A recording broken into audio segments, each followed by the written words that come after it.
was able to go out there when we were in a little bit of a spell and go out there and throw up a 7 or 8, 7 shutout innings or 1-run innings where you can get yourself an honest chance to play a quality baseball game and then get yourself back started in the right direction. But the guys did a real good job. I mean, there was a couple must-win situations for us, and I'd say we came through a couple of those with flying colors.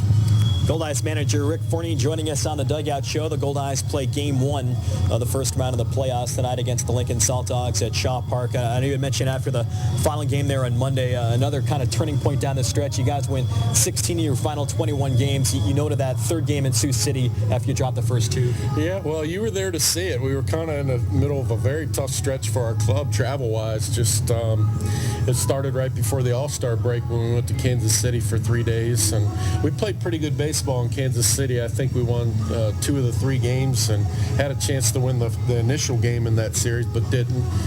Came home and played Fargo and played pretty well against Fargo in those 3 days. Then we had to head all the way out to Gary for 3 days, and we were able to win 2 out of 3 in that series. Then come home, back home for the 2 days, then head out on that 8-day stretch to Sioux Falls and Sioux City. And when we got to Sioux Falls, we were just, you could tell my team was on fumes and a little bit lifeless at the time, and we won 2 out of 4, which is not bad on the road, but just the way we were playing and the energy level just really didn't look like us. And I didn't really say much at that point. I just kind of waited to see what would happen because we won a couple good games at the end of that series to go to Sioux Falls or to Sioux City, and Sioux City beat us up pretty good. And that's not a knock to Sioux City. Sioux City's got a great baseball team, and they're very good against us all year.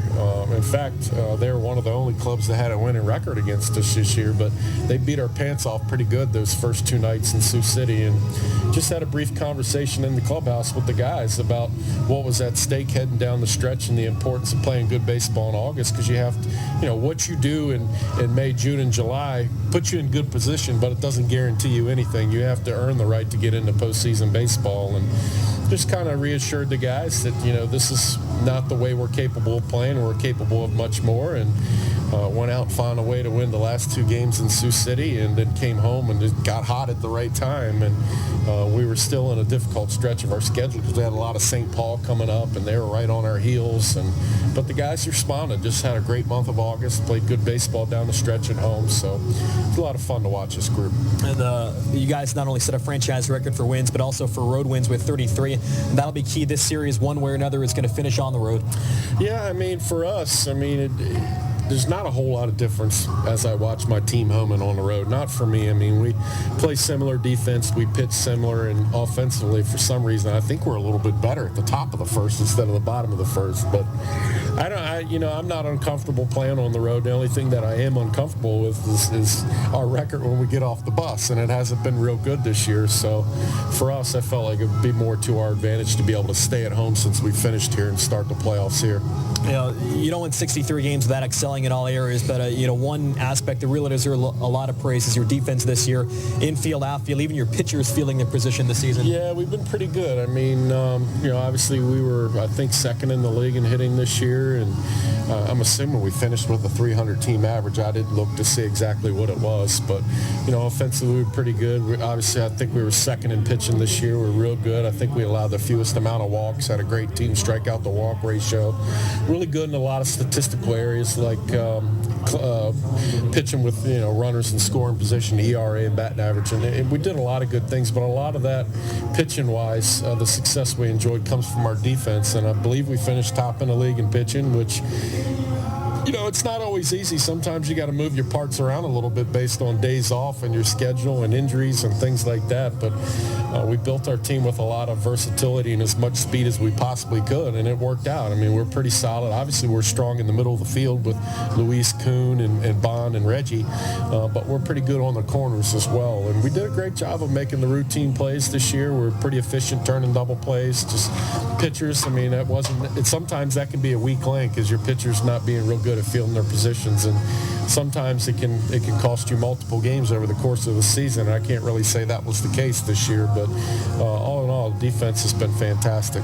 Tyler Coon, you mentioned him, not only deserves praise for having a great year offensively and defensively, but I believe he played every inning of the season this year. Yeah, he did a great job. I mean, he's kind of one of those kids, and we have a few of them on our team that want to play every day, and that's important. You got to have guys that take care of themselves, number one, on and off the field, but guys that want to play, and Tyler's one of them. I mean, I would have gladly given him a day off of shortstop going down the stretch, but he said, I want to play 100 games, and that's important to him, and I thought he did a good job. And, really tip your cap to that kid, because he hasn't played shortstop every day since he was in college, and it's not always an easy transition coming to playing every day and being a utility type guy like he was, where he's playing a lot of second, some third, playing corner outfield, to go playing a premium position like shortstop and play it as well as he did. Just a phenomenal all-around season for Tyler.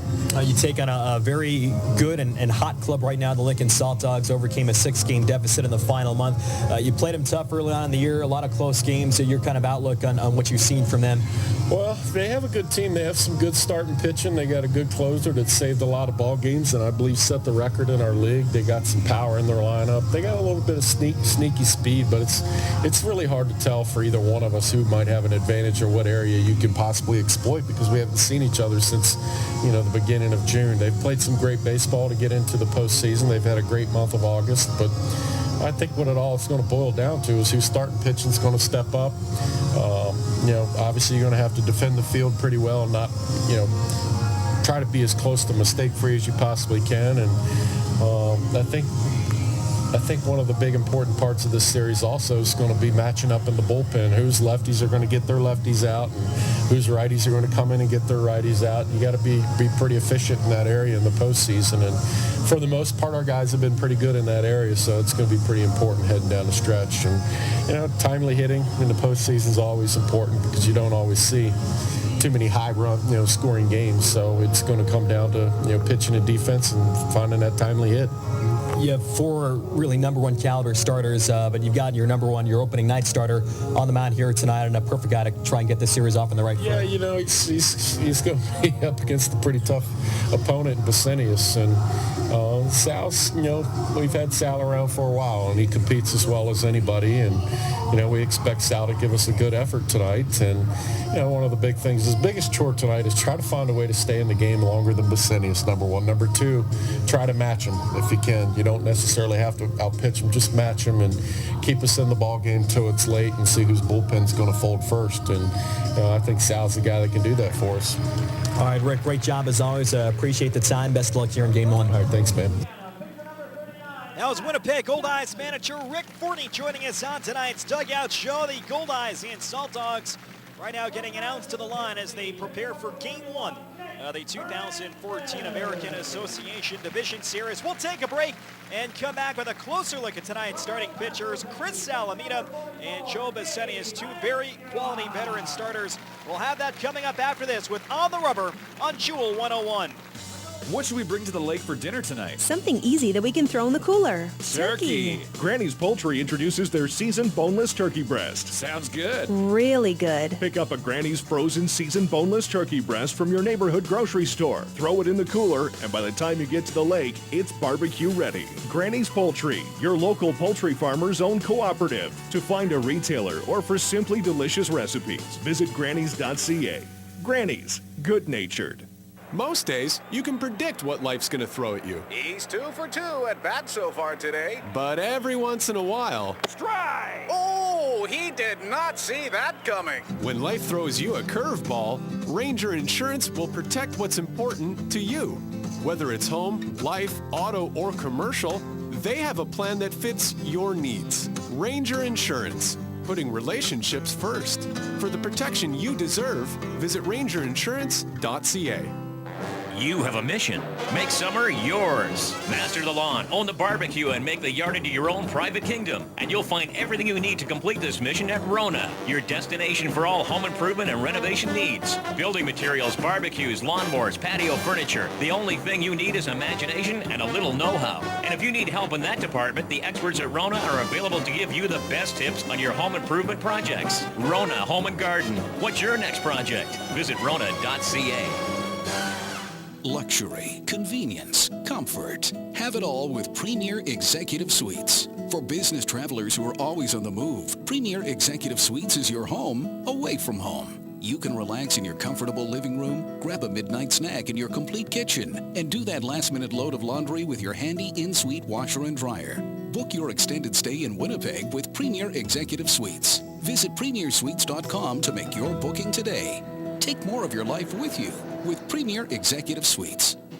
And now, back to Winnipeg Goldeyes baseball on Jewel 101. Back here on the Rona pregame show ride to the ballpark, the Winnipeg Goldeyes and Lincoln Saltdogs getting set for game number 1 of the American Association Division Series. On the Rubber is brought to you by Cal Tire. With 6 convenient locations in the Capital Region, we're more than just tires. Cal Tire, true service. Great pitching matchup on hand for game 1 of this best-of-5 series. The Winnipeg Goldeyes go with their opening night starter, veteran lefty Chris Salamita. In the regular season, he made 19 starts, 7-4. He finished 7th in the league in ERA at 3.29. He was 11th with 126 innings pitched. He allowed 120 hits. He walked only 26, and he was 11th in the league with 91 strikeouts. Opponents at just 250 against Chris Salamita, which ranked 8th lowest in the league. We'll step aside here for the national anthems and come back after this here on Jewel 101. Boys never outgrow their need for toys. The toys just get bigger. Metro Center, Winnipeg's store for all things trailer, can help you take your toys anywhere you want to go. Trailers, parts, hitches, Metro Center has it all. Plus, you'll earn Air Miles reward miles with every purchase. Over 4,000 square feet of trailer parts, truck accessories, online ordering, knowledgeable staff, trailer service. Everything you need to haul your toys is at your Winnipeg trailer store. Metro Center, 620 Nairn. Visit metrotrailers.ca. At Cal Tire, they are the tire and wheel experts. They have the best selection of tires and wheels in the city, all at prices that can't be beat. If you find a lower advertised price, bring it in and they'll match it or even beat it. This spring, pay attention to your vehicle by taking it to the experts at Cal Tire.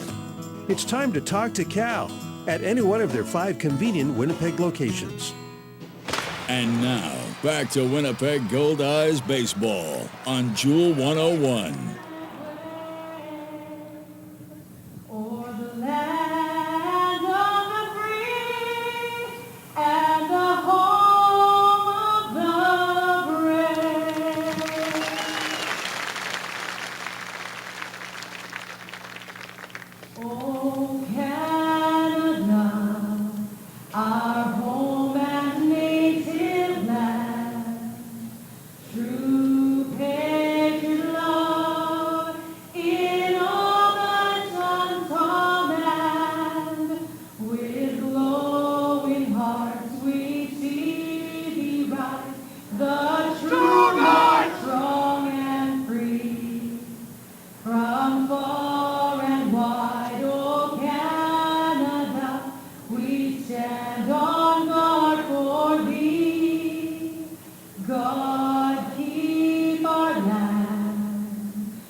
Canadian and American national anthems performed by Beverly Wynn. A couple of great renditions here at Shaw Park. Rick Forney and Ken Obergfell meeting at home plate to exchange the lineup cards. Finishing up tonight's pitching matchup, Chris Salamita, 7-4 and a 3.29 ERA. Will get the ball for the Winnipeg Goldeyes. Salamita on the season faced the Saltdogs twice. In fact, he faced them in back-to-back starts, May 25th at Haymarket Park and then May 30th here at Shaw Park. Salamita would go 1-0 in those 2 starts. He allowed just 2 earned runs combined in 15 innings of work. And lifetime against the Saltdogs, 6 starts, he's 2-0 with a 2.95 ERA. His opponent will be former Major League right-hander Joe Basenius.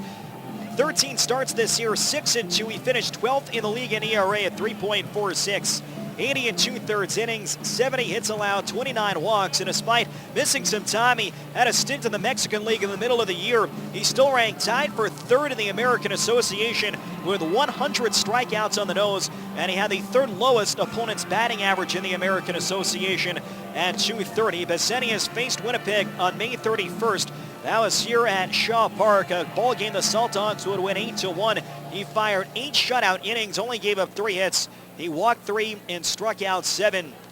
Besenius has made one other career start against the Winnipeg Goldeyes. That was May 26th of last year.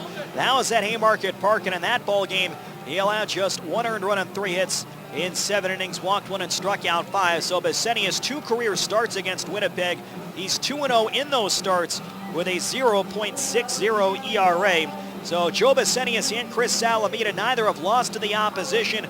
Should be one of the best pitching matchups we see throughout the entire postseason, maybe for either round. The pitchers were combined 13-6 in the regular season and 32 starts.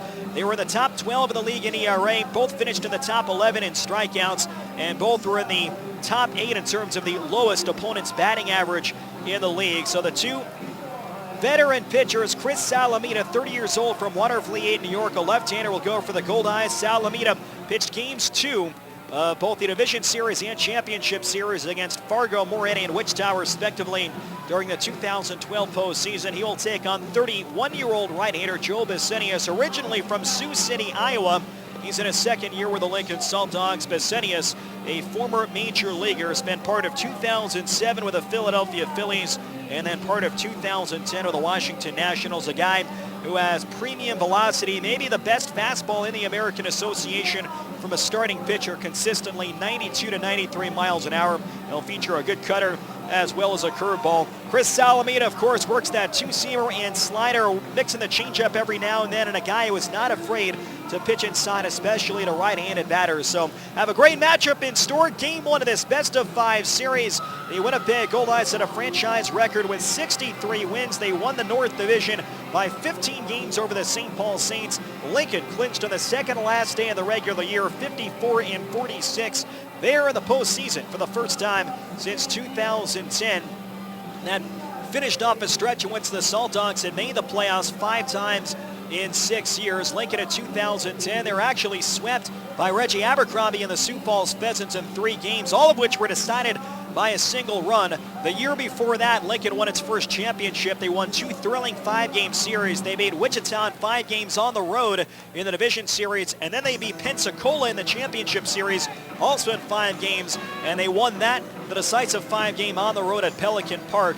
Another 1-run contest, and the Lincoln Saltdogs, for the first time now in 4 seasons, are back in the playoffs, and they will take on Winnipeg tonight with a scheduled 7:05 first pitch. We'll take one more break. That'll wrap things up for this edition of the Rona pregame show ride in the ballpark, and when we come back, we'll have tonight's starting lineups and first pitch after this on Jewel 101. Thanks for listening to the Winnipeg Goldeyes Rona pregame show ride to the ballpark. Stay tuned. The game is coming up next on Jewel 101. Summer barbecues on the patio. They're all fun and games until someone slips and drops an entire plate of steaks. No! Prairie Safety Surfacing can help keep your family and steaks safe all year round with Rubber Rock, the original rubber safety surfacing in North America since 1983. Prairie Safety Surfacing mix and pour Rubber Rock on site to create a seamless, non-skid finish on your patio, driveway, pool deck, and more. Trust the original Rubber Rock. Bounces like rubber, wears like rock. Learn more at prairiesafetysurfacing.com.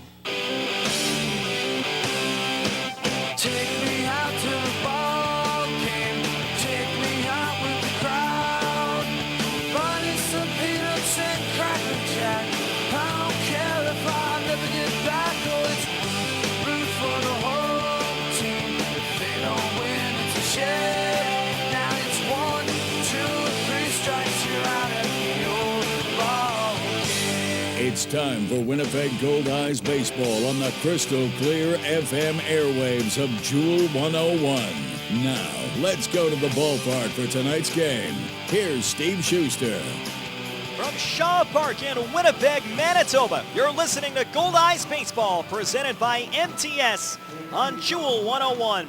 Tonight is Game 1 of the American Association Division Series between the Lincoln Saltdogs and your Winnipeg Goldeyes. Tonight's starting pitchers for the Saltdogs, veteran right-hander Joe Bissenius, and for the Goldeyes, veteran left-hander Chris Salamita.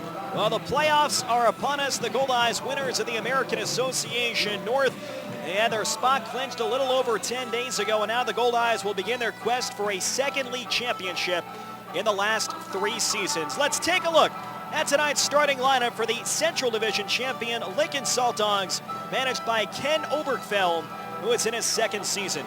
Chad Mazingo is the DH and leading off. Luis Nunez is at second base and batting second. Matt Forgach is in center field hitting third. Ian Gack is the first baseman and batting cleanup. Brian Joint is in right field hitting 5th. Jeremy Hamilton is the left fielder hitting 6th. Brandon Pickney is at third base hitting 7th. Mike Gilmartin is the shortstop hitting 8th. And Tyler Smith is the catcher and batting 9th. The starting lineup is brought to you by Lazy Boy Furniture Galleries. Fans, when you visit the Sky Suite level at Shaw Park, make sure to stop and relax in one of 3 Lazy Boy Comfort Zones. Each Lazy Boy Comfort Zone is fully furnished with the latest Lazy Boy sofas, love seats, coffee tables, and their world-famous recliners. The Winnipeg Goldeyes would like to thank Lazy Boy Furniture Galleries, located at 1425 Ellis Avenue, for their support. Lazy Boy Furniture Galleries, live life comfortably. Chris Salamita's first pitch of the postseason, a fastball taken low and inside by Chad Mazingo. It's 1 ball and no strikes. Tonight's opening pitch at 7:07 p.m. brought to you by Best Western Plus. Fastball on the outside corner. It's 1-1 on Chad Mazingo, a left-hand batter, 283 in the season, 6 homers and 34 driven in. Salamita works off the extreme third base side of the rubber. Blackwood plays in at third on the 1-1 pitch, swinging a ground ball towards the hole. Bond reaching over, can't get it. Base hit through to right field. So Chad Mazingo leads off the game with a ground ball single through the right side. He finished the regular season with a 283 average and a 292 clip against lefties, so he had some success despite being a left-hand batter. And Mazingo is on board for Luis Nunez, who the Goldeyes did not see when the 2 teams played 2 series at the beginning of the year. The Best Western Plus Winnipeg Airport Hotel is Winnipeg's premier event venue. Book your next corporate event, wedding, or conference at the Best Western Plus Winnipeg Airport Hotel. Luis Nunez finished in the top 20 in the league in batting average. He was tied for 18th at .320 in 61 games, 8 homers and 30 runs batted in. He squares and pulls back, fastball taken high, 1 ball and no strikes. Mazingo runs well, 21 steals in the regular season, tied for 11th in the American Association, and he was caught just 3 times. He is held by Casey Harther at first base, a right-handed defender. Salamita working from the high set. A look over at first. Now we'll step and toss over, and Mazingo dives back safe. The Lincoln Saltdogs won the American Association Central. They went 54-46, their first playoff appearance since 2010 when they won the wild card and were swept in the division series by the Sioux Falls Pheasants. It is their first division title since winning the first half in the North in 2007. 1 on and nobody out. Lefty to righty. Nunez crowds the plate. The pitch, swinging a ground ball at third. Blackwood's got it. Goes to second for 1. Bond throws to first, and it won't be in time. And safe at first is Nunez, but a nice play on the hard ground ball by Jake Blackwood. He fired a bit wide to second, but Bond did a good job to reach over and catch it. He made sure he got the force play on Chad Mazingo, and they made the throw over to first. Casey Harther stepped just in front, so the Goldeyes get the lead runner. And Nunez, who also has some speed, is safe aboard at first. The center fielder, Matt Forgach, steps to the plate. Defensively tonight for the Winnipeg Goldeyes, Casey Harther is at first base. Brock Bond is at second. Jake Blackwood is at third base. Tyler Coon is the shortstop. Donnie Webb is in left field. Reggie Abercrombie in center. Josh Mazzola is in right field. And Luis Allen does the catching for the left-hander, Chris Salamita. Change up on the outside corner to Matt Forgach. It's 0-1. Salamita, an even 6 foot tall, 190 pounds, a 30-year-old left-hander from Watervliet, 8, New York. Nunez 10 out of 13 in steals in the regular year. Doesn't have a big lead. Salamita's 0-1 pitch. Slider taken high and outside. 1 ball and 1 strike. Chris Salamita, in 19 regular season starts, he ranks 7th in the league in ERA at 3.29.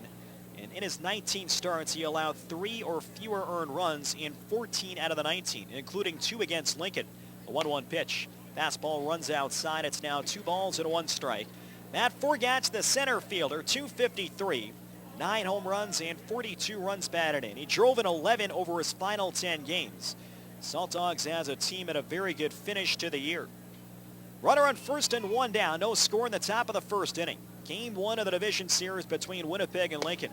Fastball misses just high and inside, and it's 3-1. Forgatch will strike out of it, and we'll see if Ken Obergfell puts Nunez in motion. 3-1 and 1 down. Ian Gack, a postseason All-Star, is waiting on deck. Tyler Coon is stepping the hole at shortstop against the right-hand batter. Forgatch a closed-up stance. Now Salamita brings the hands together. 3-1 pitch. Fastball on the inside corner. Perfect pitch at the knees, and it's now 3-2. Again, we'll see if the runner is in motion. 3-2 and 1 down. Forgatch struck out 74 times this year in 99 games played. Tonight's umpires are Thigpen is behind the plate. Sam Birch is at first. Marty Bauer at second base. And Joe Stegner is at third. 3-2 not going, and it's just a bit high and outside. Ball 4 on Matt Forgatch, a 3-2 changeup at 78 miles an hour. And that will give an early opportunity for the slugger Ian Gack. He was a midseason All-Star representing the South Division. He did well in the home run derby, got to the final round. He had 4 homers, including 1 off the light pole out in left field. He would lose to Gary South Shore's Craig Maddox. Maddox would have 10 homers in the final round, but Gack, behind a white-hot final month of the year, would end up leading the American Association with 27 homers, and he missed just about a month with an injury early on in the year. He played in 83 games. First and second and 1 down. Gack, a big right-hand batter. And the first pitch from Salamita, check swing, fastball on the outside corner. Good pitch to start him off. It's 0-1. Gack was also 8th in the league in average at .349. And he finished 4th with 77 runs batted in. Luis Nunez on second. Matt Forgatch, who has excellent speed, is on first.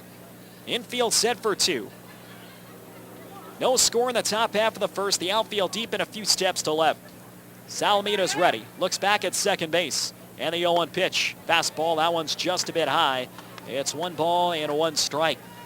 In the final 13 games of the regular year, Ian Gack was 21 out of 49, a .429 average.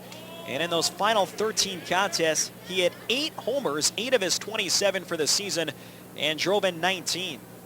He is a candidate to ground into a double play, not the fastest of runners. Allen sets up inside. And the 1-1 pitch. Slider taken low and in. 2 balls and 1 strike. Rick Forney and a number of the Goldeyes pitchers noted Ian Gack specifically as a guy to try and contain. Brian Joyne, a former Goldeye who had a great season, is waiting on deck. Chad Mazingo opened the inning with a base hit. He was erased in a fielder's choice. That allowed Luis Nunez to reach. Forgatch walked in the full count. Now it's 2-1 on Ian Gack. Stands right on top of the plate. Salamita brings the hands together just above the letters. And the 2-1 pitch. Swing and a miss. Chased a fastball outside. And it's now 2 balls and 2 strikes. Gack will strike out like many power hitters will do. 75 in 83 games. But both the batting average and the home runs undeniable. And he has had great career numbers not only against the Goldeyes but especially here at Shaw Park. First and second, 1 man down. We're in the top half of the first of game 1. Salamita appears in to get the sign from the veteran catcher Luis Allen. 2 of them in their 5th year together as battery mates. The runners lead. And the 2-2 to Gack. Slider low and inside. That'll move the feet. And it's now 3 balls and 2 strikes. So a second straight full count. And once again, we'll see if Ken Obergfell puts the runners in motion. Lincoln as their top starter on the hill, former major leaguer Joe Besenius. So 3-2 on Ian Gack. And we'll see if Salamita throws here, really throw him a fastball or go back to that slider. Ian Gack waves the bat back and forth. Luis Nunez, the runner on second base. Matt Forgatch, the runner on first. Blackwood near the line at third base. Salamita comes set. Runner's not going. 3-2 pitch hit in the air down the left field line. This ball's going to drop in fair for a base hit and roll towards the corner. Around third is Nunez. He'll score. Forgatch will be stopped at third by Ken Obergfell. And on at second with an RBI double is Ian Gack. Lincoln strikes first. It's 1-0 Saltdogs in the top half of the first inning. So on 3-2, it looked like Salamita did go back to that slider, and Gack was able to hook it just there. Now it's about 6 inches inside of the chalk down the left field line. It was a good job by Donnie Webb to play that in quick. It prevented Forgatch, who has great speed, maybe the fastest guy in the Saltdogs roster, from coming around to score. So 1-0 Lincoln. Ian Gack drove in 77 in the regular year. He picks up his first of the playoffs. So it's now second and third, and one man down for the former Goldeyes outfielder Brian Joint. Joint, a right-hand batter. Sac fly in play here, and Salamita will work out of the stretch. The first pitch. Fastball on the inside corner. Good pitch by Salamita to get ahead. It's 0-1. Brian Joint in the regular season at .307. Played in all but 4 games, 96 of the 100. He had 10 homers, and he drove in 58. Spent roughly a month with the Winnipeg Goldeyes during the 2011 season. One of the 3 teams that he played for in the American Association. The 0-1 pitch. Fastball high and away. 86 miles an hour from Salamita. And it's now 1-1. Art Thigpen, tonight's home plate umpire, pretty much a by-the-book strike zone.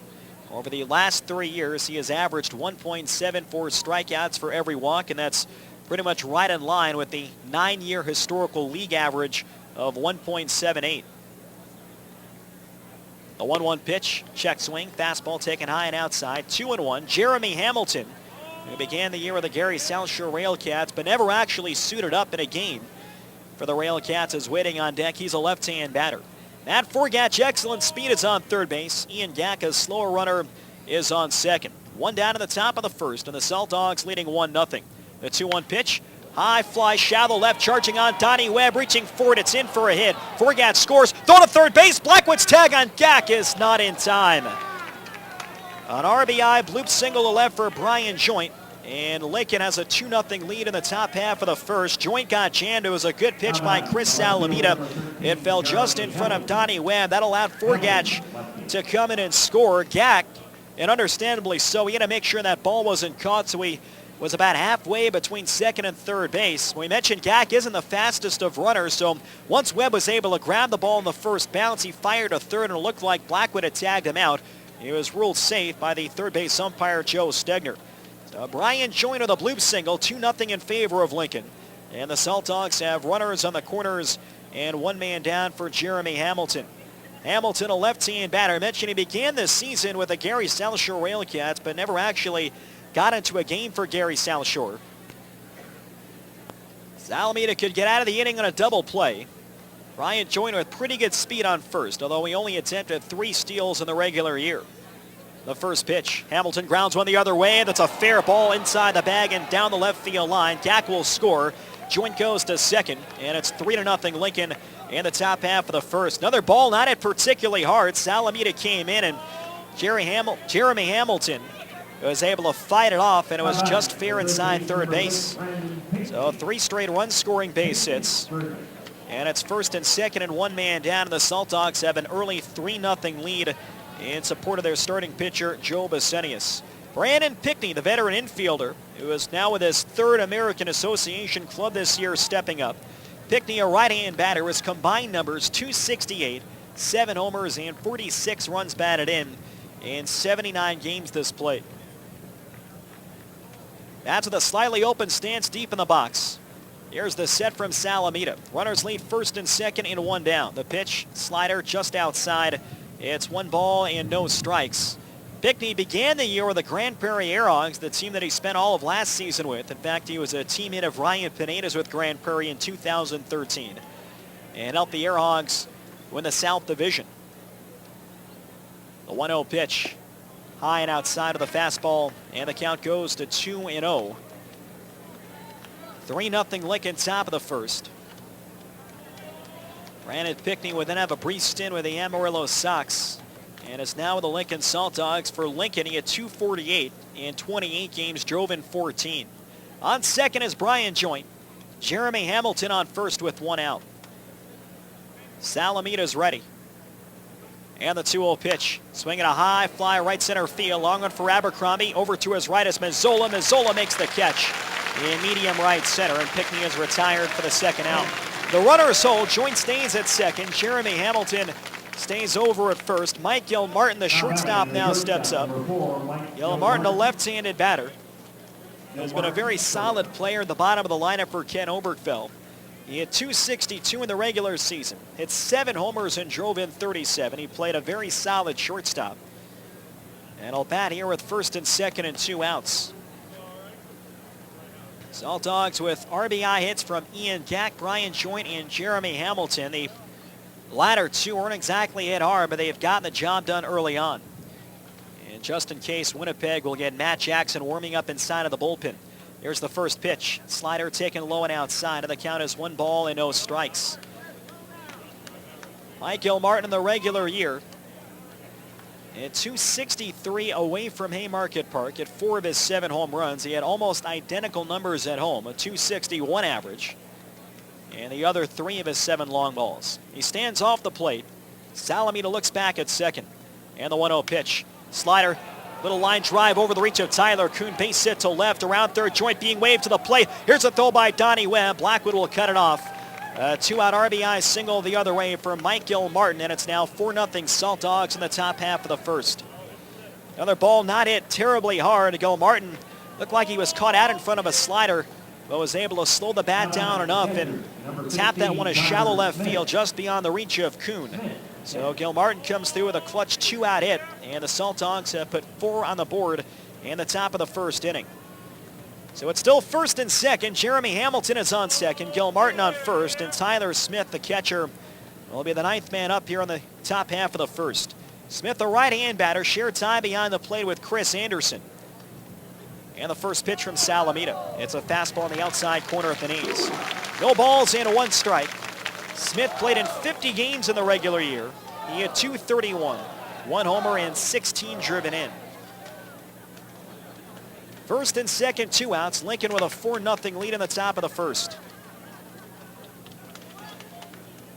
Salamina is ready. Jackson continues to throw inside the Goldeyes bullpen down the left field line.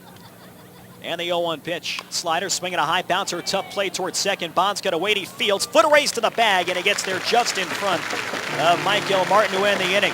The Lincoln Saltdogs score 4 runs. There were 5 hits and 2 left on base. Middle of the first inning at Shaw Park. It's the Saltdogs 4 and the Goldeyes coming to bat on Jewel 101. Here's the pitch, and it's a grand slam!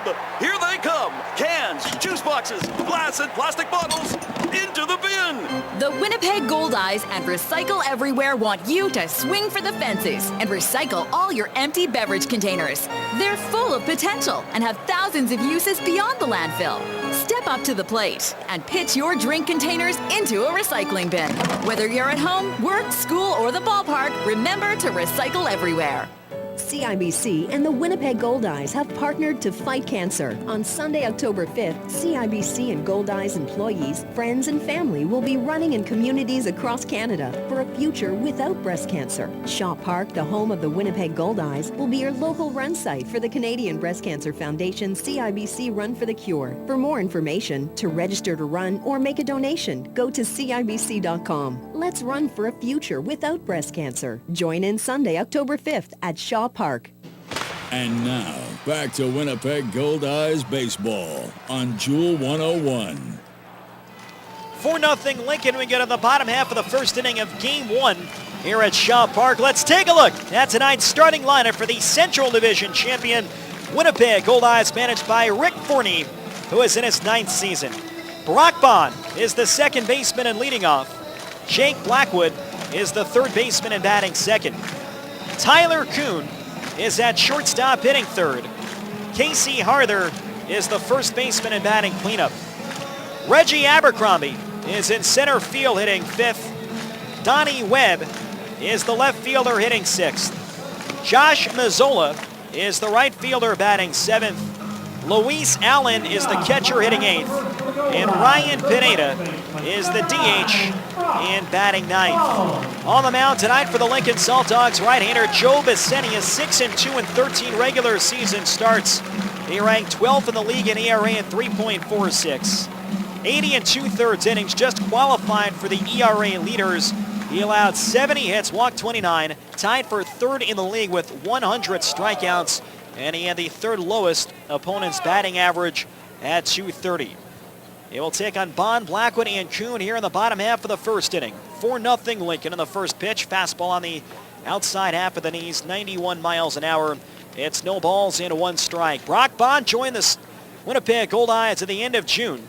It was the first game in Trois-Rivières while the Goldeyes were on their Can-Am League road trip. A switch hitter from the left side of the plate. And the 0-1 pitch. Swinging a ground ball up the middle. Gilmartin to his left. He's got it behind the back. Turns and throws to first. Just in time to get Brock Bond. Good play by the shortstop, Mike Gilmartin. 1 away in the bottom half of the first inning. Defensively tonight for the Lincoln Saltdogs, Ian Gack is at first base. Luis Nunez is at second. Brandon Pickney is at third base. Mike Gilmartin, you heard, is the shortstop. Jeremy Hamilton is in left field. Matt Forgatch is in center. Brian Joint is in right field. And Tyler Smith does the catching for the former big league right-hander Joe Bissenius. A big guy, 6'4", 215 pounds, 31 years old, originally from Sioux City, Iowa. First pitch to Jake Blackwood, fastball over the inside half. Again at 91 miles an hour for strike 1. So the Saltdogs scratched out 4 runs. RBI hits from Gack, Joint, Hamilton, and Gilmartin. Gilmartin's came with 2 outs. So the good thing here for Winnipeg, they've got the entire game to come back. You don't have to get all 4 runs back at once. Blackwood grounds one to the left side, right in front of Gilmartin. He fields, sets and throws to first. In time to get Blackwood. 2 up and 2 set aside by Joe Bissenius. Tyler Coon stepping up. An American Association postseason All-Star. He finished tied for second in the league in batting average at .360. He had 5 homers and drove in 56. He had a great finish to the year. In the final 62 games, Coon at .376, and he drove in 43 of his 56 runs. For the first 2/3 of the year, he was the Goldeyes leadoff man, then was slotted into the number 3 hole, and he was just as good in both spots. The first pitch from Bissenius, 93 miles an hour. A fastball taken low and inside by Tyler Coon. It's 1 ball and no strikes. Bissenius began the season with the Lincoln Saltdogs. He had a stint in the Mexican League during the month of July and early August, and he was outstanding upon his return earlier last month. Here's the 1-0 pitch, changeup, and that's on the outside half. 1 ball and 1 strike, 81 miles an hour. In his final 3 regular season starts, all after his return from Mexico, Bissenius not only won all 3 of those starts, but he struck out 10 or more batters all 3 times. Coon, a left-hand batter, slightly open stance. The pitch, fastball, a low strike call from Art Thigpen, and the count goes to 1-2. In fact, in his last start, August 26th, the 5-0 win at Sioux Falls, Bissenius went 8 shutout. He struck out 14, a season high, and didn't walk a single batter. Right-hand pitcher, left-hand batter. Bissenius works out of the stretch with no one on base. Here's the 1-2 pitch. Swinging a bouncer out to short, charging Gilmartin. Tough play. Fields throw to first, and it won't be in time. Tyler Coon beats it out, an infield single. So Winnipeg prevents Bissenius from a 1-2-3 bottom of the first. Casey Harther will now step to the plate. Harther, a right-handed batter.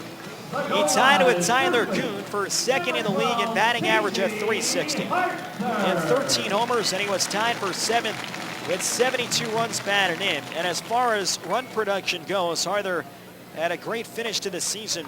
He drove in 31 runs in his final 34 games. And in the middle 2 games of the 4-game set against the Railcats over the weekend, he had a couple of long homers, including that majestic opposite field shot on Sunday evening. Righty against righty. From the high set, the pitch. There's a breaking ball into the knees for a strike, 81 miles an hour. 0-1 the count on Casey Harther, another postseason All-Star for the Winnipeg Goldeyes, along with Tyler Coon and Nick Hernandez, who is named the league's Pitcher of the Year. 4-0 Lincoln, bottom of the first. Toss over, and Coon dives back safe. Coon stole 11 bases in the regular season. He was only caught twice. The Goldeyes as a team, they had 107 stolen bases. Those ranked third most in the league. Lincoln was right behind them in fourth with 105. The 0-1 to Harther. Fastball misses low and in. 1 ball and 1 strike. Besenius has made 2 lifetime starts against Winnipeg. May of 2013 and May of this year. In those starts, he is 2-0 with a 0.60 ERA. And in a combined 15 career innings against the Goldeyes, he has allowed just 6 base hits. He checks over his shoulder. Now Besenius brings the handset. Tyler Smith setting up away. And the 1-1 to Harther. Fastball misses just outside. 2 balls and 1 strike. On May 31st of this year, his 4th start of the season, Besenius threw 8 shutout innings against the Winnipeg Goldeyes right here at Shaw Park. He allowed 3 hits, walked 3, and struck out 7. Ian Gack, a right-handed defender, holding on Tyler Coon at first base. The 2-1 pitch. Hit foul on the right field line. Came inside of the fastball, and Harther with an inside-out swing. It's now 2-2. Reggie Abercrombie waits on deck. If Casey Harther can extend the inning, 4 runs, 5 hits, and no errors for the Saltdogs. No runs, 1 hit, and no errors for the Goldeyes. The outfield is deep, and they're playing Harther a couple of steps the other way. Casey can drive the ball to all fields. The infield is shifted to the left side. Besenius off the first base end of the rubber. Coon with a pretty good lead now at first. Now a step and a toss over, and Coon dives back safe. In the regular season, Tyler Smith was 8 out of 54 and throwing out opposing base stealers 15%. Not a whole lot of wind tonight. We had overcast skies just about an hour ago, but for the most part, there is no threat of rain. Right-hand pitcher, right-hand batter. And the pitch, breaking ball outside. It gets away from Smith. Coon heading for second, and he gets there standing up. That'll be a wild pitch charged to Joe Besenius. Now it's a 3-2 count on Casey Harther. That's a big wild pitch because now a single can at least get Winnipeg on the board. In the regular year, Harther at 283 with 2 outs and men in scoring position, 17 out of 60. So now Coon is in scoring position, 2 outs. Harther stands off the plate, and he holds the bat high above his head. Joe Besenius gets the sign from Tyler Smith. Now he looks back at second base. Coon with an average lead from second. The 3-2 to Harther. Breaking ball, swing and a miss. He got him, and the inning is over. No runs, 1 hit, and 1 runner left on base. End of 1 here at Shaw Park. It's 4-0 Saltdogs on Jewel 101. Let's say you're looking for the best waste company in the market. One that's been recognized not 5, not 6, not 7, but 8 years in a row as the best in the business. Know who I'm talking about? Think silver trucks and green bins. That's right, Johnson Waste Management. Not bad for a locally owned family-run business fighting it out in the alley. Johnson Waste Management, doing their best to be the very best. Hey, you're looking red and shiny today. It's just the burger sweats, babe. That's not normal. Nah, it's cool. I read the nutrition fact things like you said. I've got enough sodium for like 3 days. It's easy to make the healthy choice at Jugo Juice. Jugo Juice smoothies are made with real fruit and veggies, 100% fruit juice with no added sugar, and no sorbet fillers or purees. So whatever you order, it's loaded with the good stuff. Stop by Jugo Juice at Shaw Park or Polo Park. Watching the game is something to enjoy. But remember, drinking any alcohol and driving don't mix. Drinking and driving puts you and others in danger. Your best bet is a designated driver who has had no alcohol. Enjoy the game, but whatever you do, don't drink and drive. To keep Manitobans safe behind the wheel, police are increasing enforcement near you. Watch for them. A message from Manitoba Public Insurance. And now, back to Winnipeg Goldeyes baseball on Jewel 101. 4-0 Lincoln. We go to the top half of the second here at Shaw Park. Joe Besenius able to strand a runner on second base. It'll be the top third coming up for the Saltdogs, who batted around in the top of the first inning. Chad Mazingo, Luis Nunez, and Matt Forgage. Mazingo led off the game with a single through the right side, a left-hand batter, and he takes a fastball low and outside. It's 1 ball and no strikes. He would get erased at second, and a fielder's choice grounder hit by Luis Nunez. Lincoln would go on to score 4 times. 4 different RBI hits in that opening inning. Fastball just outside 2-0. Chad Mazingo in the regular season, a .283 average, 6 home runs and 34 runs batted in. Mentioned he did well against lefties, 21 out of 72, a .292 average. He finished last year in Grand Prairie. The 2-0 pitch hit in the air towards right center field. Mazzola sprinting back along with Abercrombie towards the warning track that'll bounce off the bottom of the fence. Abercrombie's got it, fires back near the infield, and Mazingo stands on second with a leadoff double. So Chad Mazingo drove it well towards right center, a leadoff double, and that'll bring up Luis Nunez. We mentioned bouncing to the fielder's choice. That erased Chad Mazingo in the opening inning. Help support the Winnipeg Goldeyes Field of Dreams Foundation by purchasing a Path of Dreams sidewalk brick, and your name will go down in history. Literally. Personalized bricks located on the walkway to Shaw Park are a unique way to honor loved ones, promote businesses and organizations, or celebrate a special event.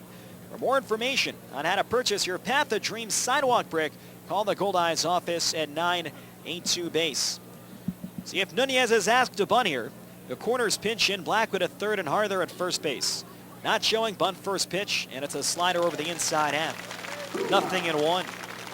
For a second straight inning, the Goldeyes, well again, Nat Jackson, who is expected to start game number 4 of this series on Sunday, is now warming up inside of the Goldeyes bullpen. Runner in second and nobody out. Nunez, a mid-season addition for Lincoln, and is filling very well at second base. Here's the 0-1 pitch. Swinging a ground ball the other way. Nice backhand stop by Harther. He'll have to take it to first base in time to get Nunez, but a productive out. And advances Chad Mazingo from second to third.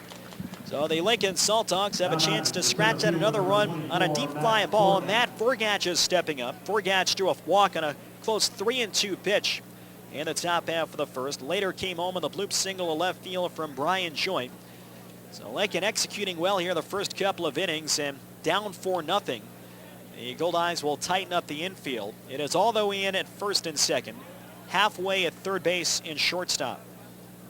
Salamina going from the stretch, and the pitch hit foul at the end of the bat to the right side. It's 0-1 on Matt Forgatch. Forgatch, a right-hand batter. At .278 against lefties in the regular year, 22 out of 79. His 2 teams played 7 games in the regular season, and Winnipeg went 5-2. The 0-1 pitch, slider grounded off his front foot. So Salamina quickly gets ahead, no balls and 2 strikes. They love a strikeout in this situation, especially with Ian Gack waiting on deck. Matt Jackson continues to get ready inside the Goldeyes pen. It's 4 runs, 6 hits, no errors for the Saltdogs. No runs, 1 hit, and no errors for the Winnipeg Goldeyes. Hey fans, next time you're at a Goldeyes game, bring along a non-perishable food item for donation to Winnipeg Harvest. Collection bins are located at every ballpark entrance. Peak of the Market and the Goldeyes encourage all listeners to help those in need. 0-2 on Matt Forgatch. Now Salamina's ready. Third base side of the rubber. And the 0-2 pitch. Slider taken low and in. A good take by Matt Forgatch. That's a tough pitch to lay off. Slider near the inside half, and it's now 1-2. Forgatch finished second in the league in steals. Not only did he have 35 stolen bases, but he was only caught 3 times the entire year. Mazingo runs well, he's on third. And the 1-2 pitch. Fastball just a bit high. Hit pitch by Salamina. Now it's 2 balls and 2 strikes. Ian Gack on deck, and then Brian Joint would follow. Lincoln 4, Winnipeg 0. We're in the top half of the second. Game 1 of the American Association Division Series. Game 2 is scheduled for tomorrow at 7:05. The 2-2 pitch. Swing and a foul off to the left. Just got a piece, and it's still 2-2. Tomorrow night's scheduled pitching matchup. The Goldeyes will go with Ethan Hollingsworth, who went 8-1 in the regular season, despite missing the first month of the year due to injury. Lincoln is sent to throw all-star right-hander Marquise Fleming, who threw well a couple of times against Winnipeg at the beginning of the year. 2-2 the count. Forgatch still up there. This will be the 6th pitch of the at-bat. Lefty to righty. Salamina delivers. Slider just outside and low. Try to go backdoor. And again, couldn't quite get the call from Art Thigpen. So Forgatch has battled back from 0-2 to a full count. Forgatch did draw 36 walks. His on-base percentage over 70 points better than his batting average. Runner in third, one down or the top half of the second. The 3-2 pitch. Hit foul off to the right side. Defensive cut and a late swing, but he got a piece of that fastball from Chris Salamita. So it's still 3 balls and 2 strikes. Through the regular year, Chris Salamita, 67-43 in 9 professional seasons, a career .609 winning percentage. Former 13th round draft pick of the Houston Astros in 2006. Out of SUNY Oneonta. The 3-2 pitch. Swing and a miss. He struck him out. Big strikeout for Chris Salamita. Ron Forgatch and a fastball low and inside, his first strikeout of the night. And that first strikeout is brought to you by Manitoba Hydro. Manitoba Hydro reminds you to be safe around electricity. 1 strike and you're out. Ian Gack will step up. And we'll see what Winnipeg does in this situation with a runner in third and 2 away. And they will intentionally walk Ian Gack. So Luis Allen throws up the 4 fingers. Gack is able to stay inside a breaking ball in a full count in the first and double just inside the left field line that got the Saltdogs on the board at 1-0. So Winnipeg with an opportunity here to avoid facing Gack with a runner in scoring position. They'll put him on board with 2 outs. It'll set up runners on the corners and bring up Brian Joint, a right-hand batter. So Chris Salamita working the intentional walk. Lifetime here at Shaw Park. Chris Salamita has made 48 starts, including the postseason. A 24-11 record, a .686 win percentage, and an ERA of 3.41. His last postseason start, that was Game 2 of the American Association Championship Series in 2012. He was able to pitch into the 7th inning, allowed 3 earned runs, all of which came on 1 swing. That was against Wichita.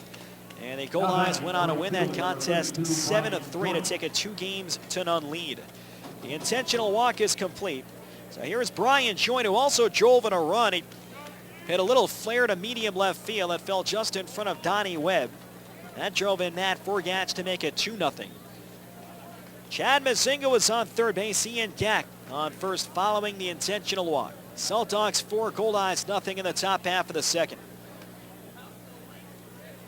Salamita tucks the glove just above his left thigh as he gets the sign from Luis Allen. He'll set up in on Brian Joint. And the first pitch, breaking ball just inside. And it's 1 ball and no strikes. Salamita faced the Saltdogs back-to-back starts at the end of May. May 25th, that was the final game of the season-opening 10-game road trip. Gave up 2 earned runs on 4 hits, didn't walk a batter, and struck out 1 in 7 innings. Goldeyes won that by a final of 6-4. A 1-0 pitch. Fastball, that's letter high for a strike. 1-1 on the right fielder, Brian Joint. In his next start, he had faced the Saltdogs here at Shaw Park May 30th, an eventual 5-4 win. He went 8 shutout on 3 hits, walked 1, struck out 3. Lincoln would rally to take a lead in the 9th. That game was won by Reggie Abercrombie, who had a 2-run homer off Marshall Schuler in the bottom half. Lefty to righty. The 1-1 to Joint. Slider, ground ball to the left, a foul ball. Outside of the bag, picked up by Ken Oberkfell, who's in his 2nd year as the manager of the Lincoln Saltdogs. Has really helped to turn around the franchise, which has had a lot of success. They hit a mini rough patch there after that postseason appearance in 2010. They would have a winning record, just missed the playoffs in 2011. They had a rough 2012, and then hired Ken Oberkfell going into last season. Saltdogs played just about .500 ball, and now Oberkfell is Lincoln back in the playoffs. The 1-2 pitch. Swinging a ground ball to the left side. Blackwood charges, he fields. Off balance, throw to first. In time to get Joint, and the inning is over. Chris Salamita gets around the leadoff double. No runs, 1 hit and 2 left on base. Middle of the 2nd inning at Shaw Park. It's 4-0 Saltdogs and Jewel 101. There's no feeling like escaping to the lake and catching a few fish. And Pro-Am Tackle has everything to make a fishing trip perfect. Rods, reels, tackle, trolling motors, even live tackle year-round, and much more. Plus, the guys at Pro-Am Tackle are local, know their stuff, and the best fishing spots. Oh, hold on. Hello? Jim? That you waving from the canoe down the lake? Let me send you a selfie with the fish I just caught. I loves me some nature. Pro-Am Tackle, 1094 Nairn, or follow them on Facebook and Instagram. Salisbury House has hit a home run with the introduction of their new premium fresh-cut fries by Cavendish. Available at all 7 Salisbury House family and 7 Sal's Express restaurants and Shop Park too. They will remind you of the taste and quality when Mom made them at home. So swing into Sal's for their new fresh-cut fries on every platter. Ask about Goldeyes vouchers redeemable for free tickets to Goldeyes home games. Compliments of Salisbury House. Your house, your food, your way. The real estate news is online and connected. Connected to the latest MLS listings wherever you are. Print, online, mobile. It's in your hands. Visit WinnipegRealEstateNews.com. The real estate news is online and connected. Connected to the latest MLS listings wherever you are. Print, online, mobile. It's in your hands. Visit WinnipegRealEstateNews.com. And now, back to Winnipeg Goldeyes baseball on Jewel 101. Winnipeg Goldeyes baseball is brought to you by MTS. Get unlimited internet in Manitoba on all your devices only with MTS. Bottom half of the second. It's 4-0 in favor of the Saltdogs. Reggie Abercrombie leads off against the right-hander Joe Bissenius. He'll be followed by Donnie Webb and Josh Mazzola, 5, 6, and 7. Bissenius from the stretch. First pitch, fastball on the outside half, 89 miles an hour. It's no balls and 1 strike. Reggie with just an all-around very good regular season. He hit .284. He ranked 5th in the league with 19 home runs, and he was 6th with 74 runs batted in. He also tied for 9th with 23 stolen bases. Swinging a foul straight back, chased a high pitch just off the plate, and it's 0-2. He did all of that while playing a premium defensive position in center field. And he had a great second half. Reggie in the final 39 games of the year. He had .333, scored 32 runs, and he drove in 40. He fell 1 homer shy of doing something that has only been in one other time in the league, and that was done by Reggie Abercrombie himself. 20 homers and 20 steals. Swinging a looper left side, drifting out as Pickney reaches, and he'll have to put it in his pocket. It'll be an infield single for Reggie Abercrombie. A high bouncer hit just in front of the plate. It came down to the right of the bag. Brandon Pickney had it, and by the time that ball was in his bare hand, he opted not to make a throw. So the Goldeyes, with their second infield single, the leadoff man is on. And again, it's very early. Chris Salamina did a great job to get around a leadoff double from Chad Mazingo in the top of this inning. So Winnipeg can try and manufacture a run or two, and then you're right back into things. Here's Donnie Webb, a midseason all-star, 1 of 6 that the Goldeyes had. A switch hitter from the left side of the plate. He finished at .292, 10 homers and 50 runs batted in. The first pitch, breaking ball taken low and inside. It's 1 ball and 0 strikes. Joe Bissenius, originally drafted by the Philadelphia Phillies, a 12th round pick in 2004 out of Oklahoma City University. Not too far from where Donnie grew up in Stillwater, Oklahoma. Here's the 1-0 pitch. The runner goes. Taken high and inside. Throw to second base by Smith. Won't be in time. Reggie slides in safe with his first steal of the postseason. He was tied for 9th in the regular year with 23, and that's a big steal. That'll, 1, take away a chance at a force or a double play. And now it gives Donnie Webb a chance to drive in a run with a single. That pitch was taken for a ball, so it's now 2-0. I mentioned the Saltdogs. Both are catchers. Neither had great years in terms of throwing out runners. Smith was 15%, 8 out of 54. Chris Anderson was 6 out of 70, a 9% success rate. Here's the 2-0 pitch. High and outside, 89 miles an hour. And it's now 3 balls and 0 strikes. Now Bissenius has had a longer layoff, and sometimes that can benefit a pitcher. Sometimes that forces you to knock off a little bit of rust. I mentioned he did not pitch, or has not pitched since August 26th at Sioux Falls. So over a week of rest, the 3-0 pitch. And that's outside and low ball 4.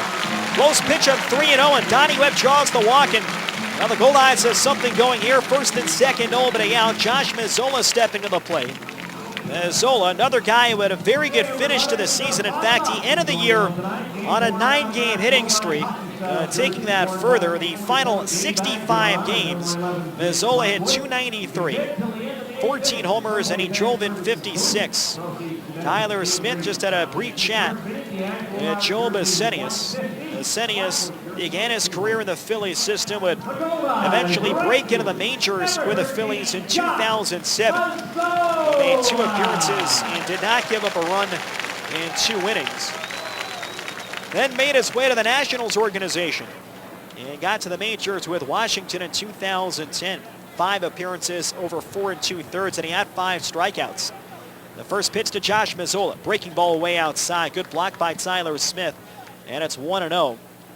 So a lot of options here. Rick Forney will give signs at third base. Now the final month and a half of the year, the Goldeyes were very good at getting sacrifice bunts down.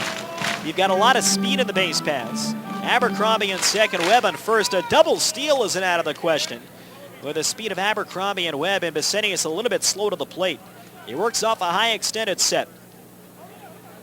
And the runners fake a go. The pitch, fastball on the inside corner, 88 miles an hour. It's now 1 ball and 1 strike.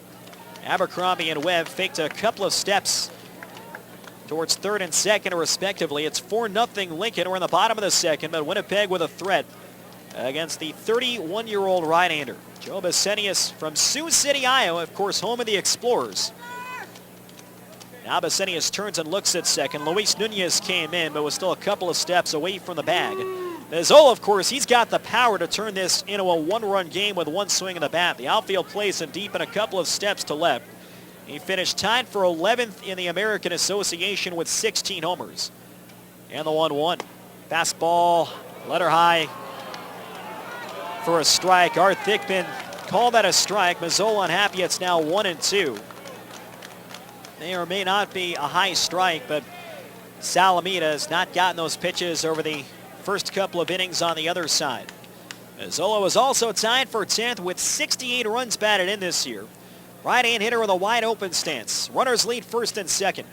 Bissenius ready, and he turns and looks again at second base. So the Lincoln Saltdogs trying to control the running game. They jumped out to a 4-0 lead, scoring 4 times in the top half of the first inning. But an infield single from Reggie Abercrombie, and now a walk to Donnie Webb, giving the Goldeyes a chance. The 1-2 pitch, breaking ball, taken low and outside. That was the curve, 12-6 from Joe Bissenius. It almost has forkball-like break. It doesn't begin to break until it approaches home, but Bissenius considers it a curveball. Now it's 2 balls and 2 strikes. Luis Allen waiting on deck. Mazzola holds the bat back, chokes up just a bit. Abercrombie on second, Webb on first, and nobody out.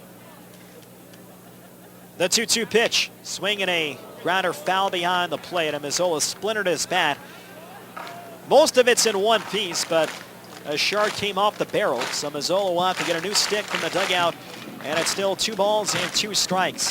The Goldeyes wearing the uniform they have worn for the majority of the final month, the alternate navy blue top with a W logo in the upper left side.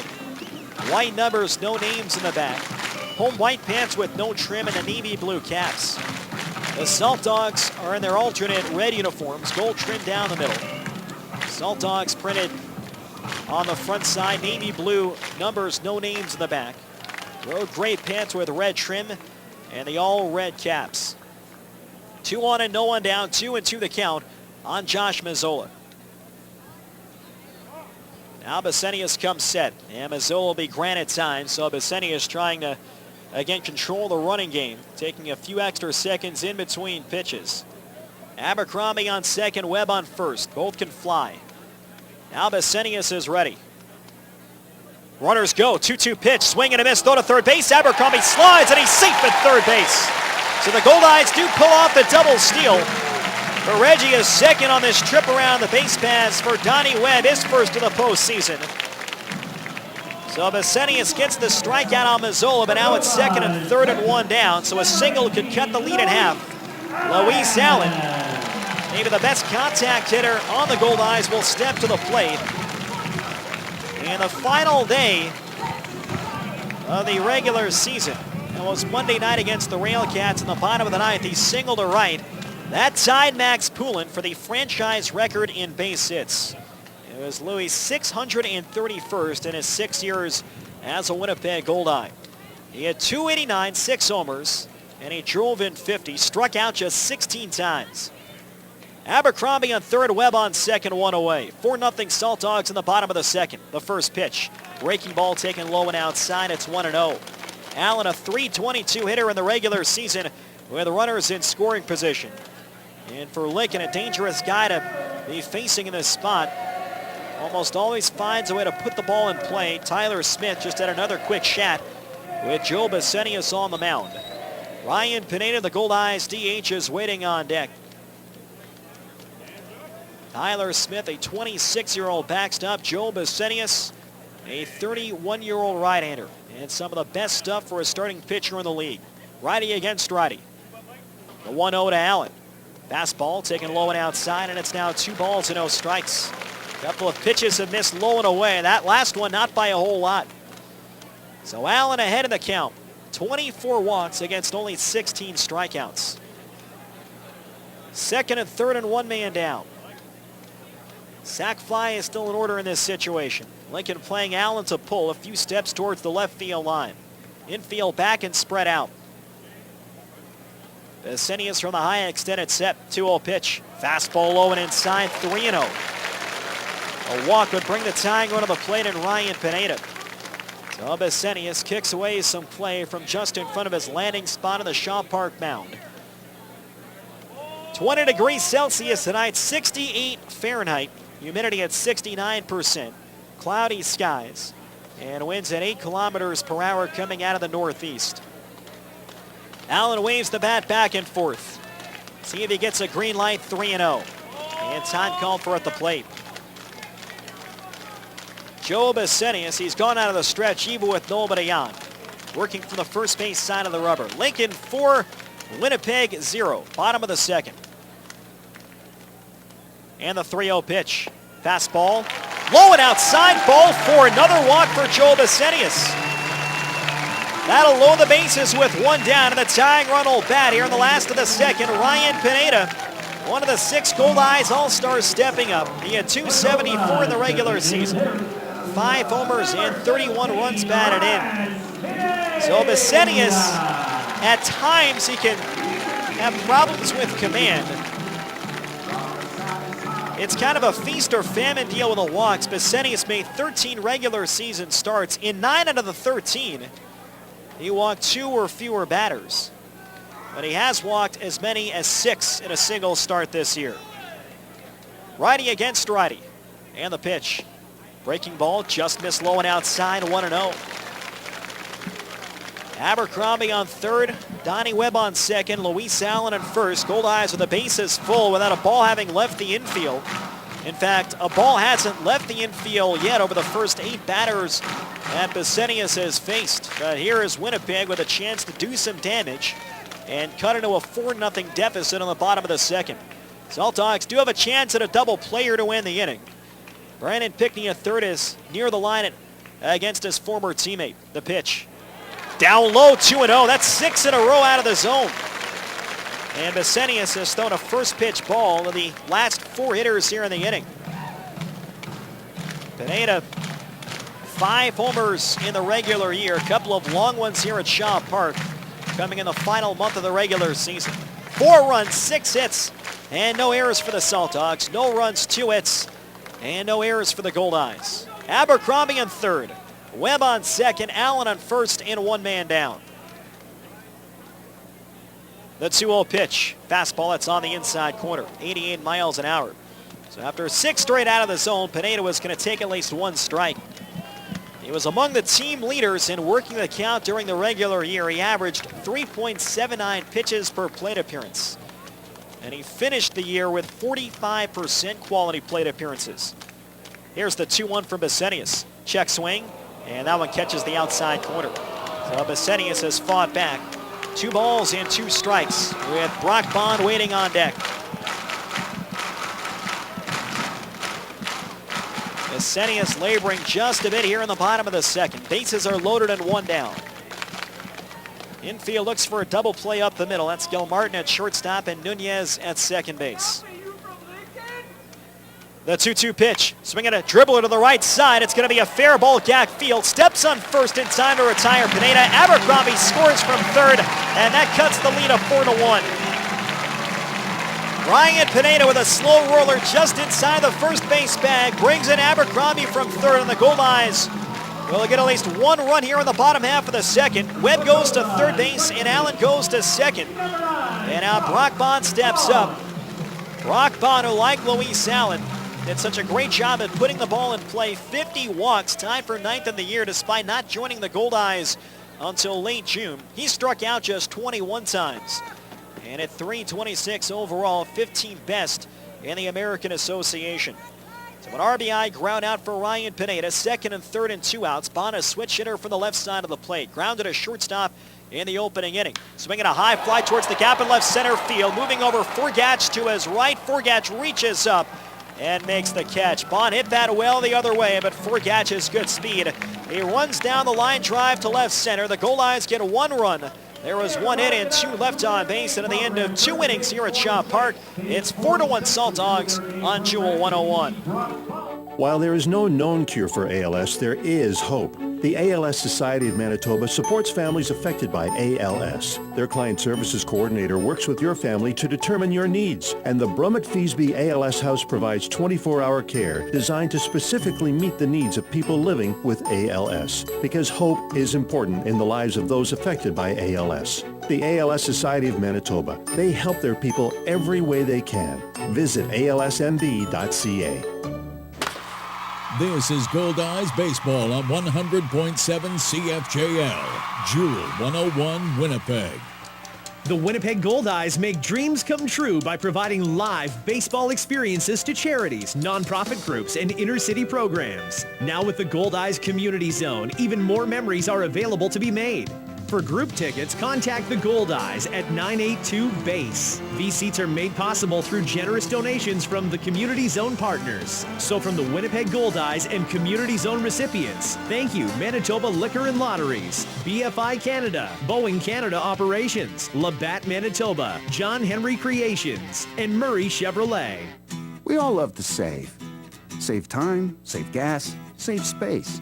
And what gives you the biggest smile is when you save money. But will your money save itself? Don't bank on it. Count on Steinbach Credit Union instead. With great savings rates that start paying interest from $1 and a wide range of GICs that make saving even easier, you'll be smiling from year to year.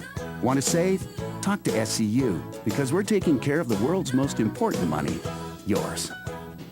And now, back to Winnipeg Goldeyes Baseball on Jewel 101. For all Goldeyes home games this season, when the Goldeyes win, all fans in attendance win a Winnie Dog thanks to Salisbury House.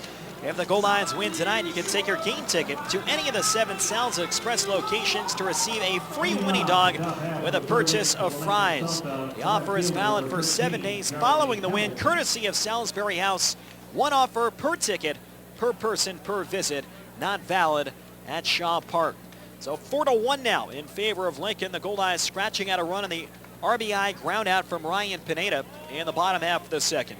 Jeremy Hamilton leads off the top of the third, and he takes a fastball at the knees for a strike. That count is 0-1. Hamilton drove in the Saltdogs' third run in the first. He got jammed inside, but he kept the ball just fair inside the bag for an RBI single. Lefty against lefty. The 0-1 pitch. That breaking ball misses just off the plate, and it's now 1 ball and 1 strike. Jeremy Hamilton began this season with the Gary South Shore Railcats. Never got into a game, spent time in the disabled list, and was acquired by the Saltdogs on June 26th in exchange for future considerations.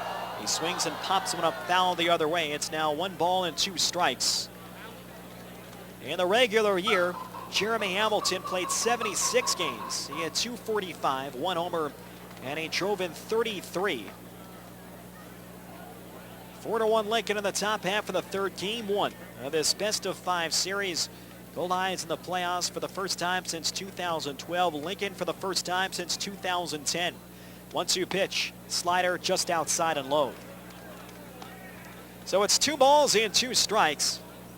Just like Joe Bissenius has great career numbers against the Winnipeg Goldeyes. Chris Salamita has great career numbers against the Lincoln Saltdogs. 2-0 in 6 career starts with a 2.95 ERA.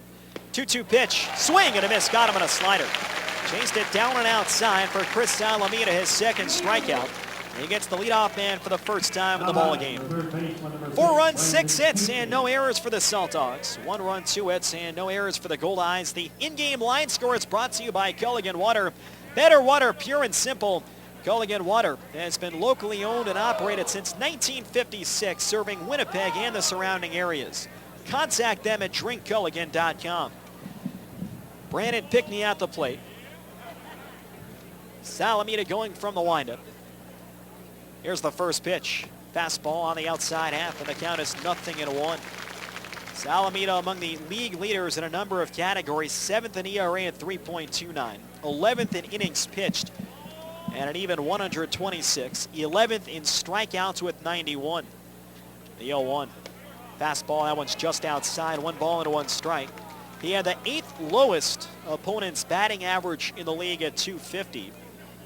And he had the 4th lowest whip, which stands for walks and hits per innings pitched. Basically the number of base runners or pitcher will average per inning.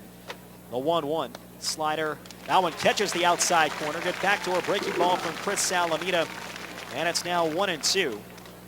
Salamita, the 4th lowest whip in the league at just 1.16. In fact, the Goldeyes had 3 of the best 4 whips in the league among starting pitchers. Ethan Hollingsworth and Nick Hernandez were also among the top 4. 1-2 pitch.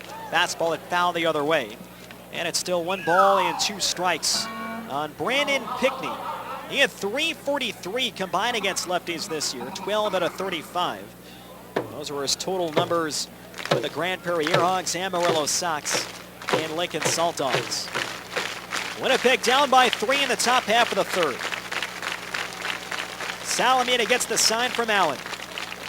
Another 1-2. Swinging a high fly, right center field, fairly deep, playable for Abercrombie to his left, called off by Mazzola, and Mazzola moving to his right makes the play. 2 outs and nobody on in the top half of the 3rd. Mike Gilmartin drove in the 4th and final run for Lincoln, and the top of the 1st stepping to the plate. Gilmartin with runners on the corners and 2 outs at a soft liner just over the reach of Tyler Coon. And that drove in Brian Joint to make it 4-0. Gilmartin, a left-handed batter. Mentioned he's done a good job at shortstop, and he really had big shoes to fill. The Saltdogs began the year with All-Star Michael Gonzalez at the position. He had his contract purchased about a week into the season. Fastball on the outside corner, and the count is 0-1. Gilmartin early on in the year is really brought in to be a utility-type player, but after getting off to a slow start when he had that first opportunity in regular playing time and a strong finish to the year. Here's the 0-1 pitch. Breaking ball on the outside half, couple of quick strikes. And it's quickly 0-2 on Mike Gilmartin. Saltdogs 4, Goldeyes 1 in the top of the 3rd inning. Bases are empty and 2 men down. Left-hand pitcher, left-hand batter. Salamita winds. The 0-2 to Gilmartin. Swing and a miss. He struck him out. Chased a slider off the plate. Chris Salamita has a 1-2-3 top of the 3rd. Nothing across for Lincoln. 2.5 complete at Shaw Park. It's 4-1 Saltdogs on Jewel 101. Nice day. Want a drink? Yeah, sure. Pass me a Pepsi.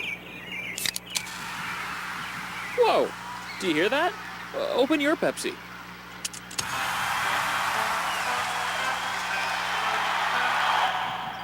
Whoa. That was awesome. Hit it out of the park this summer with the cool, refreshing taste of Pepsi. Pepsi. Live for now. The Best Western Plus Winnipeg Airport Hotel is dedicated to making your stay as easy and carefree as possible. With over 8,000 square feet of meeting space and 213 guest rooms, the Best Western Plus can accommodate events large and small. Their on-site catering team and event planners offer customized menu options and expert service. Book your next corporate event, wedding, or conference at the Best Western Plus Winnipeg Airport Hotel, 1715 Wellington Avenue, or call 204-786-0687 for more information. It's the windup, and here's the pitch. Right in the mouth. I think he lost a tooth there. Sure looks that way. I bet he's glad he's covered by Manitoba Blue Cross. Big dental bill there. Just like sports, life can throw you a curveball. And while provincial health care doesn't cover ambulance rides, dental care, or all prescription drugs, Manitoba Blue Cross has coverage options to keep you in the game. Visit mb.bluecross.ca to find out more. And now, back to Winnipeg Goldeyes baseball on Jewel 101. Bottom half of the third at Shaw Park. Big shutdown inning by Chris Salamina. After the Goldeyes got their first run on the board, now Winnipeg goes back to work on offense. They trail 4-1. Jake Blackwood, Tyler Coon, and Casey Harder, 2, 3, and 4, stepping to the plate. Blackwood grounds it out to shortstop his first time up. Blackwood, a right-hand batter with a slightly close stance. Vicenius from the stretch. Fastball on the inside corner, and the count is no balls and 1 strike. Vicenius signed early with the Lincoln Saltdogs. He would play for Lincoln last year. In 2013, he would make 6 starts, went 3-2 with a 3.89 ERA, and his contract purchased by the Atlanta Braves, then returned to Lincoln to begin 2014. Ground ball the other way, fair ball past the dive of Gackin down the right field line. Blackwood will hold it first. Joint did a good job to cut that ball off. And the Goldeyes with their first hit of the outfield, an opposite field single. And Winnipeg, for a second straight inning, puts the leadoff man on base. Tyler Coon stepping up, reached on a 2-out infield single. And the bottom half of the first inning. Vicenius, midway through this year, signed with the Monclova Steelers in the Mexican League. He would also have a stint with Tabasco, another Mexican League club, left on July 8th. Put up solid numbers in Mexico, then returned to Lincoln on the 17th of August and had 3 spectacular starts, helping Lincoln win the Central Division by 1 game. First pitch to Coon, and it's a changeup missing just outside. Close pitch, 1 ball and no strikes. Tyler Coon tied for second in the league in batting average at .360. And a season-high 10-game hitting streak early in the year, May 29th through June 7th. He would play every inning in the field. A 1-0 pitch, high and outside. Smith with a quick look over at first. Blackwood got a big secondary lead, but Smith does not make a throw. Ian Gack, a right-handed fielder, holding on Jake Blackwood, who was 1 for 2 in the regular season in stolen bases. Coon started all 100 games this season at shortstop. Here's the 2-0 pitch. On the outside edge with a breaking ball, it's now 2 balls and 1 strike. He played all but 5 innings at that position. The other 5 innings were played at second. And remember, that was the middle game of the series in Quebec, and that was facilitated by the ankle injury to Jake Blackwood, where Josh Mazzola would come in and play short. Coon moved to second. Swing and a miss at a breaking ball low and inside. A back foot slider from Joe Vicenius. It's now 2 balls and 2 strikes. That is just tough to do, and Rick Forney with high praise, not just for Tyler Coon's performance, but his durability. Forney has long said the best ability in this league with a 22-man roster is availability, and Tyler Coon was just that, playing every inning. He hit safely in 79 of 100 games and reached base in 90 out of 100. The 2-2 pitch, high pop-up towards the left field side. Out goes Pickney with Gil Martin. Pickney still going out. That'll land just in front of the bullpen home plates, and it's still 2-2. So Tyler Coon able to hang in there against Joe Vicenius. Threw 23 pitches in the bottom of the second after a somewhat quick first in which he threw 14. 4 runs, 6 hits, no errors for the Saltdogs. 1 run, 3 hits, and no errors for the Goldeyes. Lincoln's last playoff victory, the biggest win in their franchise history. That was Game 5 of the American Association Championship Series in 2009. They won a 1-run game on the road, beating the Pensacola Pelicans. Runner goes, 2-2 pitch. Popped up again left side. This one might be playable for Pickney in a foul ground. Pickney reaching back, and he makes the catch in foul territory. So Blackwood took off. He goes back to first. And Coon retired on the foul pop-up. That'll bring up Casey Harder. Forney talked about one of the keys tonight against Joe Vicenius. At least try and make him throw as many pitches as possible. Lincoln's bullpen this year, up and down. Their bullpen's season ERA was at 4.71. And even the closer, Marshall Schuler, who shattered the single-season saves record, his ERA finished over 4. Toss over to first, and Blackwood is back standing up. In contrast, Winnipeg's bullpen more than a run better than Lincoln's at 3.66. Casey Harder was struck out in a full count in the opening inning. Right-hand batter. Runner on first and 1 down in the bottom half of the third. Now a toss over to first, and this time Blackwood dives back out of the tag from Ian Gack.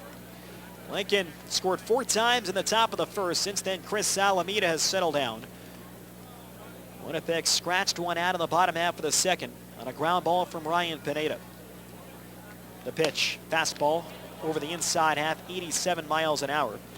0-1 on Casey Harther. Both Casey Harther and Tyler Coon tied for second in the league in batting average at .360, which also tied for the Goldeyes lead. We're presented with a co-award before tonight. The 0-1 pitch, swing and a miss and a high fastball. It's 0-2. The Goldeyes annual tear the cover off the ball, awarded to the Goldeyes player who leads the team in batting average. This year a co-presentation, an award that has been given out by the team since 2010. 1 on and 1 out. Another toss over, and Blackwood gets back safe. Middle infield looks for a double play. Brandon Pickney at third, back and near the line. Casey Harther stands very deep in the box. He finished tied for 4th in the American Association with 29 doubles. Tied with his teammate Tyler Coon. And the 0-2. Breaking ball low and outside. Good stop by Tyler Smith. It's now 1 ball and 2 strikes. Tomorrow night a 7:05 scheduled first pitch. Game 2 of this best-of-5 series. Winnipeg sends Ethan Hollingsworth to the mound. Lincoln counters with all-star right-hander Marquise Fleming. Another very good pitching matchup. Game 3 is scheduled for Saturday. That'll be 6:05 in Lincoln. 2 good lefties. Nick Hernandez against young lefty Kevin McGovern. The 1-2 pitch to Harther. Swinging a foul tip, and that's off the mask. The catcher Tyler Smith. Hope that he's all right. Art Thigpen will throw out the next ball to Joe Pesenius. And Harther stays alive at 1 ball and 2 strikes. Game 4 scheduled for Sunday, if necessary, 5:05 at Haymarket Park. Matt Jackson against Zach Vars. And if it goes to the winner-take-all Game 5, that would be Monday at 6:05 in Lincoln. Chris Salamita against Joe Pesenius, the 2 starters in tonight's game. 1-2 on Harther. And the pitch, swinging a high pop-up to the right side, foul ground. Going over is Ian Gack, and that ball is going to land well into the seats. So it's still 1 ball and 2 strikes. If you remember back to the 4-game series, these 2 teams played at the end of May. It was Ian Gack who was involved in one of the lighter moments of the year, reaching into the stands to try and catch a foul pop-up. He was overtaken by Jim Busby, a longtime Goldeyes fan, who was well within his right to catch it. Runner goes, the 1-2 pitch, swinging a liner, 1-hopper toward short, fielded by Gilmartin, only plays at first. Fires over to Ian Gack in time to get Casey Harther. And there's 2 men down. So the Goldeyes put Jake Blackwood in motion. That keeps them out of the double play. So now Blackwood on second and 2 men down. Reggie Abercrombie stepping up and a chance to get within 2 here with a single. Saltdogs with solid arms in the outfield. Jeremy Hamilton in left. Ryan Joynton right about average arms. Matt Forgatch has a good arm out in center field. Abercrombie reached in an infield single, starting the rally in the second. He would later come home on the Ryan Pineda ground ball. A bit of rain now begins to fall over Shaw Park in the bottom half of the 3rd inning. The pitch, check swing, breaking ball misses low and outside. The count is 1 ball and 0 strikes. Saltdogs did make a transaction prior to today. They officially put John Gaston, the former Red Hawk, on the disabled list. They had to make 1 move. They had 23 players to finish the regular year. Teams have to get down to 22 for the playoffs. The 1-0 pitch, swing and a miss and a fastball away. That looked like the cut fastball from Joe Pesenius, and it's now 1 ball and 1 strike. Reggie, one of the few true 5-tool talents in this league. Goldeyes have another one on deck in Donnie Webb. 4-1 in favor of Lincoln, last of the 3rd. And Abercrombie will step out of the box. Abercrombie crowds the plate. Jake Blackwood is on second and 2 outs. Pesenius with a 1-1 pitch. Line shot to left center field. Going over Forgatch. Won't get it. That's in for a base hit. And it's going to roll all the way to the fence. Blackwood around third will score. Abercrombie turns second. He's going to try for 3. The relay from Gilmartin. Not in time. Abercrombie safe with a triple. And the Goldeyes cut the lead of 4-2.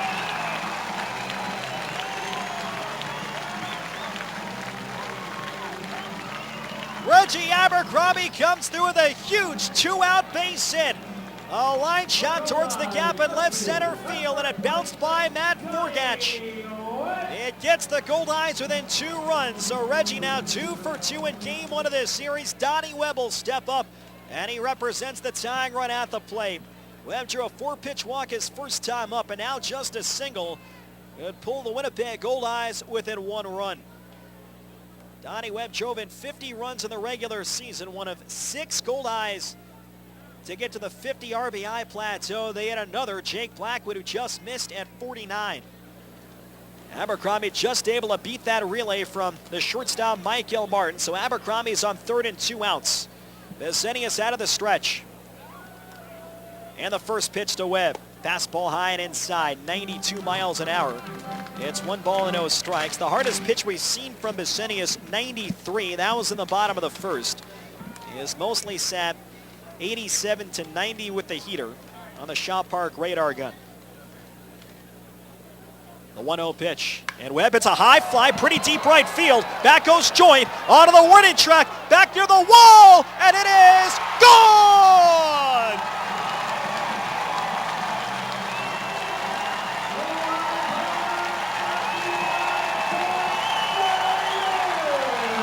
Donnie Webb ties the game with a 2-run homer over the right field fence.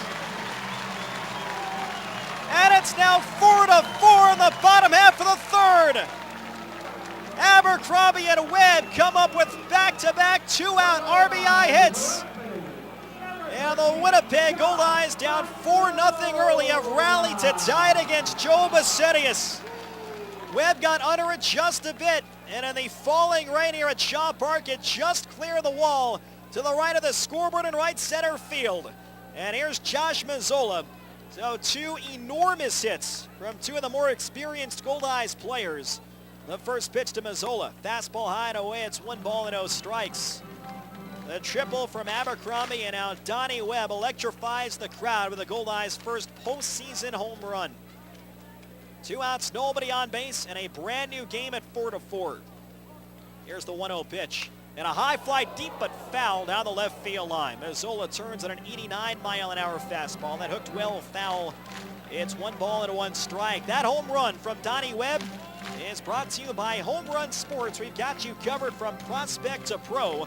Our Home Run Sports home run winner is Richelle Mejia. Congratulations, Richelle. Stop by Home Run Sports to receive your $20 gift card. The 1-1. Fastball into the knees for a strike. It's 1-2.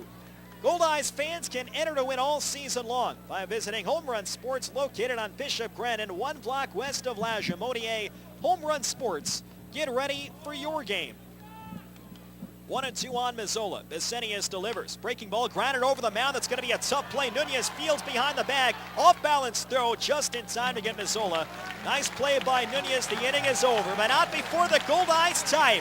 On a Reggie Abercrombie triple and a Donnie Webb 2-run homer, there were 3 runs, 3 hits, and nobody left on base. And at the end of 3 at Shaw Park, we're tied at 4 on Jewel 101. Step into Cub Bakery and you'll feel like you've come home. Cub Bakery, the oldest rye bread bakery in the city, has been making Winnipeg-style rye bread using virtually the same recipe since 1923. But they make so much more than their signature rye. Pick up fresh hearth and pan breads, pastries, and buns, all baked with care to ensure you and your family enjoy only the highest of quality. One taste and you'll understand why they're a Winnipeg tradition. Cub Bakery, always fresh. It's Ken, and I'm just not going to do a regular commercial here. I'll tell you what Ken would do. Ken would read the whole ad on this here Kenwood two-way radio from Prairie Mobile. It's tough, watch. See? Kenwood two-way radios will keep your business connected without the cell phone bill. Scramble features, and did I mention, it's tough. Two-way radios from Kenwood. It's what Ken would do, and you should too. After the sale, it's the service that counts. Prairie Mobile, your Kenwood authorized dealer. Great golf is just minutes away at Bell Acres Golf and Country Club. Golf 9 or 18 holes on one of the finest championship-style courses in Manitoba. And don't forget to ask about their seasonal memberships. But there's more than just great golf at Bell Acres. Book your next event in their fantastic banquet room. With a friendly staff, fantastic view, and room for up to 220 people. It's perfect for weddings, corporate events, and tournaments. Discover great golf and more at Bell Acres Golf and Country Club. Just 20 minutes from downtown Winnipeg. Visit bellacres.com. And now, back to Winnipeg Goldeyes baseball on Jewel 101.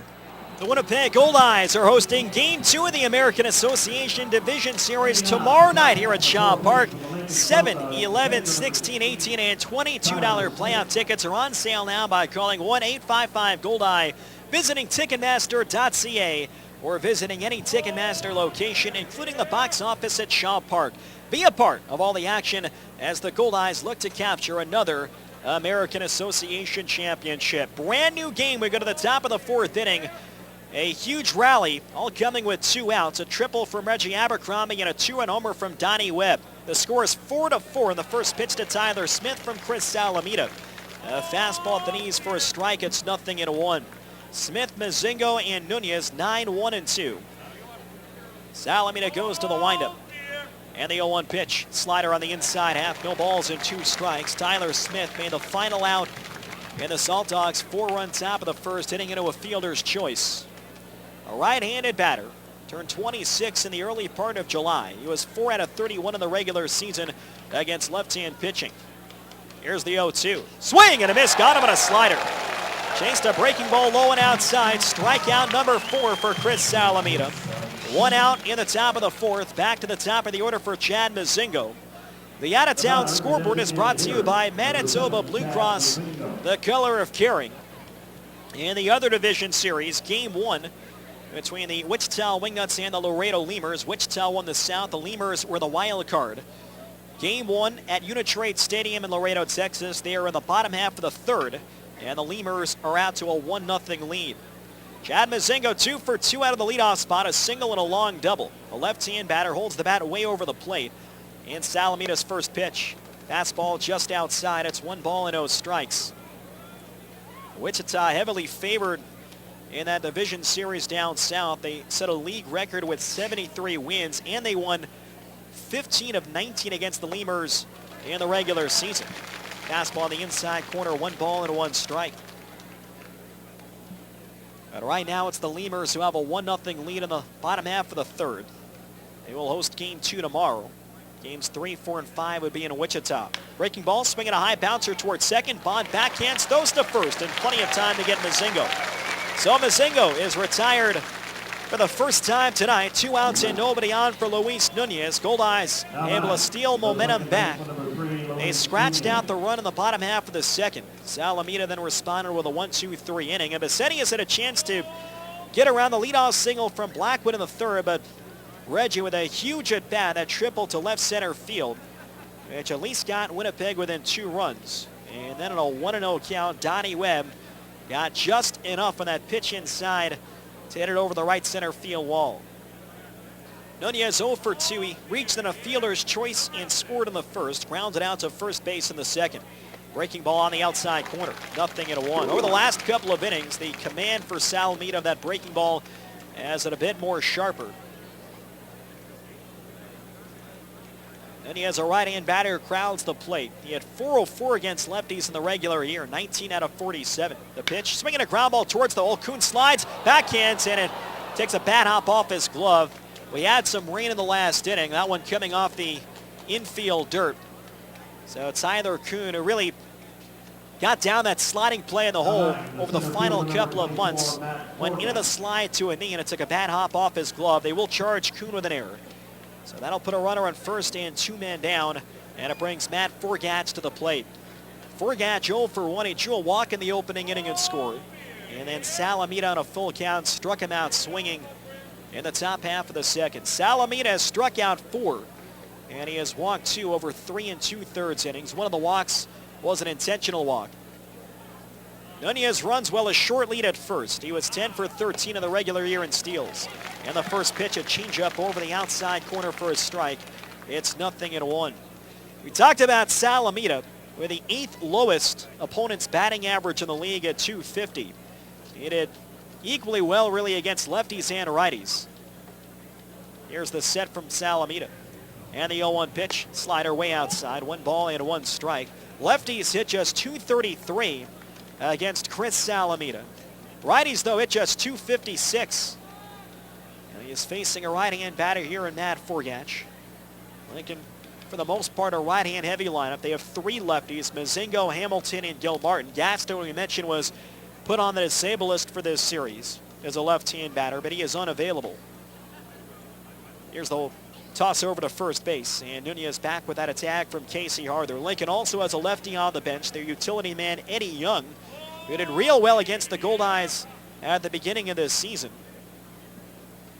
4 runs, 5 hits, and 1 error for Winnipeg. 4 runs, 6 hits, no errors for Lincoln. Outfield a step deep and a step to left against Matt Forgach. Here's the 1-1 pitch. Breaking ball, grounded foul to the left side. And the count goes to 1 ball and 2 strikes. Forgach is in his 3rd year with the Lincoln Saltdogs. His true rookie season came 2 years ago, 2012. He split time with 3 clubs. The Laredo Lemurs, the Gary South Shore Railcats, and then finished with the Saltdogs and had a very good true rookie campaign. After signing out of Pepperdine University, he had .269, 7 homers, drove in 33, and played a great outfield. Here's the 1-2 pitch. Swinging a bouncer, foul to the left side. We'll do it again in a ball and 2 strikes. Last year he played in all 100 games for the Saltdogs at .245. He had 6 homers, drove in 56. He would steal 34 bases, which ranked 4th most in the league. This year, .253, 9 homers, 42 RBIs, and 35 steals, which ranked 2nd. He's really been an all-around type player. One of the bright young stars in the league, and he's hitting 3rd for a playoff team right now. Crowds the plate, a slightly closed-up stance. Salamita leans in to get the sign for Luis Allen. Nunez the go-ahead run on 1st and 2 away. Salamita's ready. Runner goes, 1-2 pitch, and it's in there for a called strike 3. The runner was going to be out anyway at 2nd, but it's a called 3rd strike on that Forgach, and that ends the top half of the 4th. No runs, no hits, 1 error, and 1 left on base. Middle of the 4th inning at Shaw Park. 4-4 on Jewel 101. It's summer. The perfect time to kick back and relax with friends and family. This summer, make it easy on yourself with catering by Chicken Delight. From a feast for a few to feeding your whole crew, Chicken Delight will put a smile on everyone's face with their famous chicken, fabulous pizza, ribs that rock, and more. Pick it up or have it delivered. Give us a call or send us your catering order at chickendelight.com. So don't cook tonight. Tonight, all right. Call Chicken Delight. Things you'll never hear a Cambrian Credit Union member say. Oh, I just love paying service fees. My high mortgage rate is amazing. Yes, I'll pay $1.50 to use this ATM. With Cambrian Credit Union's great rates and free banking through the UnFee, Cambrian members won't say these things. With a full range of hassle-free financial services, they're here for Manitobans. Cambrian Credit Union, building strong financial foundations for making dreams come true. Honey, where should I put this? In the basement. I don't think there's any room. Sound familiar? If your home or garage has accumulated more than it can hold, let BFI Canada help. Rent a temporary bin from BFI for a day, a week, or longer. Too much stuff? Then call the Blue. Call BFI Canada to schedule your delivery today. BFI Canada, a Progressive Waste Solutions company. And now, back to Winnipeg Goldeyes baseball on Jewel 101. Winnipeg Goldeyes baseball is brought to you by MTS. Get unlimited internet in Manitoba on all your devices only with MTS. Bottom of the 4th, score tied at 4. Game 1 of the division series. As the lights have taken full effect here at Shaw Park, Luis Allen, who walked his first time up, leads off against Joe Besenius, bunts it in the air behind the plate, and Tyler Smith will run out of room. Nice catch by a fan about halfway back into the box seats. It's 0-1. Allen, Pineda, and Bond, 8-9-1 the scheduled hitters. Lincoln got off to a quick start, 4 runs against Chris Salamita in the top of the 1st inning, but slowly and surely the Goldeyes have tied things up, and still a lot of baseball left to go here in game one of this best-of-5 series. Righty against righty, the 0-1 to Allen. Line drive the other way, and that'll go foul. Allen got jammed in, 92 miles an hour on the radar gun, and it's no balls and 2 strikes. So Max Poulin and Luis Allen, 2 of the best players ever in the Goldeyes' 21-year history, now tied in the record books for the most base hits, 631. 0-2 on Allen. Viceni is ready from the stretch. The pitch, curveball taken low. It's now 1 ball and 2 strikes. Mention the record tying hit came in Allen's final at bat of the regular season, the bottom of the 9th inning on Monday, in front of a crowd of better than 7,300, the biggest of the year for the Winnipeg Goldeyes. Railcats would win that game 5-4, but the Goldeyes had a great finish to the season. They won 16 of their final 21 games. The 1-2 pitch, another curveball low and outside, 2 balls and 2 strikes. Not sure if the rain had some effect on Viceni. It started to fall midway through that bottom half of the 3rd. Abercrombie would triple to left center, and then 2 pitches later, Donnie Webb at the game-tying 2-run homer to right center field. And rain has died down to a very soft mist here in downtown Winnipeg. The 2-2 pitch, slider low and outside. So it's gone from 0-2 to 3-2. Viceni has missed with 3 consecutive off-speed pitches. Ryan Pineda on deck, and Luis Allen, as he usually does, having a tough at-bat. Allen 24 walks against only 16 strikeouts in 96 regular season games. Outfield deep and over to the left side. The payoff pitch. Swing and a miss. Got him on a changeup low and in. Joe Viceni with his 3rd strikeout. And that brings up Ryan Pineda. Trades and transactions are brought to you by Prairie Safety Surfacing. Bounces like rubber, wears like a rock. Prairie Safety Surfacing, your authorized rubber rock dealer for Manitoba. Visit them at prairieSafetySurfacing.com. There were several moves today. Kansas City T-Bones have released former Goldeye Ray Saller, as well as veteran outfielder Brian Sabatella. Laredo Lemurs have put right-hand pitcher Michael Shreves on the disabled list to cut their postseason roster down to 22. Ryan Pineda swings and misses at a breaking ball away. It's no balls and a strike. Pineda got Winnipeg on the board with the bases loaded and 1 out in the 2nd. He had a slow roller in front of the first base bag. Ian Gack's only play was to get Pineda out at first, and it allowed Reggie Abercrombie to score to make it a 4-1 game. Righty against righty, bases empty and 1 down. The 0-1 pitch, fastball low and outside, 1 ball and 1 strike. Mention that the Saltdogs placed John Gaston on the disabled list to get their playoff roster down to 22. The Amarillo Sox traded right-hand pitcher Jeremy Gooding and right-hander Kellen Moen to the Fort Worth Cats of the United League to complete an earlier trade. The 1-1 fastball just outside. 2 balls and 1 strike. The leadoff man Brock Bond is waiting on deck.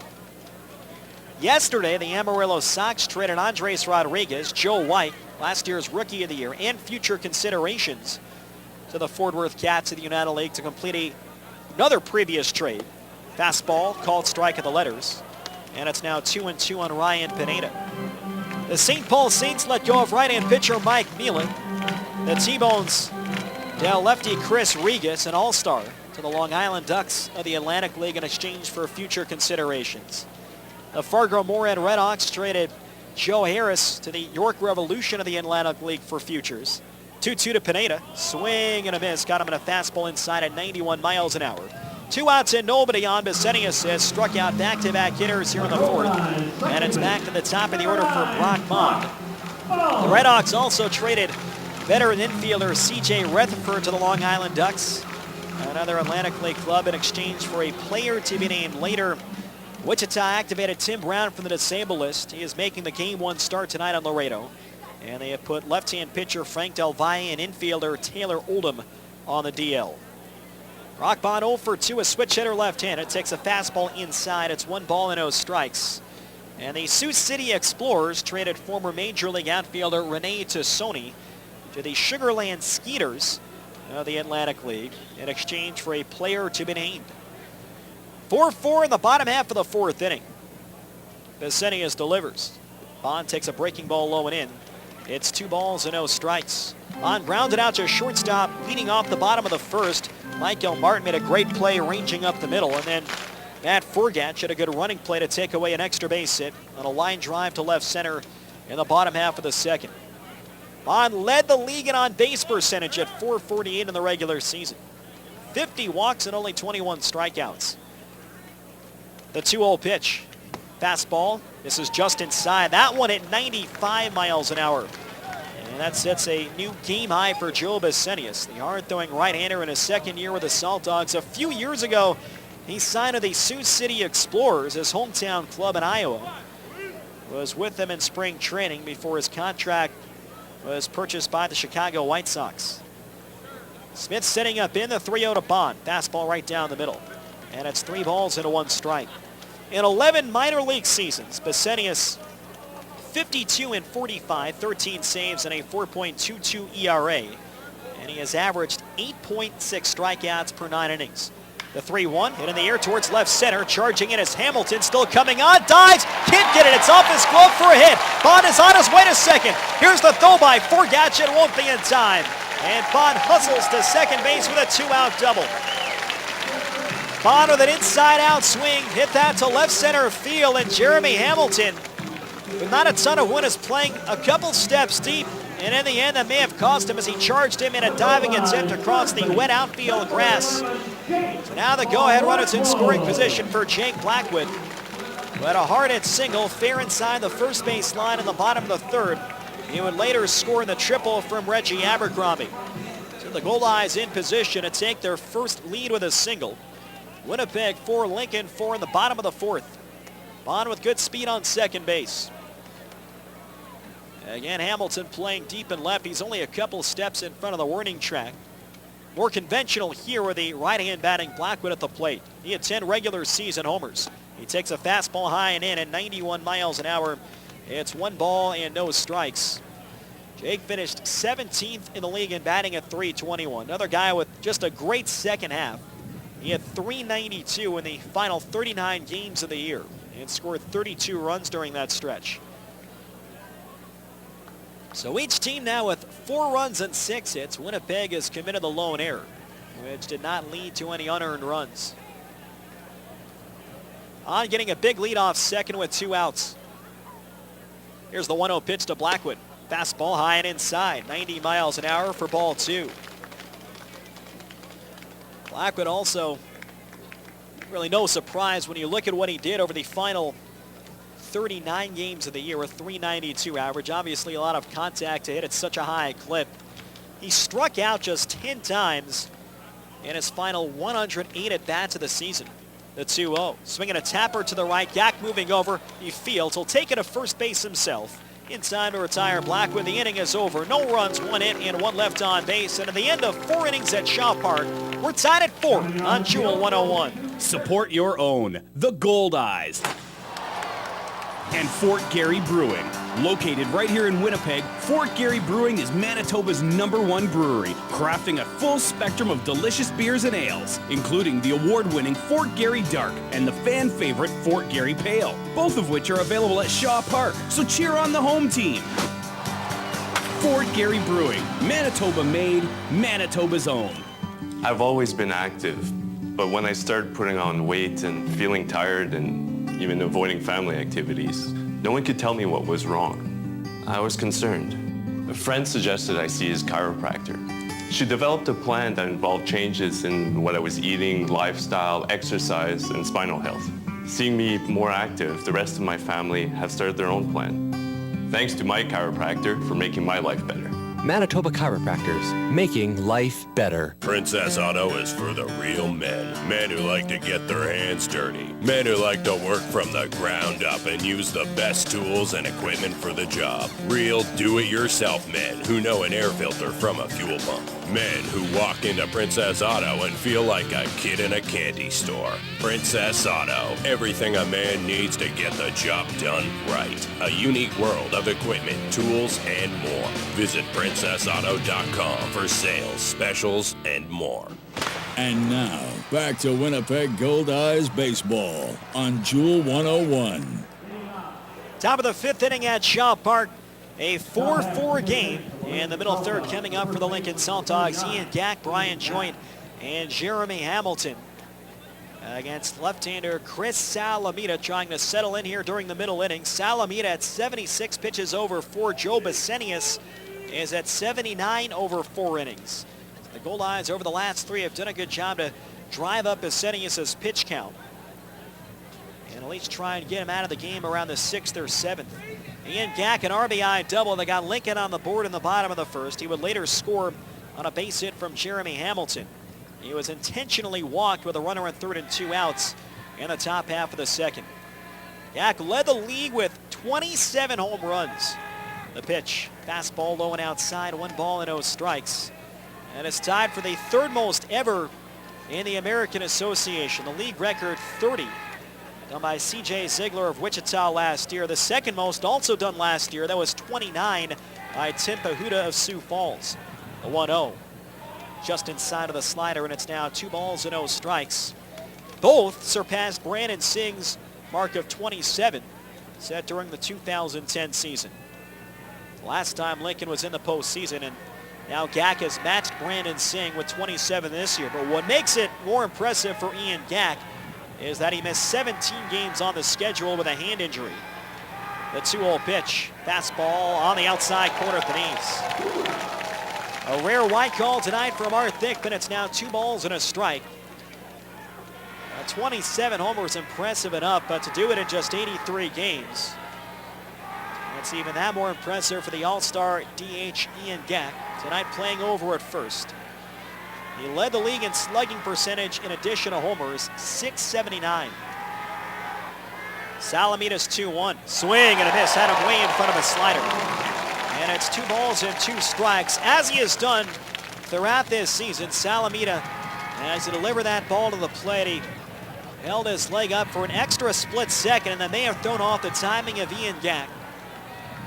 A native of the state of Washington, was here for the All-Star game, representing the Saltdogs in the American Association South. And 2 of the more impressive balls out of Shaw Park that we've seen this season. The 2-2, fastball just outside, 3-2. In the home run derby, he did lose 10-4 to Craig Maddox, but in terms of distance, he probably had the best 2 home runs. He hit one off the top of the light pole, right behind the Donnie Smith retired number and straightaway left. And on the next swing, he had an opposite field homer off the top of the scoreboard in right center field. 3-2 on Ian Gack. The payoff from Salamita. And it's on the outside corner, strike 3 called. Chris Salamita with a backdoor slider freezes Ian Gack. 1 man down in the top half of the 5th inning. So Chris Salamita locks up Gack, retired for the first time tonight. Brian Joint now steps to the plate. Joint 1 for 2, an RBI single and a run scored in the first. Grounded out to Jake Blackwood following the intentional walk to Ian Gack in the top of the second. 4 runs, 6 hits, 1 error for the Goldeyes. 4 runs, 6 hits, and no errors for the Saltdogs. Chris Salamita in his 5th year with the Winnipeg Goldeyes. He is in his 3rd postseason in a Goldeyes uniform. This year in both 2011 and then the championship run in 2012. Swing and a miss at a fastball away. Good action on the 2-seamer. 0-1 on Brian Joint. He had .354 against lefties in the regular year, 28 for 79. The Saltdogs as a team, a very solid .276 against left-hand pitchers. Bases empty and 1 down. Salamita off the 3rd base end of the rubber. Here's the 0-1 pitch. Slider, and that catches the inside corner. That buckled the knees of Brian Joint. Now it's no balls and 2 strikes. Salamita's final regular season start, and that was the series opener at Midway Stadium on August 26th. He would take a no decision. Allowed 3 earned runs and 10 hits in 5 1/3. Walked 2 and struck out 6. Goldeyes would win that in 12 innings, 10-6 over the Saints. Allen sets up outside. The 0-2, swinging a ground ball up the middle. Coon reaches, and it's just beyond his glove. A 1-out single up the middle for Brian Joint. And that is the first hit for the Saltdogs since Mazingo's leadoff double in the top of the second. So Joint again, he's got a bit of speed, but 1 out of 3 in the regular season in stolen bases. So he represents the go-ahead run on first with 1 down. Jeremy Hamilton stepping to the plate. Hard ground ball single up the middle for Joint. Hamilton is 1 out of 2 with an RBI hit in the first, and he was struck out swinging by Chris Salamita in the top half of the third. In his final 17 starts, take out his first 2 of the year, May 15th at Amarillo and May 19th at Laredo. Salamita in the last 17 outings of the year, he was 7-2 with a 2.57 ERA. The pitch, fastball misses just outside, and the count is 1 ball and no strikes. Midway through the season in a ball game against the Fargo-Moorhead Redhawks right here at Shaw Park. And the game that took place in June 27th, Salamita set the franchise record for strikeouts. Lefty against lefty. Swinging a line drive on the right field line. That'll look foul. Jeremy Hamilton way in front of a breaking ball, and it's 1 ball and 1 strike. Brandon Pickney is on deck. 4-4 top of the 5th in Game 1 of the best of 5 American Association Division Series.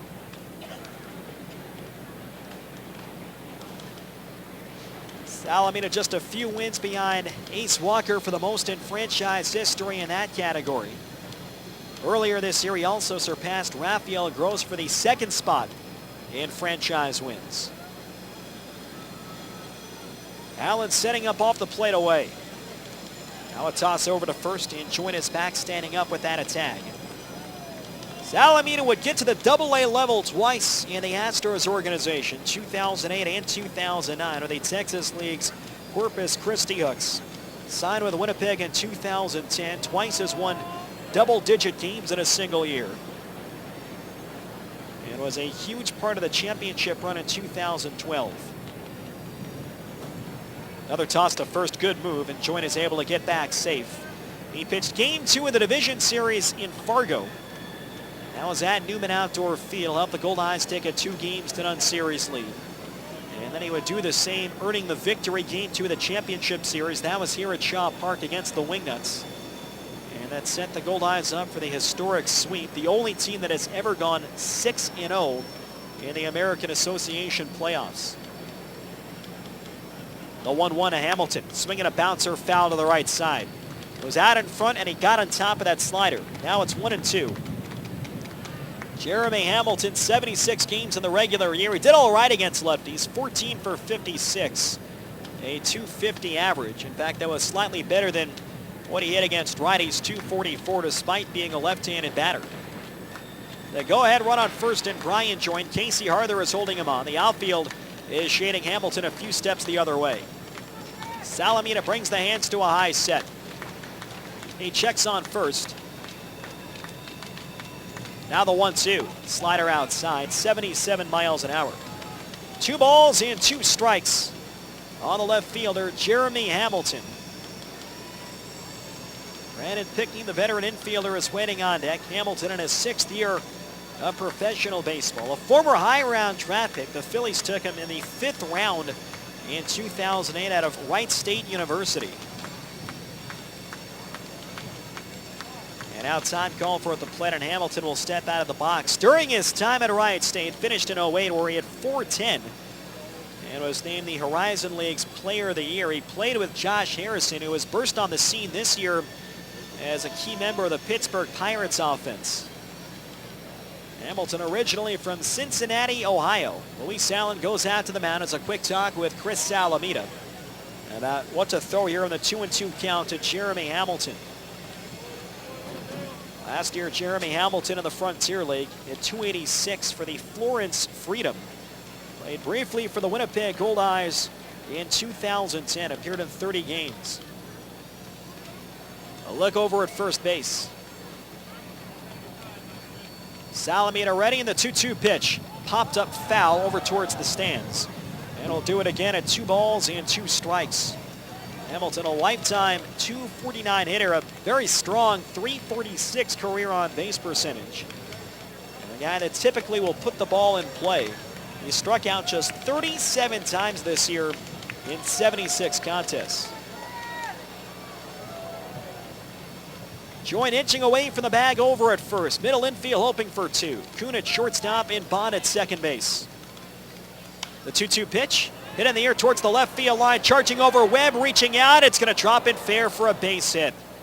Tough break there for the Goldeyes. A pop fly halfway down the left field line, just out of the reach of Donnie Webb. And it lands fair by about a foot. Similar to the ball hit by Ian Gack, at least in terms of how it landed fair. That was on the top of the first. So a bloop single for Jeremy Hamilton, who is now 2 out of 3. And that puts runners on first and second and 1 man down for Brandon Pickney. Pickney is 0 for 2. He has flied out twice to Josh Mazzola in right field. Pickney, a right-handed batter. There are 3 players in the building that were a member of the Grand Prairie Airhawks playoff team last year. Ryan Pineda of the Goldeyes. And both Chad Mazingo and Brandon Pickney at the plate. All part of the Airhawks South Division Championship Club last season. First pitch, slider taken low and inside. It's 1 ball and no strikes. Brandon Pickney this year with his 3rd different American Association club. He's in his 12th year of professional baseball and a guy with AAA experience. Former 12th rounder by the Cleveland Indians in 2003 out of Sacramento City College. 2 on and 1 out. Double play still in order. Here's the 1-0 from Salamita. Swinging a ground ball out to short, might be 2. Coon goes to second for 1. Bond to first. Double play and the inning is over. 6-4-3 turned by Tyler Coon and Brock Bond. And it helps Salamita escape the jam of the 5th inning. No runs, 2 hits, and 1 left on base. We've come halfway at Shaw Park. Goldeyes 4, Saltdogs 4 on Jewel 101. Go to bostonpizza.com and finger cook a meal the whole family will love. Don't waste your precious time cooking when you don't have to. We know you've got more important things to do, like watching sports highlights, stopping your kids from bumping into stuff, or simply taking a break from napping. And with over 100 menu items to choose from, everyone can get exactly what they want. To order, call 925-4111 or finger cook today at bostonpizza.com. I'm off to the UPS store. We don't need anything shipped. Well, I'm getting our office printing and brochures made up, and I need some name badges and these pages laminated for our training class tomorrow. At the UPS store? Yeah, they do everything. No, really, what are you shipping? Copy, print, ship, and more at the UPS store. With their digital and wide format printing services, as well as in-house graphic design services, they've got all your business needs covered. Big or small, they do it all at the UPS store. Save on your next energy bill with helpful tips from Manitoba Hydro. Even small changes can make a big impact on the environment. Install dimmer switches on the lights you use most often to control exactly how much light and electricity you use. Unplug your cell phone chargers once they finish charging. Chargers continue to draw energy even after your device is fully charged. And whenever possible, use cold water for laundry. For more ways to conserve energy, visit hydro.mb.ca. And now, back to Winnipeg Goldeyes baseball on Jewel 101. Bottom of the 5th inning at Shaw Park. We're tied at 4. Good job by Chris Salamita and the defense to get around first and second and 1 out in the top of this inning. Tyler Coon leads off against Joe Bissenius, and his 80th pitch of the night is a fastball on the outside half, 0-1, 90 miles an hour. Coon 1 for 2 in the opener of this series, an infield single and a foul pop-up caught by the third baseman Brandon Pickney. The 0-1 of the left-hand batting Coon, swinging a ground ball towards the hole, base hit through to right field. Tyler Coon, who in the regular season, out of 100 games, 49 of them were for multiple base hits, is now 2 for 3 tonight. Tonight's trivia question is brought to you by the Place Louis Riel Suite Hotel in downtown Winnipeg. Place Louis Riel, specializing in spacious executive suites. Well, this is the 3rd time the Goldeyes and Saltdogs are matching up in the postseason. They had an epic 5-game series, and the Goldeyes won that, the opening round of the Northern League playoffs in 2002. The Goldeyes won the 5th and decisive game, September 9th of 2002 at Lincoln's Haymarket Park. A final score of 6-0. Here's Casey Harther. Toss to first, and Coon is back safe. Our question tonight, who is the winning pitcher for the Winnipeg Goldeyes in Game 5 of the first round of the playoffs against the Saltdogs in 2002. Lincoln gets a right-hander warming up in the bullpen. Coon with very good speed, the go-ahead run on first. Now a hard throw to first base, and Coon dives back under Gack's tag. Coon 11 steals in the regular year. He was caught just twice. Winnipeg stole 3 bags on Joe Bissenius and Tyler Smith in the second, including a double steal. Arthur over to a strikeout and a ground out to short. The first pitch, he squares, pulls back, fastball knee high for a strike. And the count is 0-1.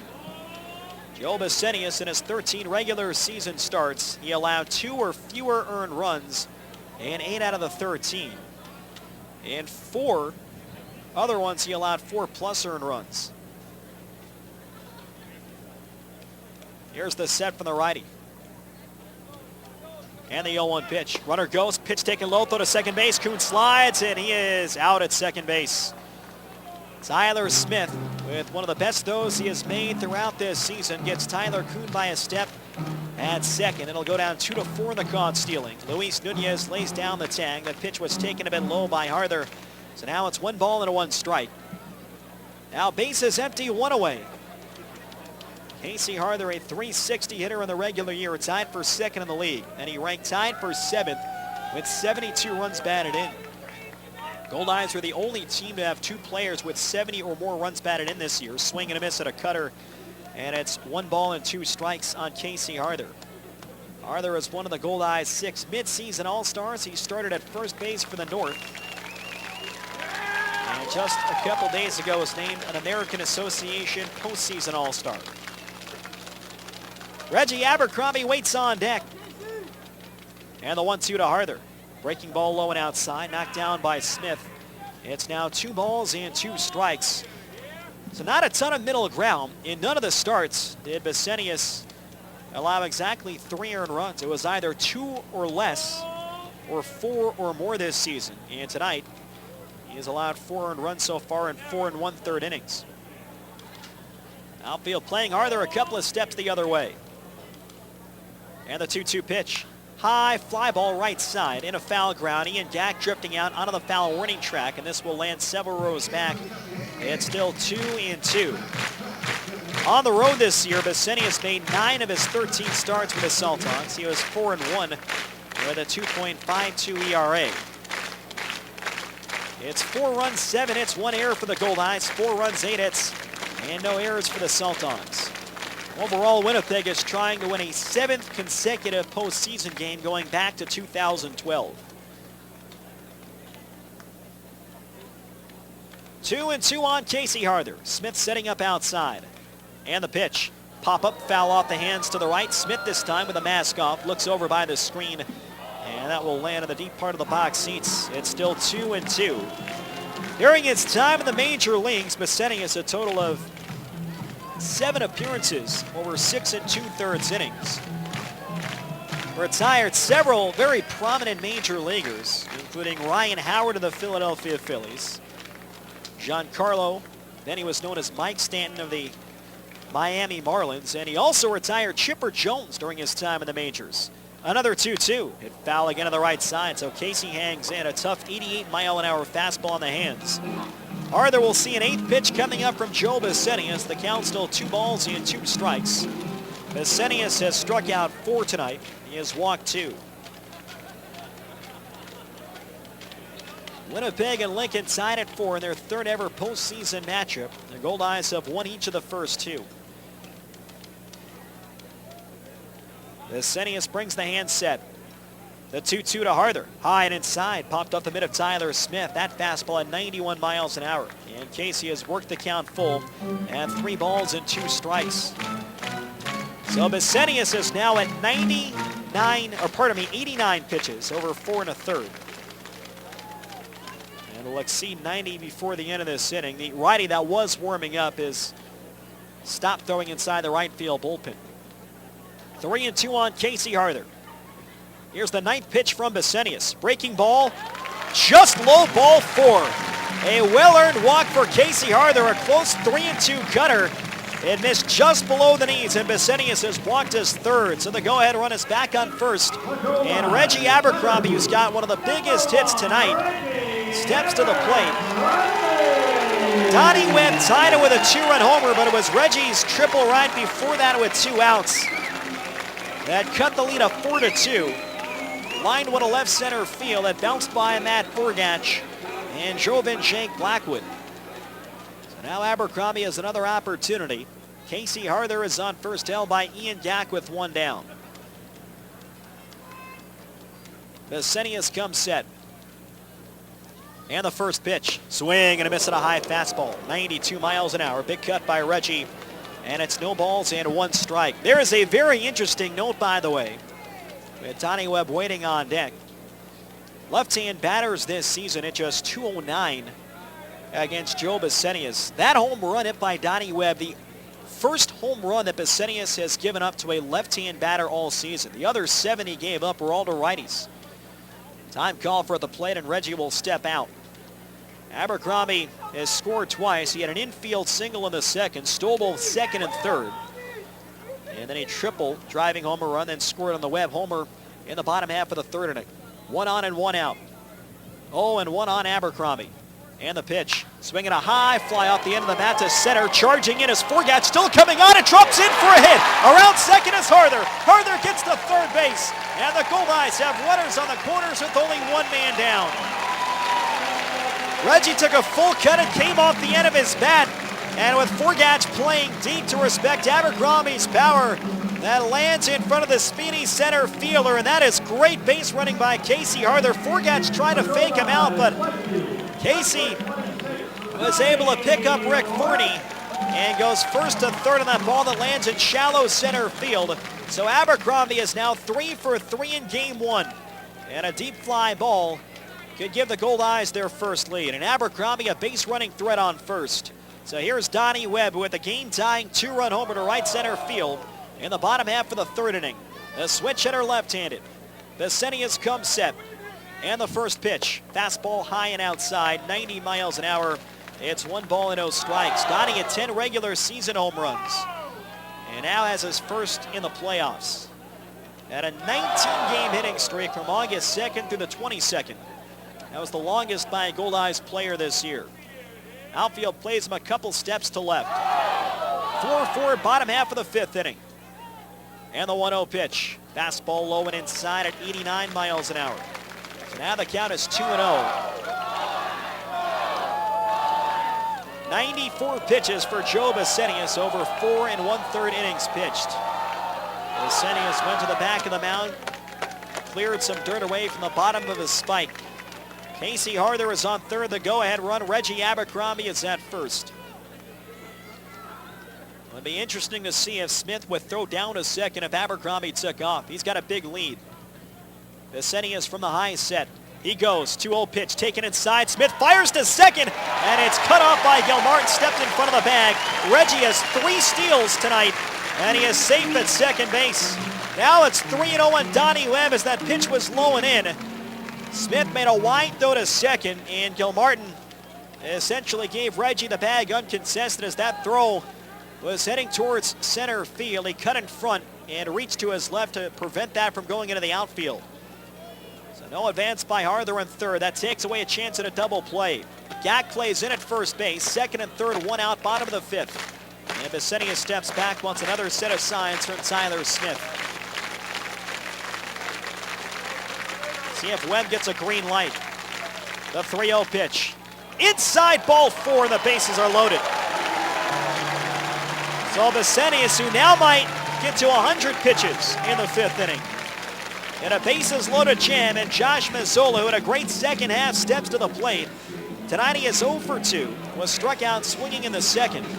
And then he got robbed on a nice play up the middle by Luis Nunez, the second baseman. Tyler Smith with a couple of words of encouragement for Joe Vesenius. He'll head back behind the plate. Casey Harther on third, Reggie Abercrombie on second. Donnie Webb, who just drew his second walk of the night, is on first. So Vesenius has walked 4 in the game. This does reset a chance for a force of the plate or a double play for the Saltdogs. Lincoln's defense this year in the top half, they were tied for 4th at 976. The first pitch, ground ball towards third, just foul outside of the bag, and it's 0-1. Mazzola had a number of critical hits in the Goldeyes championship run in 2012. He had 400 in the 6 games with 2 homers and 6 RBIs. Right now the Goldeyes just looking for a deep fly ball. Runners take a lead from all three bases. 4-4, bottom half of the fifth. Besenius ready in the 0-1 pitch. Fastball, that one catches the outside corner. 88 miles an hour. Mazzola thought it was a little bit wide. And now it's no balls and 2 strikes. The Goldeyes defense, of course, tied for first. Tied with Wichita with a fielding percentage of .980, but Winnipeg had the fewest errors in the league with 74. Right-hander against right-hander. Bases full and 1 down. The 0-2 to Mazzola. Breaking ball grounded towards the hole. Gilmartin backhands, tough play. Goes to second. Just in time. Reel it at first. Not in time. Mazzola beats it out. Arthur scores. Here comes Reggie. And Abercrombie slides home. And the Goldeyes lead 6-4 in the bottom of the 5th inning. Josh Mazzola beats out the relay throw from Luis Nunez. It drives in Casey Arthur, and then Reggie Abercrombie with heads-up base running scores all the way from second. And Winnipeg has a 6-4 lead. They're in front for the first time tonight. That ball broke off the glove of Ian Gack at first. They will score an error on the second baseman, Luis Nunez. You can't assume the double play. The error, though, is charged for allowing Abercrombie to come across the plate. So Mazzola will get credit for an RBI. And now Luis Allen steps up. With a runner in first and 2 down, Webb was forced out on that play 6-4. He knew it was going to be tough. That was a grounder in the hole, and Mazzola runs well. So 6-4 Goldeyes. Allen swings and misses at a breaking ball low and away. It's 0-1. Goldeyes have now scored 6 unanswered runs after the Saltdogs jumped out to the quick 4-0 lead. So an RBI fielder's choice. And the second run, Reggie Abercrombie coming home, and the throwing error charged to Luis Nunez, the second baseman. The 0-1 fastball on the outside corner of the knees. No balls and 2 strikes. Nunez did everything he could. He had Webb bearing down with a tough slide at second base. And it was a blindside play, getting that throw from short, but Nunez made a strong throw to Ian Gack. Mazzola just was able to beat it out, and in the process, it went off Gack's glove. And Reggie just outstanding base running to give the Goldeyes a 2-run lead. Toss to first, Mazzola back safe. Mazzola is a threat to run. 17 steals in the regular season, and he was only caught 3 times. So Besenius now at 101 pitches over 4 2/3 innings. But there's nobody warming inside the Saltdogs bullpen. The 0-2 pitch. Breaking ball just outside. A curve from Joe Besenius, and the count is 1-2. Allen walked in the second, struck out swinging in the fourth. Goldeyes have found a way to manufacture runs. They have scored 6 times tonight, and half of those have come home on a ground ball. Allen crowds the plate. He stands deep in the batter's box. Mazzola short lead at first. Here's the 1-2 to Allen. Line drive the other way, and that's going to drop in front of Joint for a base hit. Great swing behind of the count. Allen serves a fastball in a shallow right field. So it's first and second and 2 outs. And Ryan Pineda steps to the plate, the 7th man up in the inning for the Winnipeg Goldeyes. And still no action in the Lincoln bullpen. Pineda 0 for 2, an RBI ground out in the second. He was struck out by Besenius swinging in the fourth. 6 runs, 9 hits, 1 error for the Goldeyes, 4 runs, 8 hits, and 1 error for the Lincoln Saltdogs. Mazzola on second, Allen on first. Outfield medium depth and a step to left against Ryan Pineda. Besenius checks back. And the first pitch. Breaking ball misses just low. And it's 1 ball and 0 strikes. With everything that's transpired in this inning, you really got to look at the biggest turn of the plate. Casey Arthur, after Coon had been caught stealing, Besenius had kind of settled things down. It was 1 out of nobody on base, but Casey came back from a 1-2 count and walked on the 9th pitch. And that put everything else in motion. Fastball a little bit high and outside, 88 miles an hour, and it's 2-0. During that 9th pitch turn of the plate, Arthur with 3 2-strike fouls and tough fastballs in on the hands. And he had a great take on that 3-2 breaking ball that missed just low and inside. Mazzola on second, Allen on first, 2 outs. Pineda ahead in the count, 2-0. The pitch from Besenius, breaking ball into the knees for a strike, though behind the runner at first, and Allen just slides it safe. Tyler Smith threw behind Luis Allen at first. The throw might have beat him, but Ian Gack was a little bit late applying the tag, and Allen with a savvy veteran slide to the backside was able to get his foot in underneath. It's now 2-1 on Ryan Pineda. Brock Bond, who's hit the ball hard 3 times tonight, is waiting on deck. Winnipeg 6, Lincoln 4 in the bottom of the 5th. 2 on and 2 out. Pineda batted .333 in the regular season, 2 outs and men in scoring position. The pitch, foul off the mask of Smith behind the plate. Now it's 2 balls and 2 strikes.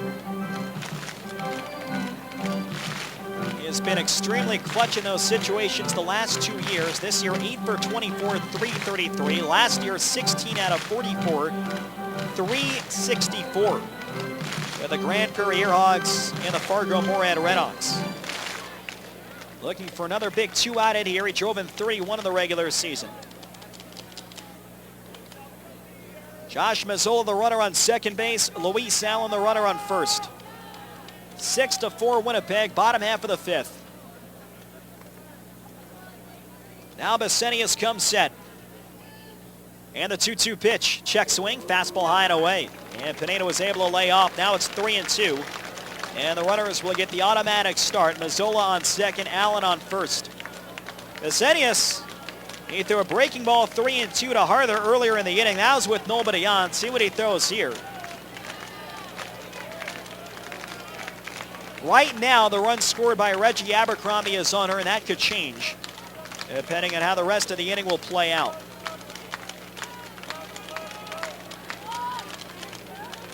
Pineda wide stance at a deep crouch from the right side of the plate.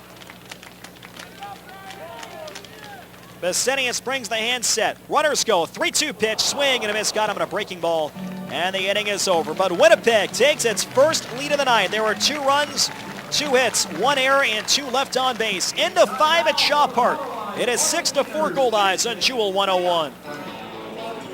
Leave the daily grind behind and treat yourself to what is by far Winnipeg's best happy hour. Monday through Friday from 3 until 5, the lounge at your favorite Pony Corral location has happy hour appetizers at half price. And on top of that, every Monday, Tuesday, and Sunday, you can get 49-cent wings and ribbies. It's all part of Winnipeg's best and most delicious happy hour. Monday to Friday from 3 till 5 and Monday and Tuesday from 5 until 2 a.m. at your local Pony Corral lounge. This is Goldeyes Baseball on 100.7 CFJL. Jewel 101 Winnipeg.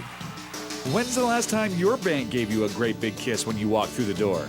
Excuse me? That's what they do at Sonova Credit Union. Their DOG, Director of Greetings, is a St. Bernard who welcomes all members. Wow, can he schedule appointments too? No need. At Sonova, you don't need an appointment, ever. Drop by whenever works for you. Bank brighter with Sonova Credit Union at one of their 11 branches throughout Manitoba, with convenient 7 days a week service in Winnipeg. The rebates are back! The rebates are back! What? The rebates from Reliance Superior Heating and Air Conditioning are back, and I'm not missing out on the great savings this year. The rebates from Reliance are back by popular demand. Right now, when you buy a high-efficiency Lennox furnace and air conditioner from Reliance, you get $2,000 back in rebates. Call Reliance Superior Heating and Air Conditioning now at 204-697-5666 or hurry over to RelianceSuperior.ca today. Some conditions apply.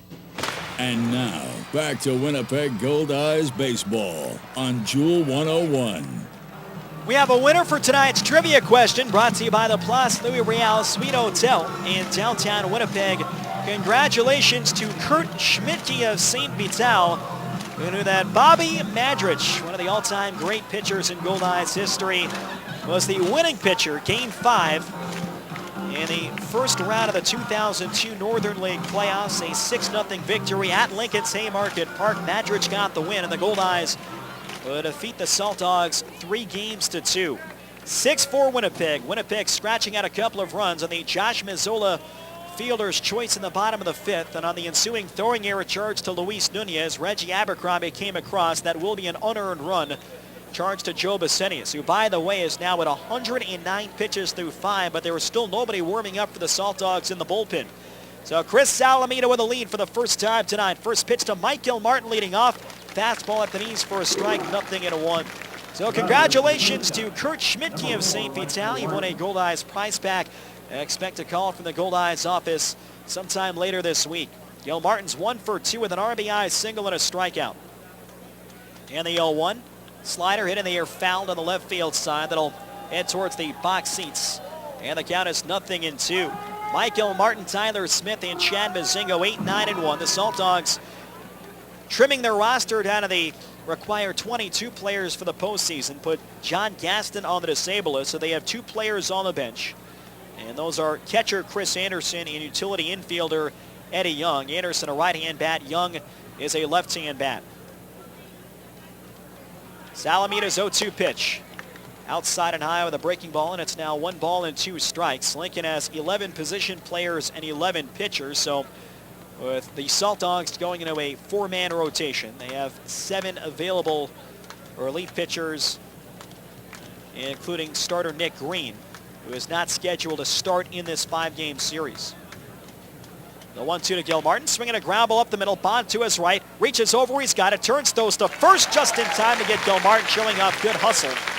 A nice play by Bond, ranging to his right, and Salamita has retired the leadoff man for a 4th consecutive inning. Big inning here for the Goldeyes, trying to protect the lead, which they have taken for the first time. The Saltdogs came out smoking hot. 4 runs in the top of the first. They sent 9 men to the plate. But another big turning point right now. It was still 4-0 in the top of the second, and Chad Mazingo hit that long double to right center leading off, but Salamita bared down, prevented him from coming around, and that gave the Goldeyes momentum. They got their first run on the bottom of that inning. First pitch to Tyler Smith, a changeup in the knees for strike 1. Goldeyes tied it with 3 in the third and have taken the lead, 2 in the bottom half of the 5th. Tyler Smith 0 for 2 with a fielder's choice and a strikeout. The 0-1 from Salamita. Slider on the outside corner at the knees, and it's quickly no balls and 2 strikes.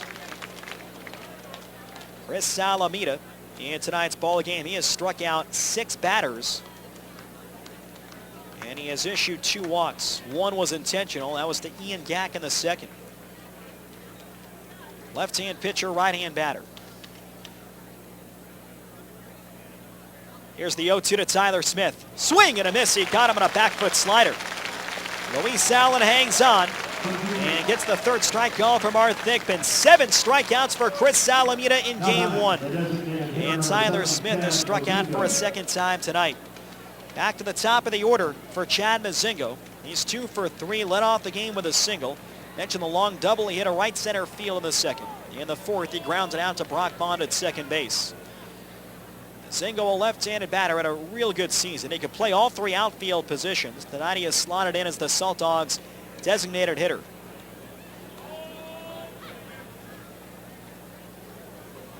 Here's the first pitch, and it's taken just outside and low, a fastball, and the count of 1 ball and 0 strikes. Chris Salamita in his postseason career with very strong numbers. 5 starts, 1 game in relief, 1-1 and a 2.53 ERA. That includes his postseason work in the Houston Astros organization.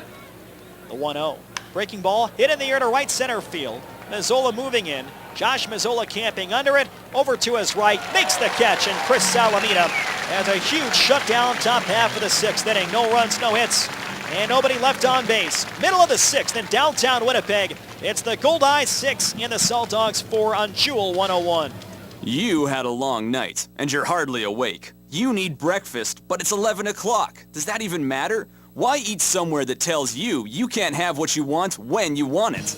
Just go to Robin's anytime for their Breckwich, made with everything you want, like egg, tantalizing ham, perfect bacon, delicious sausage, and of course melt-in-your-mouth cheese that you can enjoy on a croissant bun, wrap, or bagel. Served all day. Only from your hometown hero, Robin's. Fast, fresh, and friendly. Hi, this is Ivan Saper, owner of Saper Agencies. We offer personal, business, automobile, and travel health insurance. But it's how we sell that makes us different. We strive to remain on the cutting edge of technology and product innovations. We promise you quick, efficient, and effective solutions and 100% satisfaction. See us today, and we'll find you the right solution at the right price. Remember, your best insurance policy is our experience. Saper Agencies, 2188 McPhillips. Call 694-6787. Nothing foggy. Nothing to hide. Everything is crystal clear with Duraco windows. Duraco windows are built to last a lifetime, and they guarantee it 100% with their true lifetime warranty. Feel confident that should a seal fail, a lock break, or a weld crack, you are completely covered. A big investment should be backed big time. So know what you're getting right from the start. The choice is clear. Duraco windows. Go to Duraco.com now to book a free consultation. And now, back to Winnipeg Goldeyes baseball on Jewel 101. Winnipeg Goldeyes baseball is brought to you by NTS. Get unlimited internet in Manitoba on all your devices only with NTS. Big shutdown inning for Chris Alameda. He has kept the Goldeyes in it through 6. He's had 102 pitches. Meanwhile, the top third will bat against Joe Bissenius. He's thrown 109 over 5, and he is going out for the bottom half of the 6th. Brock Bond 1 for 3, and the first pitch changeup on the outside corner at the knees, 0-1. Bond, Blackwood, and Coon. Brock 1 for 3, retired on a hard grounder up the middle in the first. Retired on a hard liner to left center in the second, then he doubled to left center in the fourth. The 0-1 pitch. Changeup, that one just outside. Same pitch, but this one just missed the location. It's 1 ball and 1 strike. Brock Bond, a switch hitter left-hand. It's 6-4 Winnipeg in the bottom of the 6th inning. Outfield playing Bond a few steps the other way. Crowds the plate. Bissenius with a 1-1. Hit in the air to center. Moving in is Forgatch. He falls down. It goes behind him. It's going to roll all the way towards the warning track. Bond on his way to second. He's going to try for 3. Nunez with a relay throw. It's over the head of Pickney. Bissenius able to back it up, and Bond slides in a third with a triple.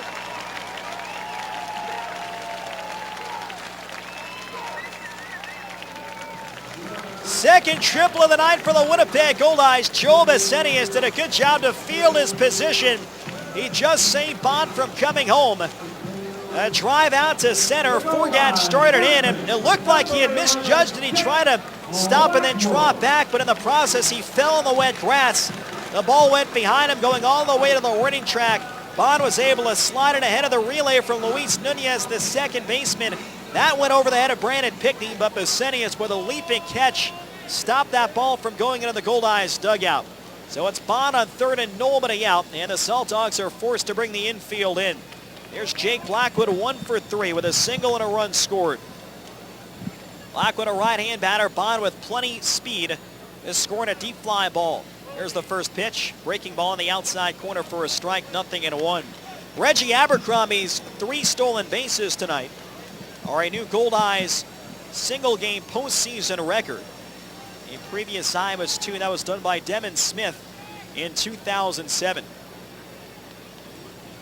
The 0-1 pitch. Fastball on the outside corner. No balls and 2 strikes. Good baseball game here tonight. 6 runs, 10 hits. 1 error for the Goldeyes, 4 runs, 8 hits, and 1 error for the Saltdogs. Bissenius now at 114 pitches in the bottom of the 6th inning. Here's the 0-2. Breaking ball popped up foul beyond the plate. Good cut there. Blackwood picked up the rotation on the curve from Bissenius. And just got underneath. It's still 0-2. In the regular season, Blackwood a .335 hitter with runners on base. And a number of big 2-out hits over the final month. I mentioned he almost became the 7th Goldeye to get to 50 runs batted in. He finished at 49 after driving in 2 on Monday night. Another 0-2. Curveball low and outside. 78 miles an hour from Joe Bissenius. Now it's 1 ball and 2 strikes. Infield is in on the right side. Gack at first, Nunez at second. They are halfway at third against the power-hitting right-hand batter, Jake Blackwood. That's Pickney at third base and Gil Martin at shortstop. Besenius off the extreme first base side of the rubber. 1-2 pitch. Pop-up foul behind the plate. Got a piece of a 91-mile-an-hour fastball. Jake Blackwood has spent the last 3 years in the San Diego Padres organization. Won 2 championships along the way. The High A California League Championship in 2011 with the Lake Elsinore Storm, and then last year he helped the Texas League's AA San Antonio Missions win a championship.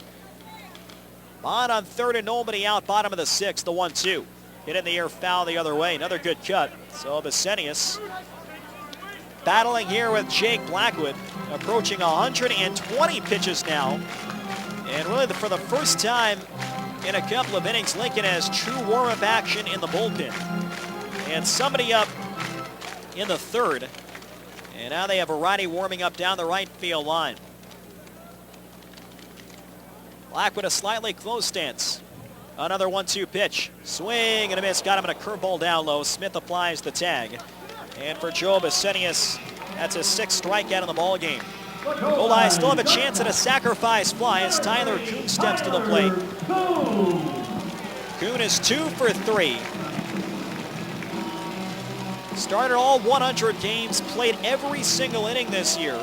He hit safely in 79 out of 100. And I mentioned earlier, almost half of Coon's games resulted in not just 1, but at least 2 base hits. 49 multi-hit games, and he is 2 for 3 in the opener of this best-of-5 series. Infield is still in.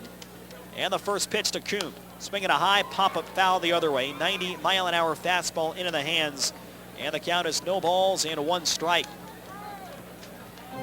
Lincoln scored 4 times in the first. The Goldeyes 1 in the second, 3 in the third, and 2 in the 5th. They've scored 6 unanswered. They're trying to make it at least 7. Rock Bond is on 3rd and 1 down. Coon had 8 sac flies in the regular season, tied for 2nd most in the league. The 0-1 pitch, high and outside, 91 miles an hour. And it's 1 ball and 1 strike on Tyler Coon. The Goldeyes as a team led the league in sacrifice flies. They had 48. No other team got to 40. Coon was tied for 2nd with 8, along with Josh Mazzola, and Donnie Webb led the league with 9. A 1-1 pitch. And a high pop-up left side on a foul ground, going over Pickney by the Goldeyes dugout. That's going to land a few rows back. And it's 1 ball and 2 strikes. Joe Besenius has now thrown 122 pitches in 5 1/3 innings pitched. This is his 4th start since coming back from the Mexican League. In the previous 3, he struck out 10 or more, including the 14 strikeout game at Sioux Falls on August 26th. 1-2 on Tyler Coon. Will try and fight from behind in the count. Always chokes up in the bat. And the pitch. Swinging a tapper left side, a tough play. Moving over is Besenius. They'll let it stop, and it's a fair ball. An infield single for Tyler Coon, and there are runners on the corners with only 1 down for Casey Harther. Tyler Coon is now 3 for 4. That was really all Besenius and Smith could do against Coon's speed. Bond held at 3rd base when that ball hit about 40 feet along the 3rd base line, but on the wet grass, that wasn't going to roll foul. So Coon reaches on the infield single. Now runners on the corners. Casey Harther 0 for 2 with a strikeout, a ground out, and he drew an enormous walk that sparked the Goldeyes to their go-ahead rally in the 5th. They came on 9 pitches, and he came back from a 1-2 count to draw the free pass. Besenius has walked 4 tonight, in addition to the 6 strikeouts. Fastball high and inside, and it's 1 ball and 0 strikes. The right-hander in the Saltdogs pen is just about ready. Right now, Lincoln sticking with its #1 starter, Joe Besenius.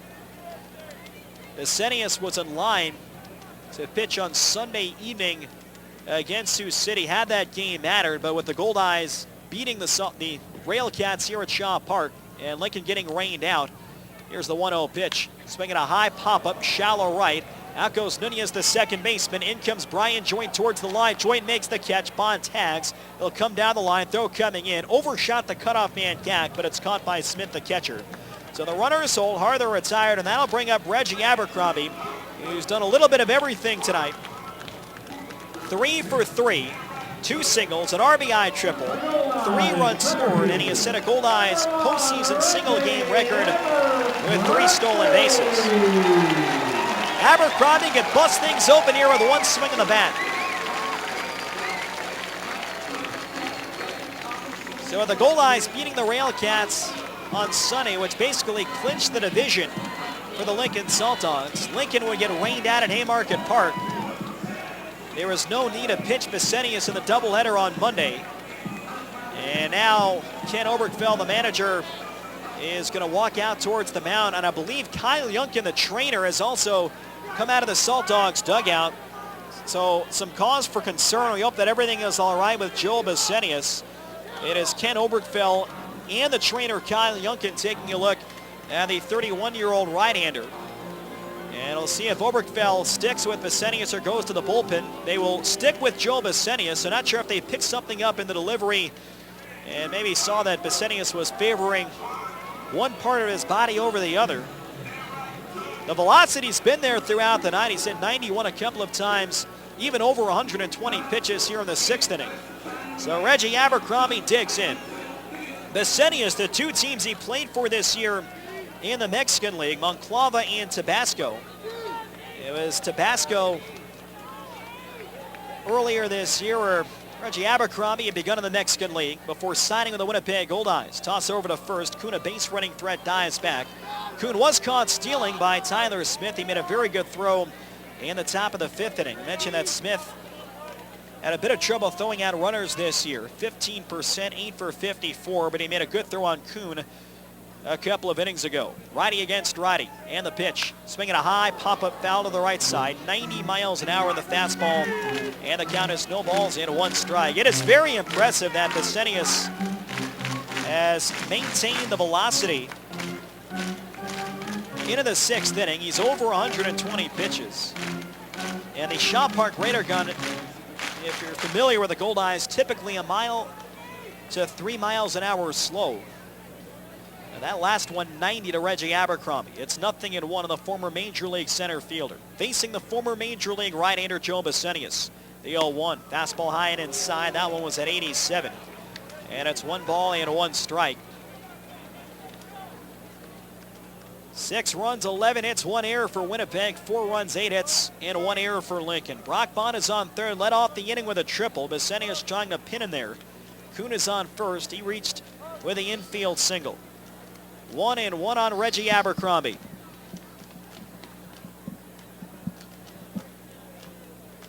Here's the pitch. Swing and a miss at a cutter. And it's 1 ball and 2 strikes. Game 2 tomorrow night at 7:05 p.m. Ethan Hollingsworth will take on all-star right-hander Marquise Fleming. Had it not been for the injury that forced him to miss the first month, Hollingsworth could very well have been an all-star this year. Now a toss to first base. Coon is back well ahead of the tag of Ian Gack. Joel Besenius trying to keep Lincoln within a couple of runs. The Goldeyes bullpen right now is quiet. It would appear that Chris Salamita will at least begin the top of the 7th. First and third, 2 away. Outfield deep and a couple steps to left. Besenius off the first base side of the rubber. Abercrombie, a .350 lifetime hitter against the Lincoln Saltdogs. Here's the 1-2 pitch. Swing and a miss. He got him in a high fastball, and the inning is over. No runs. There were 2 hits and 2 left on base. And at the end of 6 innings here at Shaw Park, it's the Goldeyes 6 and the Saltdogs 4 on Jewel 101. Water cooler's out. Never fear! As a powerful elemental, I shall conjure forth a refreshing aquatic spring to quench our thirst. Just, give it a minute. Clean, great-tasting drinking water isn't magic. It's Culligan. Culligan Water has been serving Winnipeg and surrounding areas for 58 years. As a member of the CBWA, you can count on their highly trained staff to deliver the best possible water treatment products and services, drinking water systems, and bottled water. Culligan Water. Better water. Pure and simple.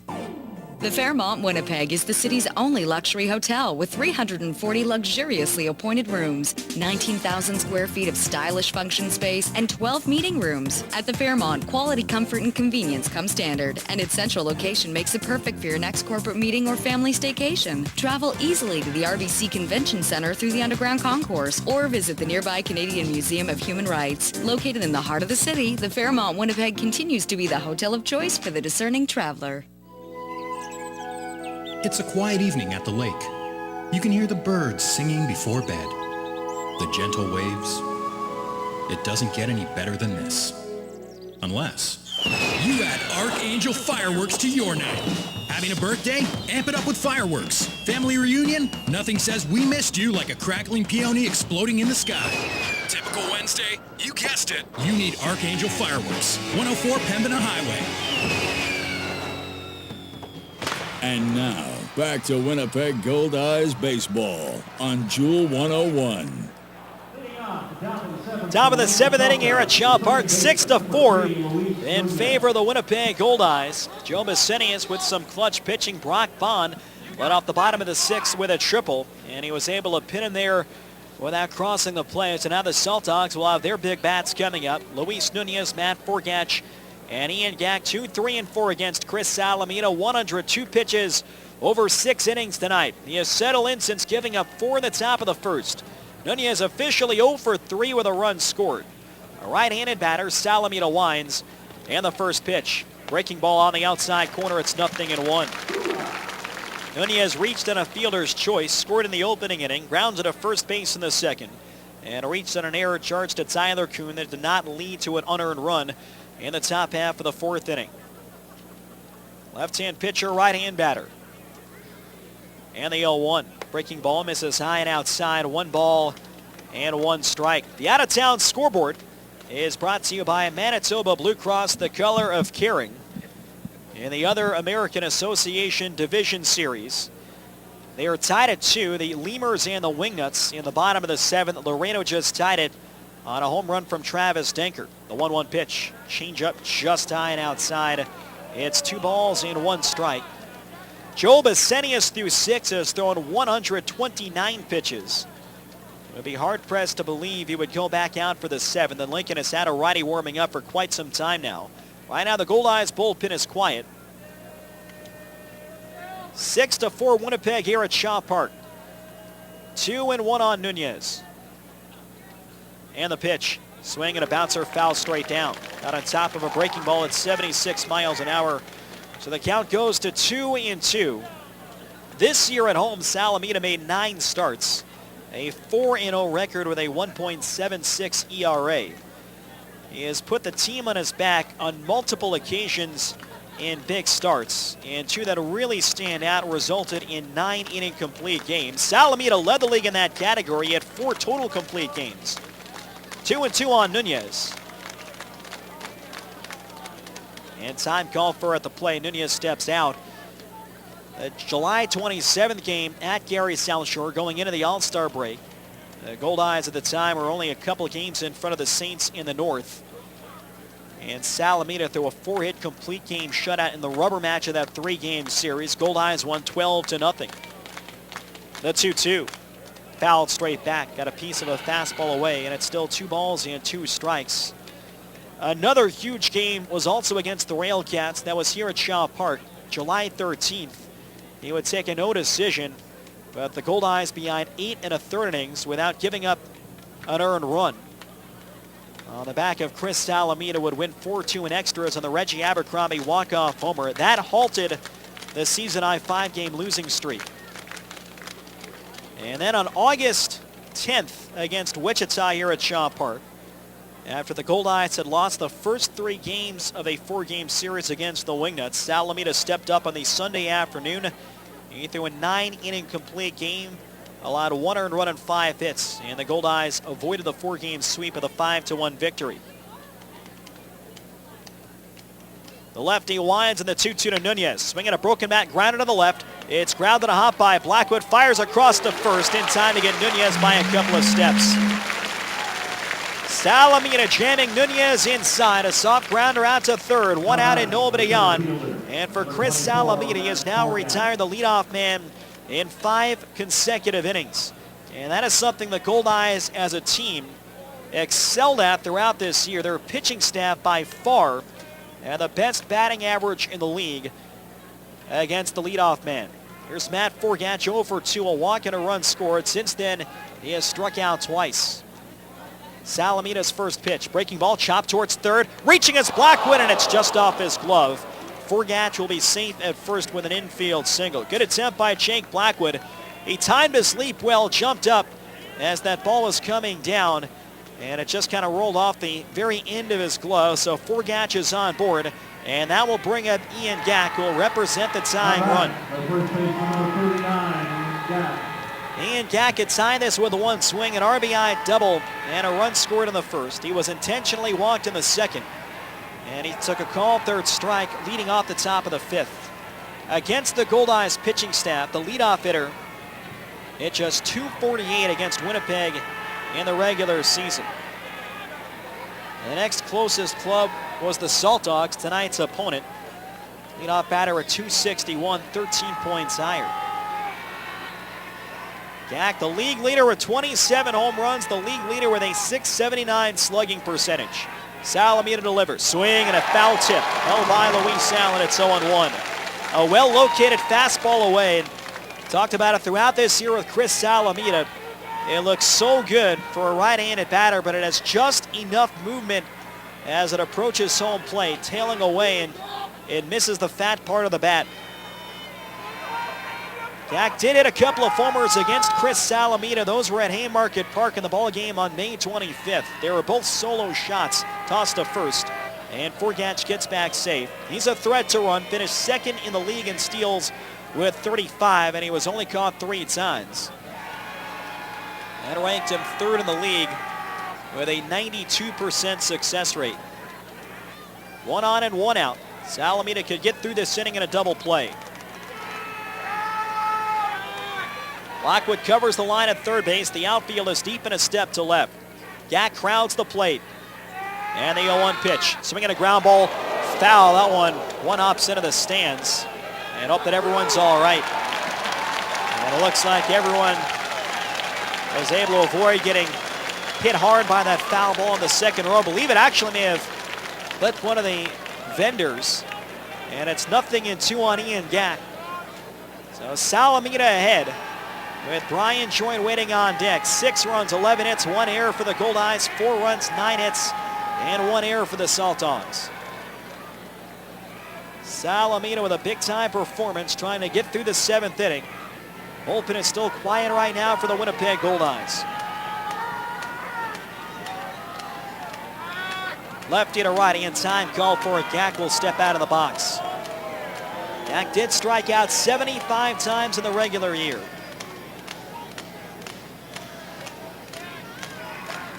Coon is stepping the hole at shortstop. On is shaded towards the bag at second base. And Casey Harther holding on Matt Forgatch at first. Doesn't have that big of a lead, but he can definitely run. Now a step and a toss to first. And Forgatch back with that attack from Casey Harther. Ian Gack, in 8 career games here at Shaw Park, is a .547 hitter.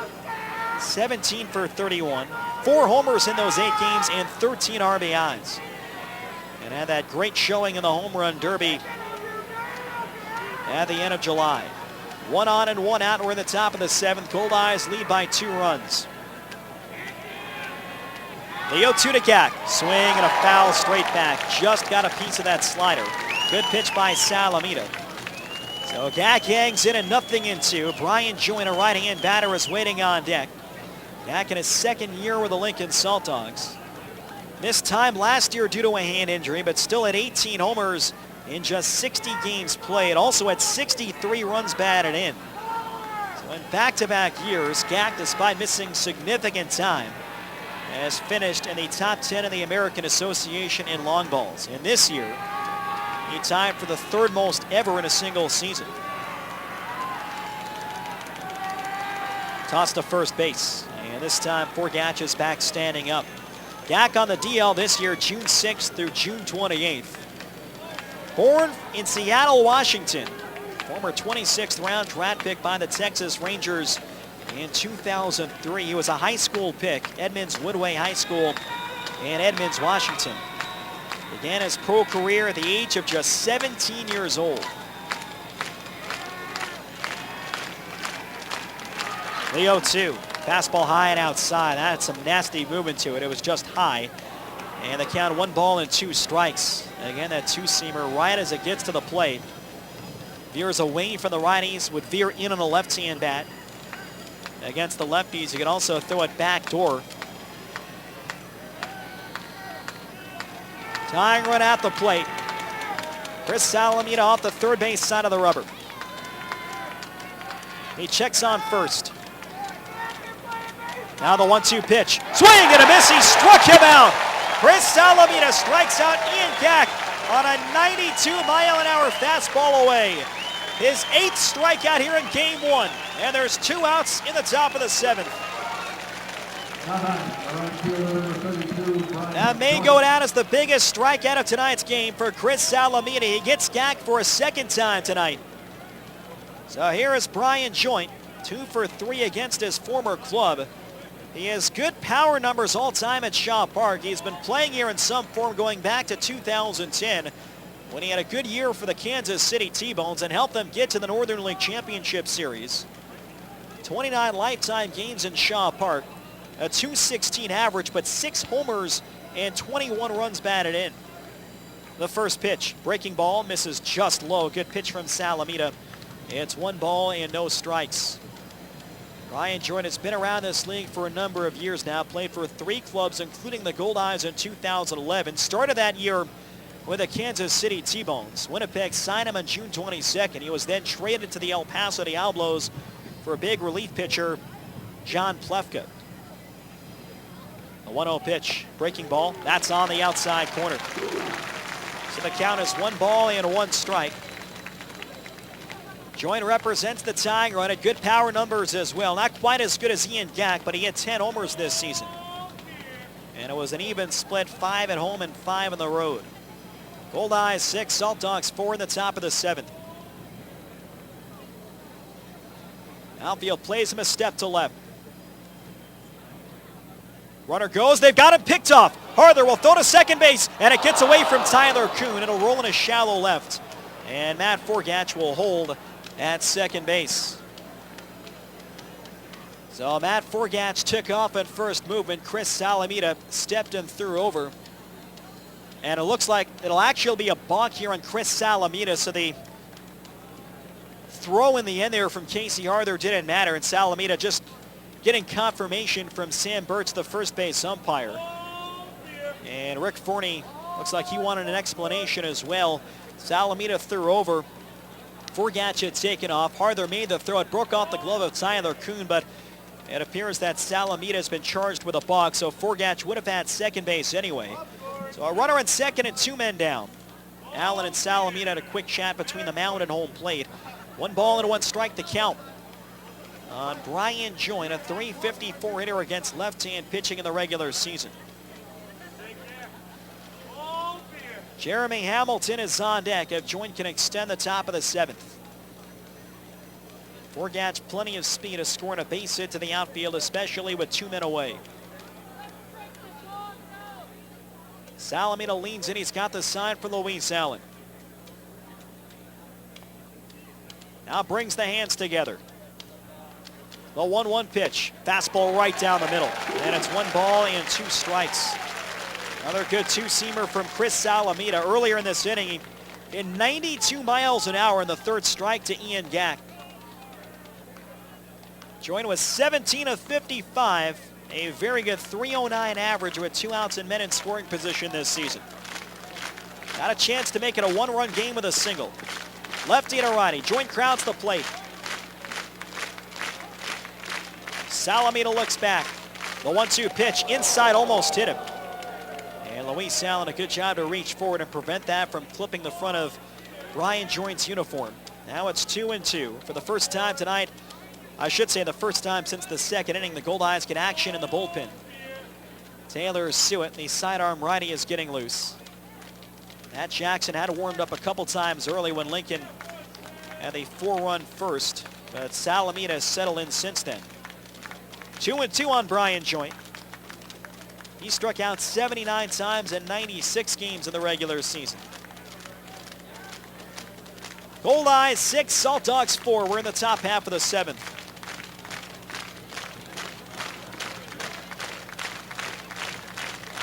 Allen sets up inside on Brian Joint. The 2-2 pitch. Swing and a miss. He struck him out of the inning. Is over. Chris Salamita gets Brian Joint on a slider low and inside. His 9th strikeout tonight.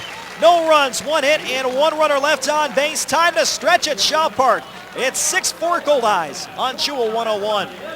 What should we bring to the lake for dinner tonight? Something easy that we can throw in the cooler. Turkey. Granny's Poultry introduces their seasoned boneless turkey breast. Sounds good. Really good. Pick up a Granny's frozen seasoned boneless turkey breast from your neighborhood grocery store. Throw it in the cooler, and by the time you get to the lake, it's barbecue ready. Granny's Poultry, your local poultry farmer's own cooperative. To find a retailer or for simply delicious recipes, visit grannys.ca. Granny's, good-natured. Things you'll never hear a Cambrian Credit Union member say. Oh, I just love paying service fees. My high mortgage rate is amazing. Yes, I'll pay $1.50 to use this ATM. With Cambrian Credit Union's great rates and free banking through the UnFee, Cambrian members won't say these things. With a full range of hassle-free financial services, they're here for Manitobans. Cambrian Credit Union, building strong financial foundations for making dreams come true. Can you guess who's top dog in the alley? Know who I'm talking about? I'll give you a clue. Silver trucks and green bins. That's right, Johnson Waste Management. Johnson Waste Management has been recognized as the top dog in the garbage business. Not 5, not 6, not 7, but 8 years in a row. Not bad for a locally owned family-run business in a dog-eat-dog world. Johnson Waste Management, doing their best to be the very best. And now, back to Winnipeg Goldeyes baseball on Jewel 101.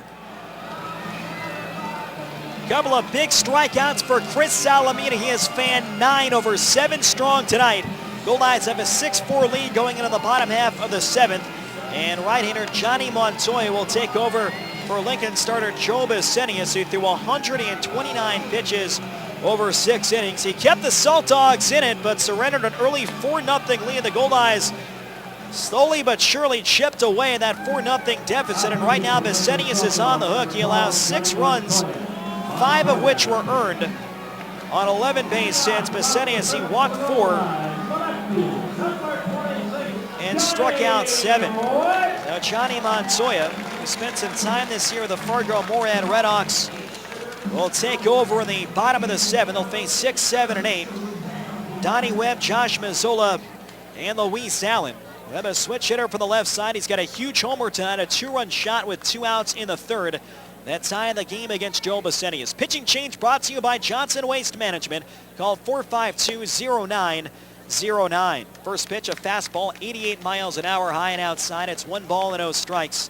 Johnny Montoya, 33 games combined between Lincoln and Fargo in the regular year, all in relief. 4-2 no saves and a 4.47 ERA. Fastball high and outside. It's 2-0. He worked 44 1/3 innings, 44 hits allowed, 29 walks. It's strikeout 35. Opponents hit 265 against Johnny Montoya. 26 of his 33 appearances were in a Saltdogs uniform. Here's the 2-0 pitch. Fastball, that's on the outside corner. And the count 2-1 on Donnie Webb.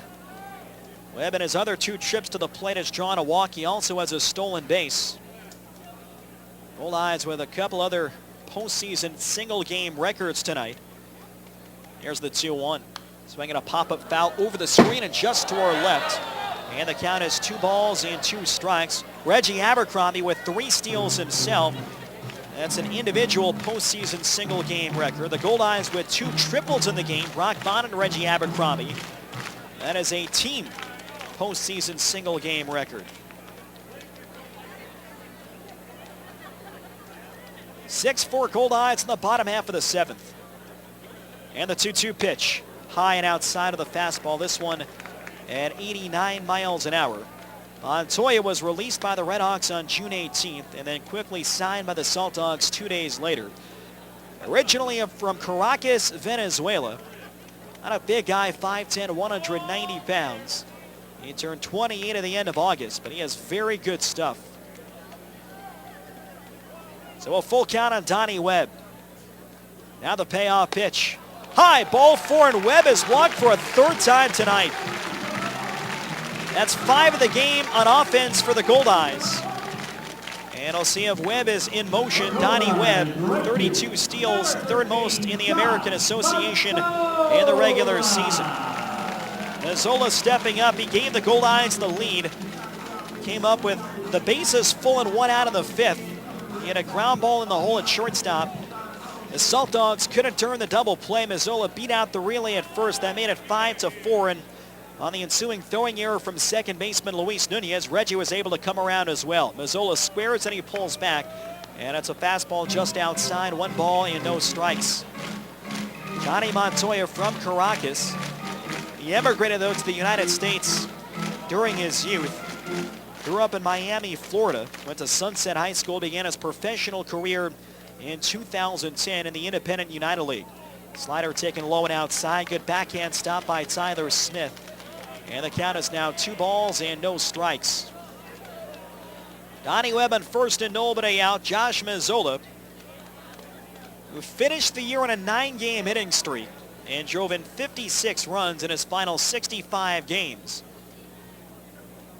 Has a chance here to help the Goldeyes increase their 2-run lead.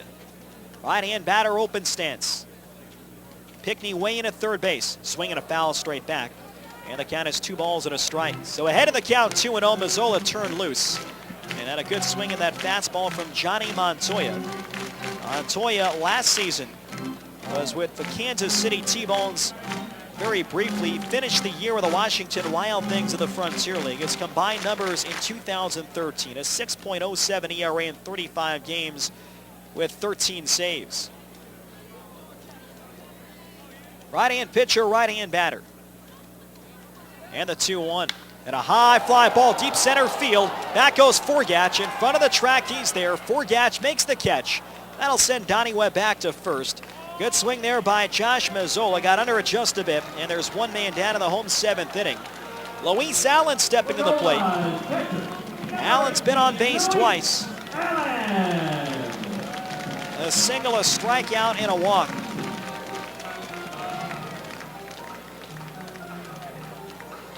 Reggie Abercrombie has led the charge. A dynamic game for a dynamic player. 3 hits, including an RBI triple, 3 runs scored, 3 stolen bases. And the exciting run score to make it 6-4.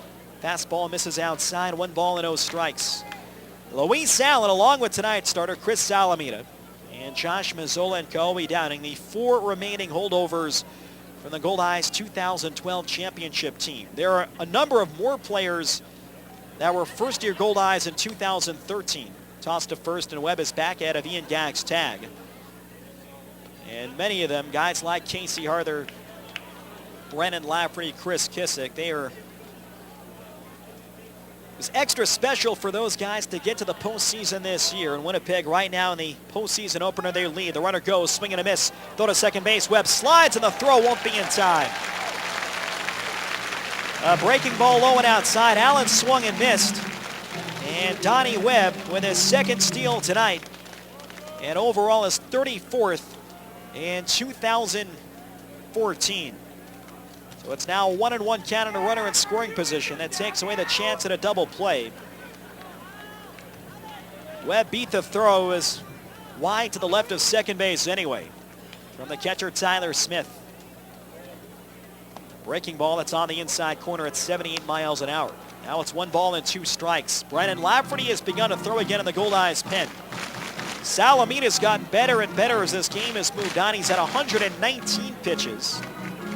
His season high, 125. That was in that August 10th complete game we mentioned against the Wingnuts here at Shaw Park. So we'll see if Lafferty begins the top of the 8th or if Salamita goes back out. 2-1 on Luis Allen, a right-hand batter. Montoya delivers. Low and outside, bounced in front. Webb thought about heading for third, but Tyler Smith made a very good block, moving down and to his right. So now it's 2-2 with Ryan Pineda waiting on deck. Goldeyes have scored 6 unanswered runs.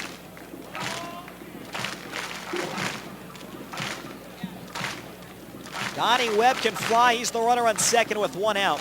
Allen in the regular year, a .322 hitter with runners in scoring position. And like Reggie Abercrombie, another guy with great career numbers against the Saltdogs. The pitch. Line shot, foul down the left field line, out in front of an 89-mile-an-hour fastball. And the count is still 2 balls and 2 strikes. 35 career games against Lincoln. Allen a .359 average going back to 2011.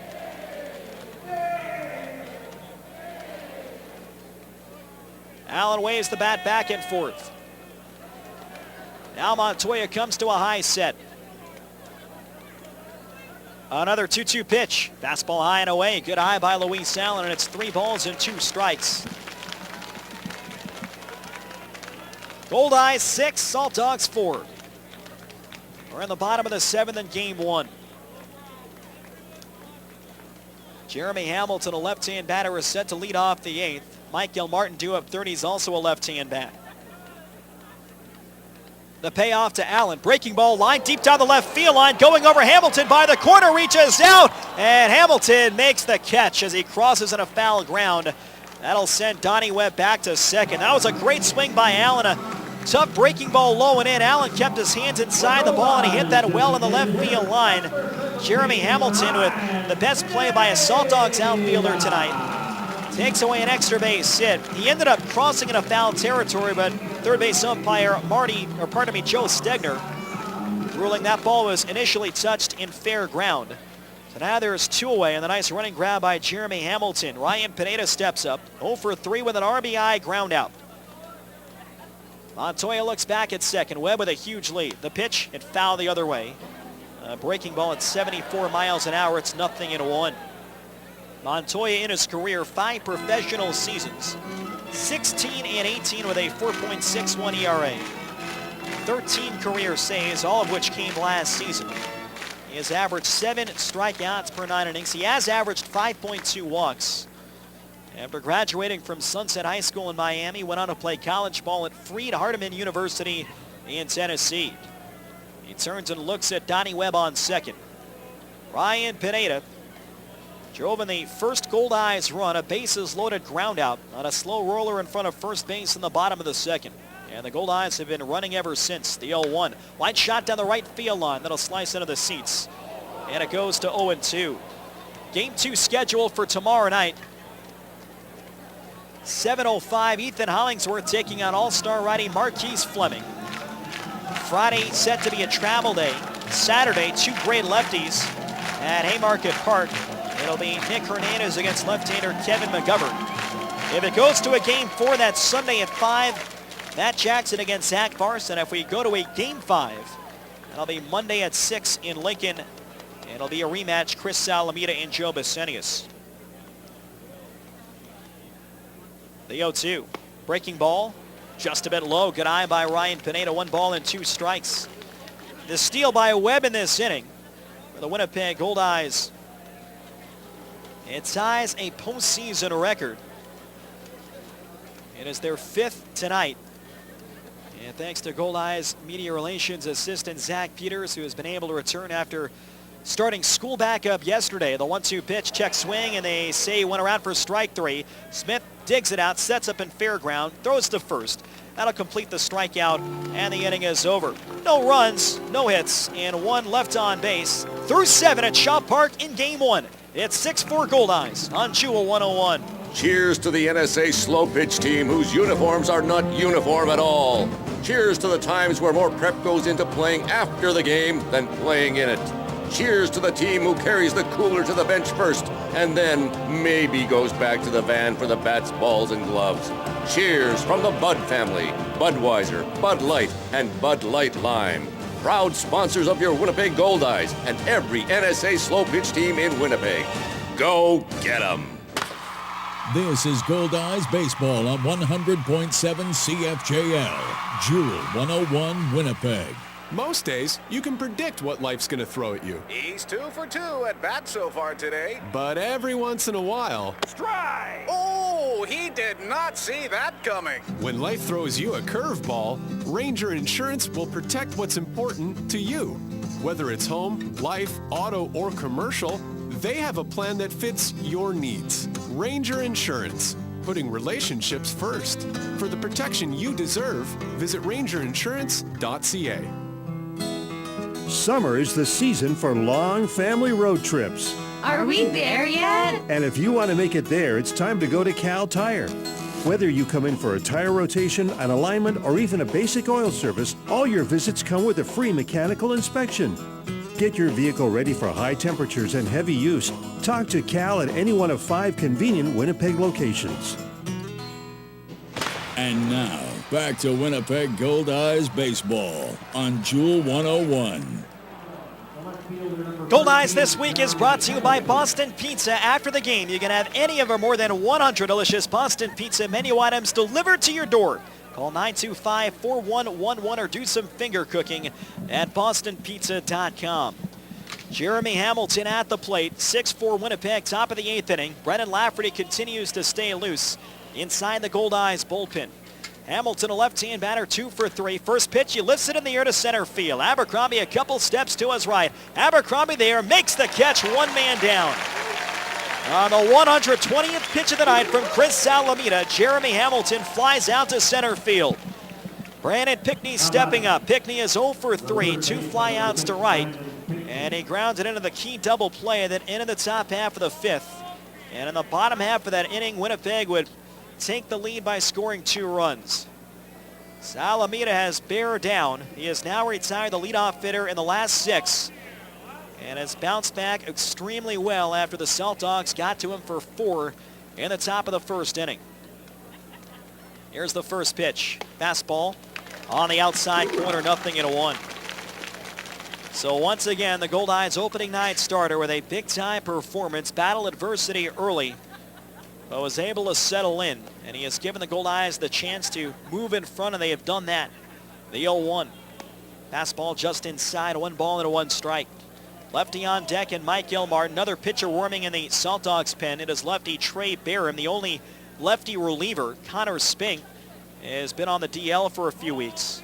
That's a big loss for the Saltdogs.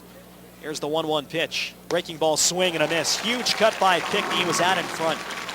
Salamita has struck out 9 tonight. He has walked just 2. His season high in strikeouts in the regular season was 8. And that was in the August 10th game against the Wingnuts. So he has surpassed that here in Game 1 of the Division Series. 1 out, nobody on. The 1-2 pitch. Swinging a ground ball over the mound. Coon to his lefty field. Throws from behind the bag. Arthur's got it. Tags out Pickney. 2 outs here in the 8th inning. Good range by Coon moving to his left. The throw is a bit in front of first. Arthur came off. He gloved it just as Pickney was approaching, and he tagged him out of the chest. So there's 2 outs here in the 8th. And Salamita looks like they will keep him in to face Mike Gilmartin, a left-hand batter. Gilmartin 1 for 3. He drove in the 4th and final run in the top half of the 1st. He has also been struck out and grounded out to second base. Game 2 of this series will be tomorrow night.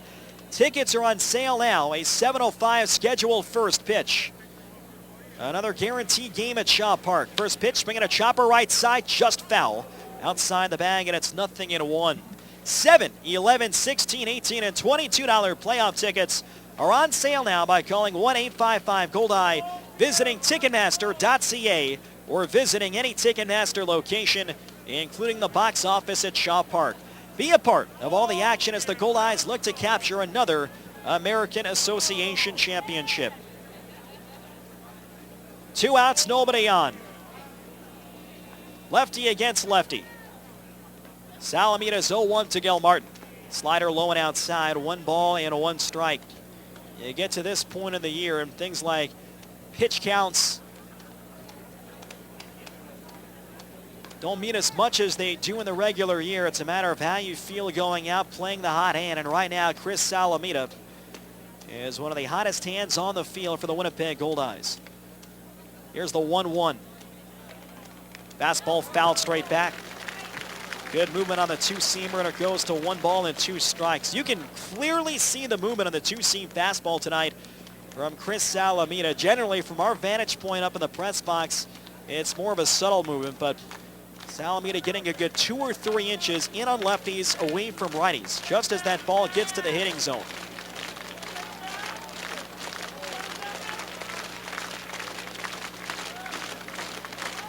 The 1-2 pitch, hit foul over the screen of the left, and Gilmartin just stays alive at 1 ball and 2 strikes. Mike Gilmartin has done an admirable job at shortstop, basically filling in for the All-Star Michael Gonzalez. Played in 88 games this year after starting out in the Atlantic League with the Bridgeport Bluefish. His brother Sean Gilmartin, a former first-round draft pick of the Atlanta Braves in 2008. Lefty against lefty, 2 outs, nobody on. 1-2 pitch, swinging a ground ball to the right side. Harder moving over, backhands, flips to Salamita, foot race to the bag, and it's just off his glove. And Gilmartin will be safe over at first base. And they will score that an infield single. So Gilmartin, who has great speed, was just a step in front of Chris Salamita running down the line. That'll bring up the tying run. And Tyler Smith. Tyler Smith is 0 for 3. He's grounded into a fielder's choice and struck out twice. 6 runs, 11 hits, 1 error for the Goldeyes, 4 runs, 10 hits, and 1 error for the Saltdogs. Both these teams did well in close games. Lincoln, they were 17 and 14 in 1-run contests. The Goldeyes in games decided by 3 runs or less at a record of 34 and 22. Smith, the right-handed batter, did have 1 homer in the regular season. The pitch, slider taken low and inside. 1 ball and 0 strikes. So Chris Salamita is now at 130 pitches. A new season high for 2014. Smith stands back in the box. A left-hand hitter on deck in Chad Mazingo. Gilmartin with speed on first, an average lead. Here's the 1-0 pitch. Slider, that's on the outside corner. 1 ball and 1 strike. Joe Besenius threw 129 pitches.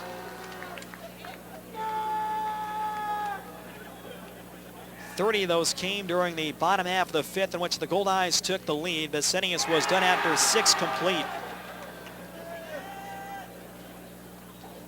1 on and 2 out, the 1-1. Breaking ball, last foul into the seats. And it's now 1 ball and 2 strikes. They have gone to the top of the 9th in Laredo, and there's been some controversy. Wichita leads 3-2. A ball that was initially ruled a double by the umpires in the 8th was overturned and ruled a home run that gave Wichita a 3-2 lead just after Laredo had tied it. Runner leads off first base with 2 outs. The 1-2 to Smith. Swing and a miss. He struck him out, of the inning is over. 10 strikeouts for Chris Salamita. In game 1 against Lincoln, he gets Smith on a slider inside. No runs, 1 hit, and 1 left on base. Middle of the 8th at Shaw Park. It is 6-4 Goldeyes on Jewel 101. This summer, Downtown Winnipeg Biz wants you to get a taste of downtown Winnipeg with restaurant tours starting in June. Hit 4 patios in 1 evening on the Patio Crawl Tour. Cycle to 7 restaurants on the Movable Feast Tour. Check out up-and-coming musicians at the Almost Famous Music Tour. Let Winnipeg Wine take you to the city's top restaurants for a tasting that includes a night in a luxury downtown hotel. See the full lineup of tours and get your tickets today at downtownwinnipegbiz.com. Going on vacation can be exciting. Woo! Bon voyage, Winnipeg! But when you're miles away from Winnipeg, the last thing you want to worry about is the security of your home. That's why Commissionaires Manitoba offers a house watch service. They'll do an interior and exterior patrol of your property, bring in your mail, remove snow from your car, even water your plants. Don't leave your house to chance. Leave it to the Commissionaires. Go to commissionaires.mb.ca. Is your vehicle's interior looking worn out? Don't sell it, detail it. The Chamois Car Wash and Detail Centers offer a wide variety of professional detailing services that will make your vehicle's interior look great again. From a small spot shampoo to a complete bumper-to-bumper cleaning. Packages start at only $64.95 and include a famous Chamois full-service car wash. No appointment necessary. Come into any of the 3 Chamois locations today. Waverly, Reinders, or St. James.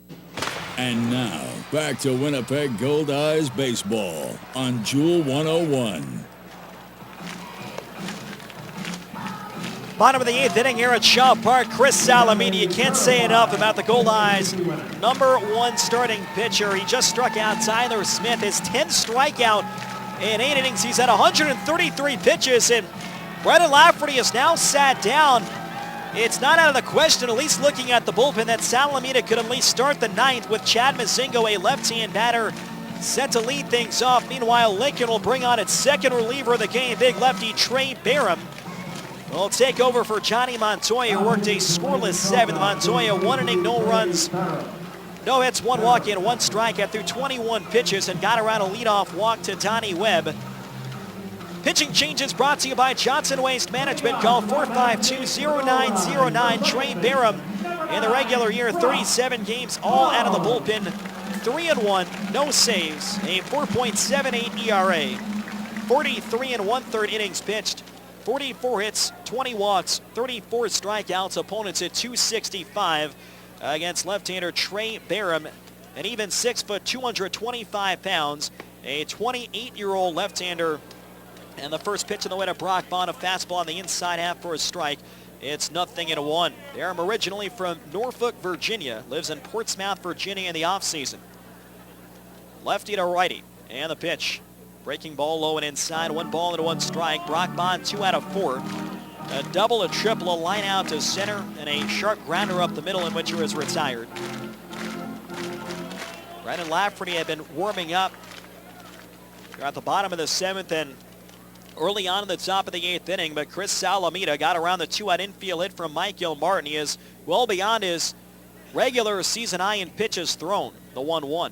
Ground ball the other way, just foul, almost snuck over the bag. First base umpire Sam Birch had the call, and it's 1-2 on Brock Bond. He'll be followed by Jake Blackwood and Tyler Coon in the bottom half of the 8th inning. 6 runs, 11 hits, 1 error for the Goldeyes, 4 runs, 10 hits, and 1 error for the Saltdogs. Lincoln will have the top third due up in the top of the 9th, and if anyone gets on, Ian Gack will get a chance. Bond takes high and inside, 88 miles an hour.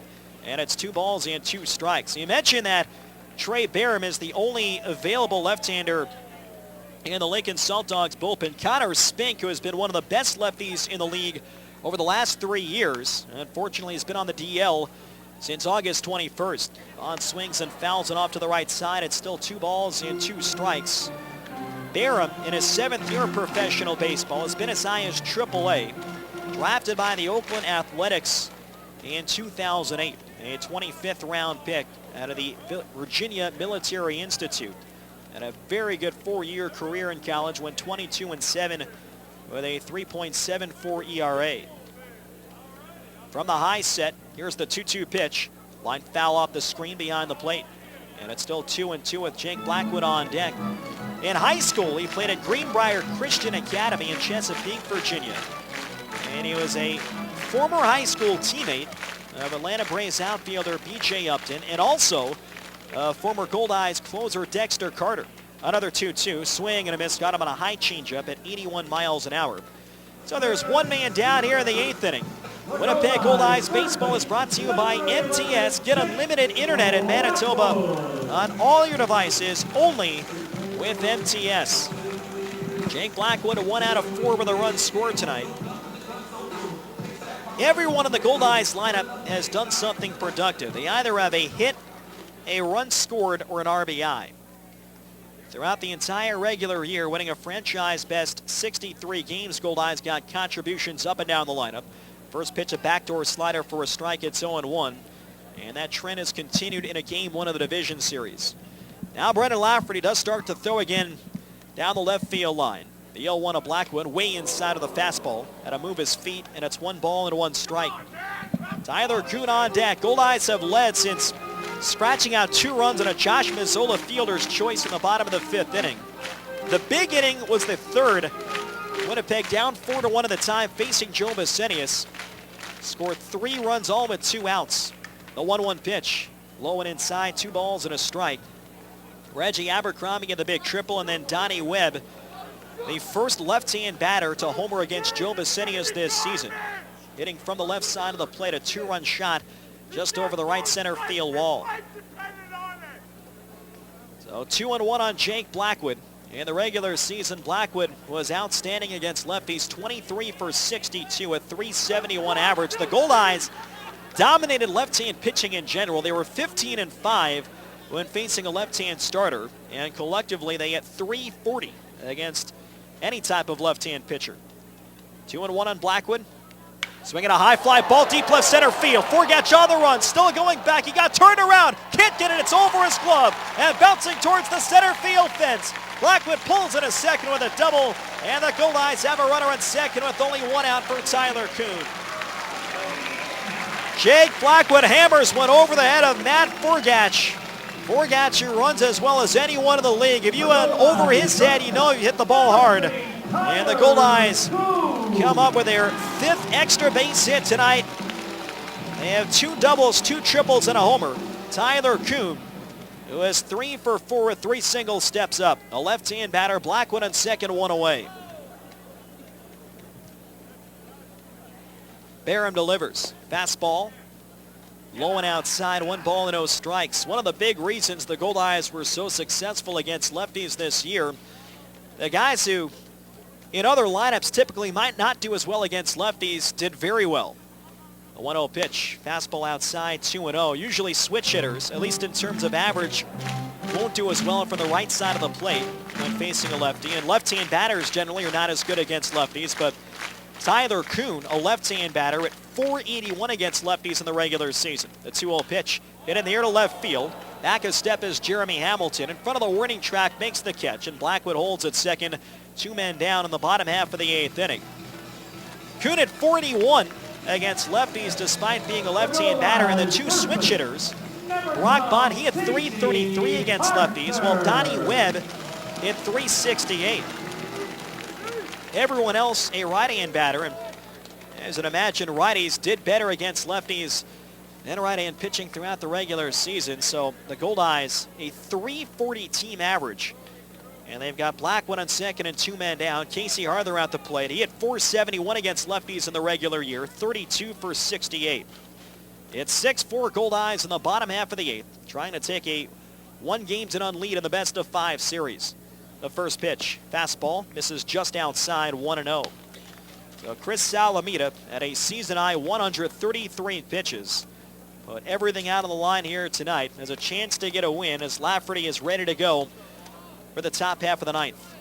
Here's the 1-0 pitch. Breaking ball on the outside corner. 1 ball and 1 strike on the right-hand batting Casey Harther. Last year, Trey Barham, his final year in the athletics organization. 16 appearances at a 3.80 ERA.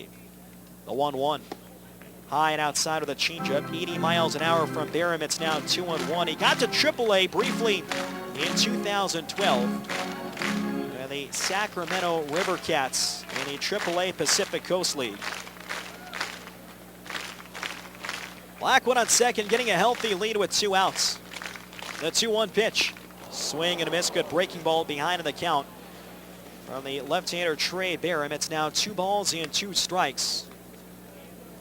Barham has been very durable throughout his pro career. Twice in the last 4 seasons, he has finished in the top 4 in his league in appearances. This year, 37 games. He's been in as many as 59 in that in 2010 in the High A California League. The pitch, ground ball to the right side.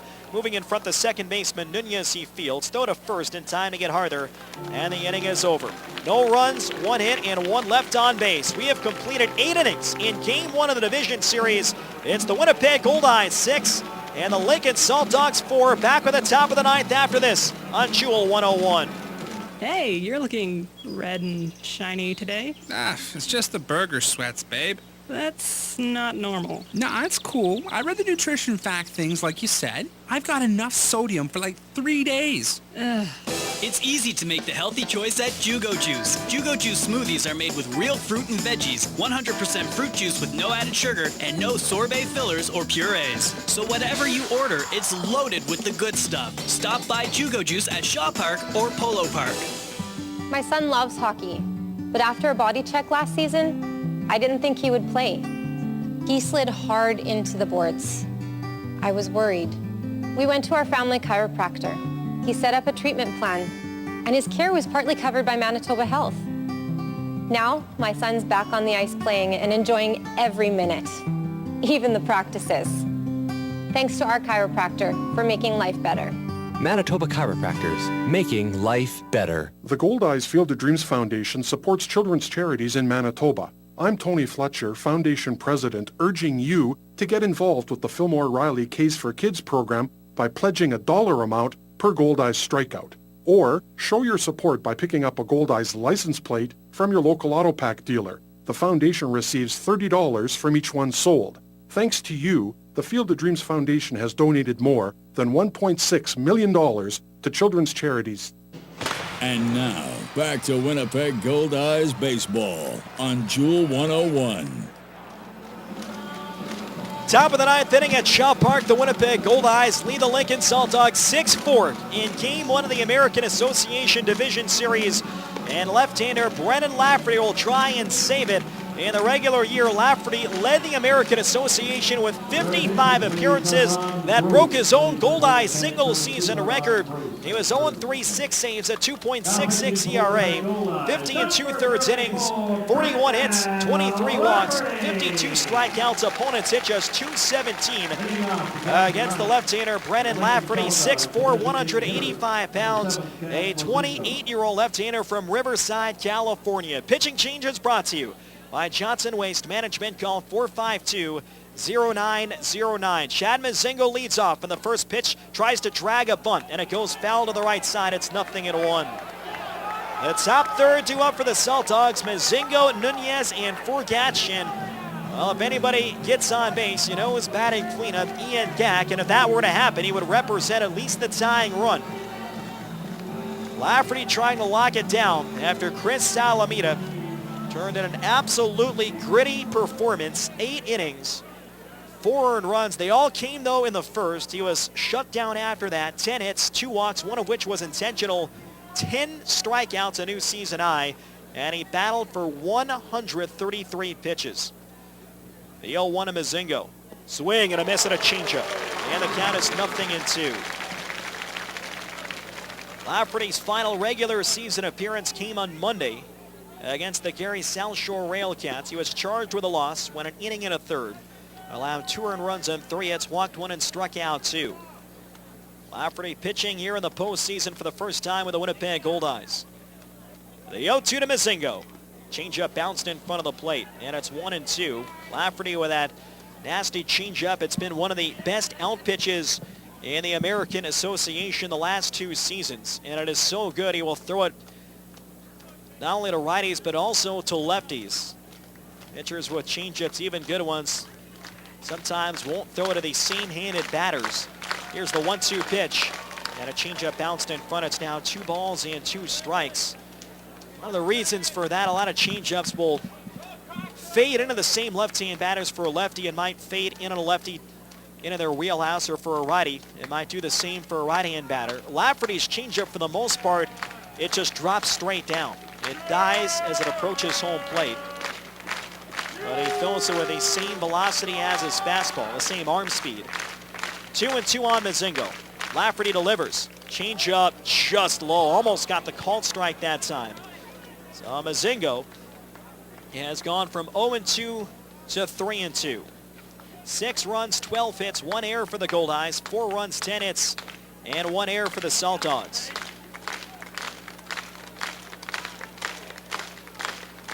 The payoff pitch. Swinging a bouncer foul. One came off his back foot. 88 miles an hour on the heater.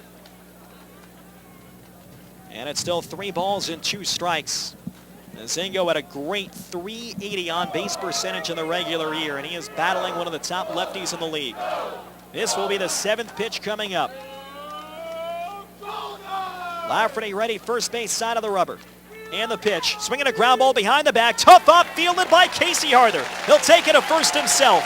One away in the top of the 9th inning. That was not an easy play. That took a tricky hop on Casey Harder, but he stayed with it just below the belt. And once he had it, he was able to take it to first ahead of Chad Mazingo. So Lafferty gets the all-important first out. And for the Goldeyes pitching staff, they have gotten the leadoff man in each of the last 7 innings. 6-4 Winnipeg, top of the 9th. Here's Luis Nunez. He is officially 0 for 4 with a run scored. A right-handed batter. He hit .404 against lefties in the regular season. Lafferty's pitch, fastball just outside. Good location at 89 miles an hour, and the count is 1-0. Both these teams have had great on-field success throughout their histories. Saltdogs in the playoffs for an 8th time in their 14 years. Winnipeg for a 17th time in 21. Swinging a line drive, shallow center, coming on Abercrombie. He'll have to plant and a hop for a base hit. Luis Nunez able to muscle a single to shallow center field. His first hit in 5 at-bats, and that'll bring on Matt Forgatch. So barring a double play, and Forgatch with his speed, a very tough guy to double off, it appears Ian Gack will get a shot here in the 9th inning. So Nunez a threat to go, 10 out of 13 in steals in the regular season. Both these teams can run a lot. Lincoln without a steal though tonight.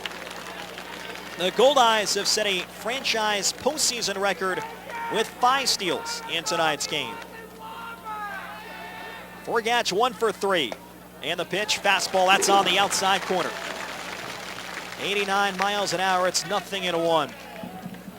Forgatch walked and scored in the first, struck out in both the 2nd and 4th innings, and reached on an infield single in the 7th. 1 on and 1 out, tying run out the plate. The pitch, swinging a ground ball right side foul. Came off the end of the bat, 78 miles an hour. A cue shot on the changeup from Brennan Lafferty. Now it's 0-2. Forgatch at .278 against lefties in the regular season. Drove in 11 runs in the final 10 games. He hit 9 homers. He's got some pop. Slightly close stance from the right. Allen sets up outside.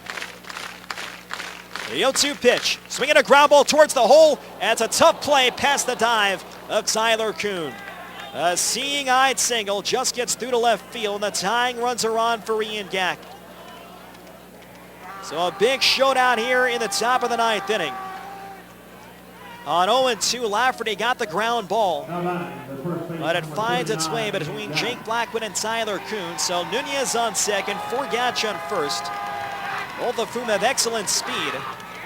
And now Ian Gack, 1 for 3. And the RBI double that got Lincoln on the board in the first inning. Since then, he has been intentionally walked and struck out twice against Chris Salamita. A double play could end it. An extra base hit could tie the game for the Saltdogs here in the 9th. So Lincoln gets the guy they want up in this situation.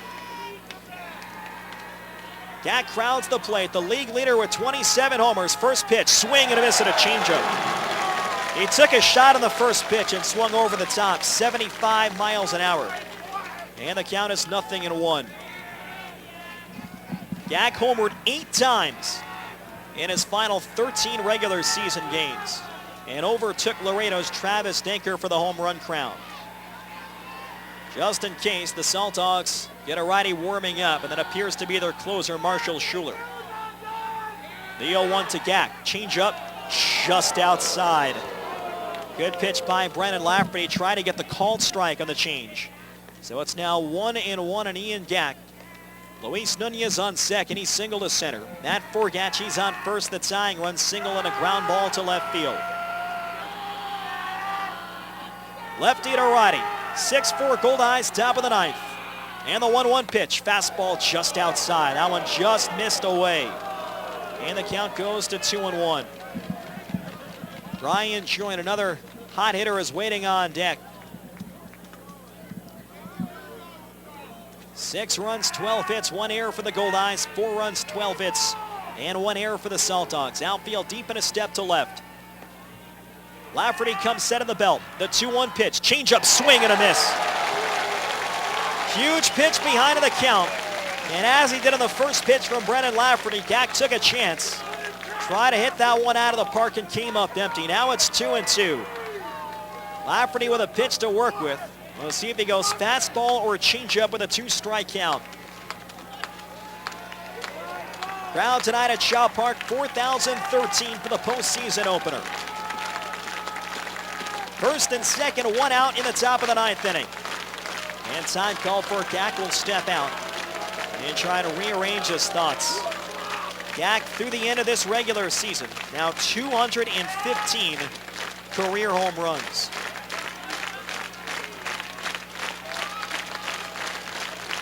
First and second, one out. Goldeyes lead by 2. The 2-2 to Gak. Swing and a miss, he got him! Brennan Lafferty strikes out Ian Gak and a changeup. And there's 2 away here in the ninth inning.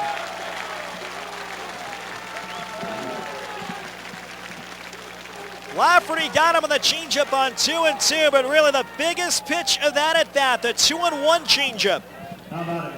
And Gak swung over the top to get into the 2-strike count. And now the Saltdogs are down to their final out. Still a threat here in Brian Joint, who drove in 15 runs in his last 17 games and batted .354 against left-hand pitchers in the regular season.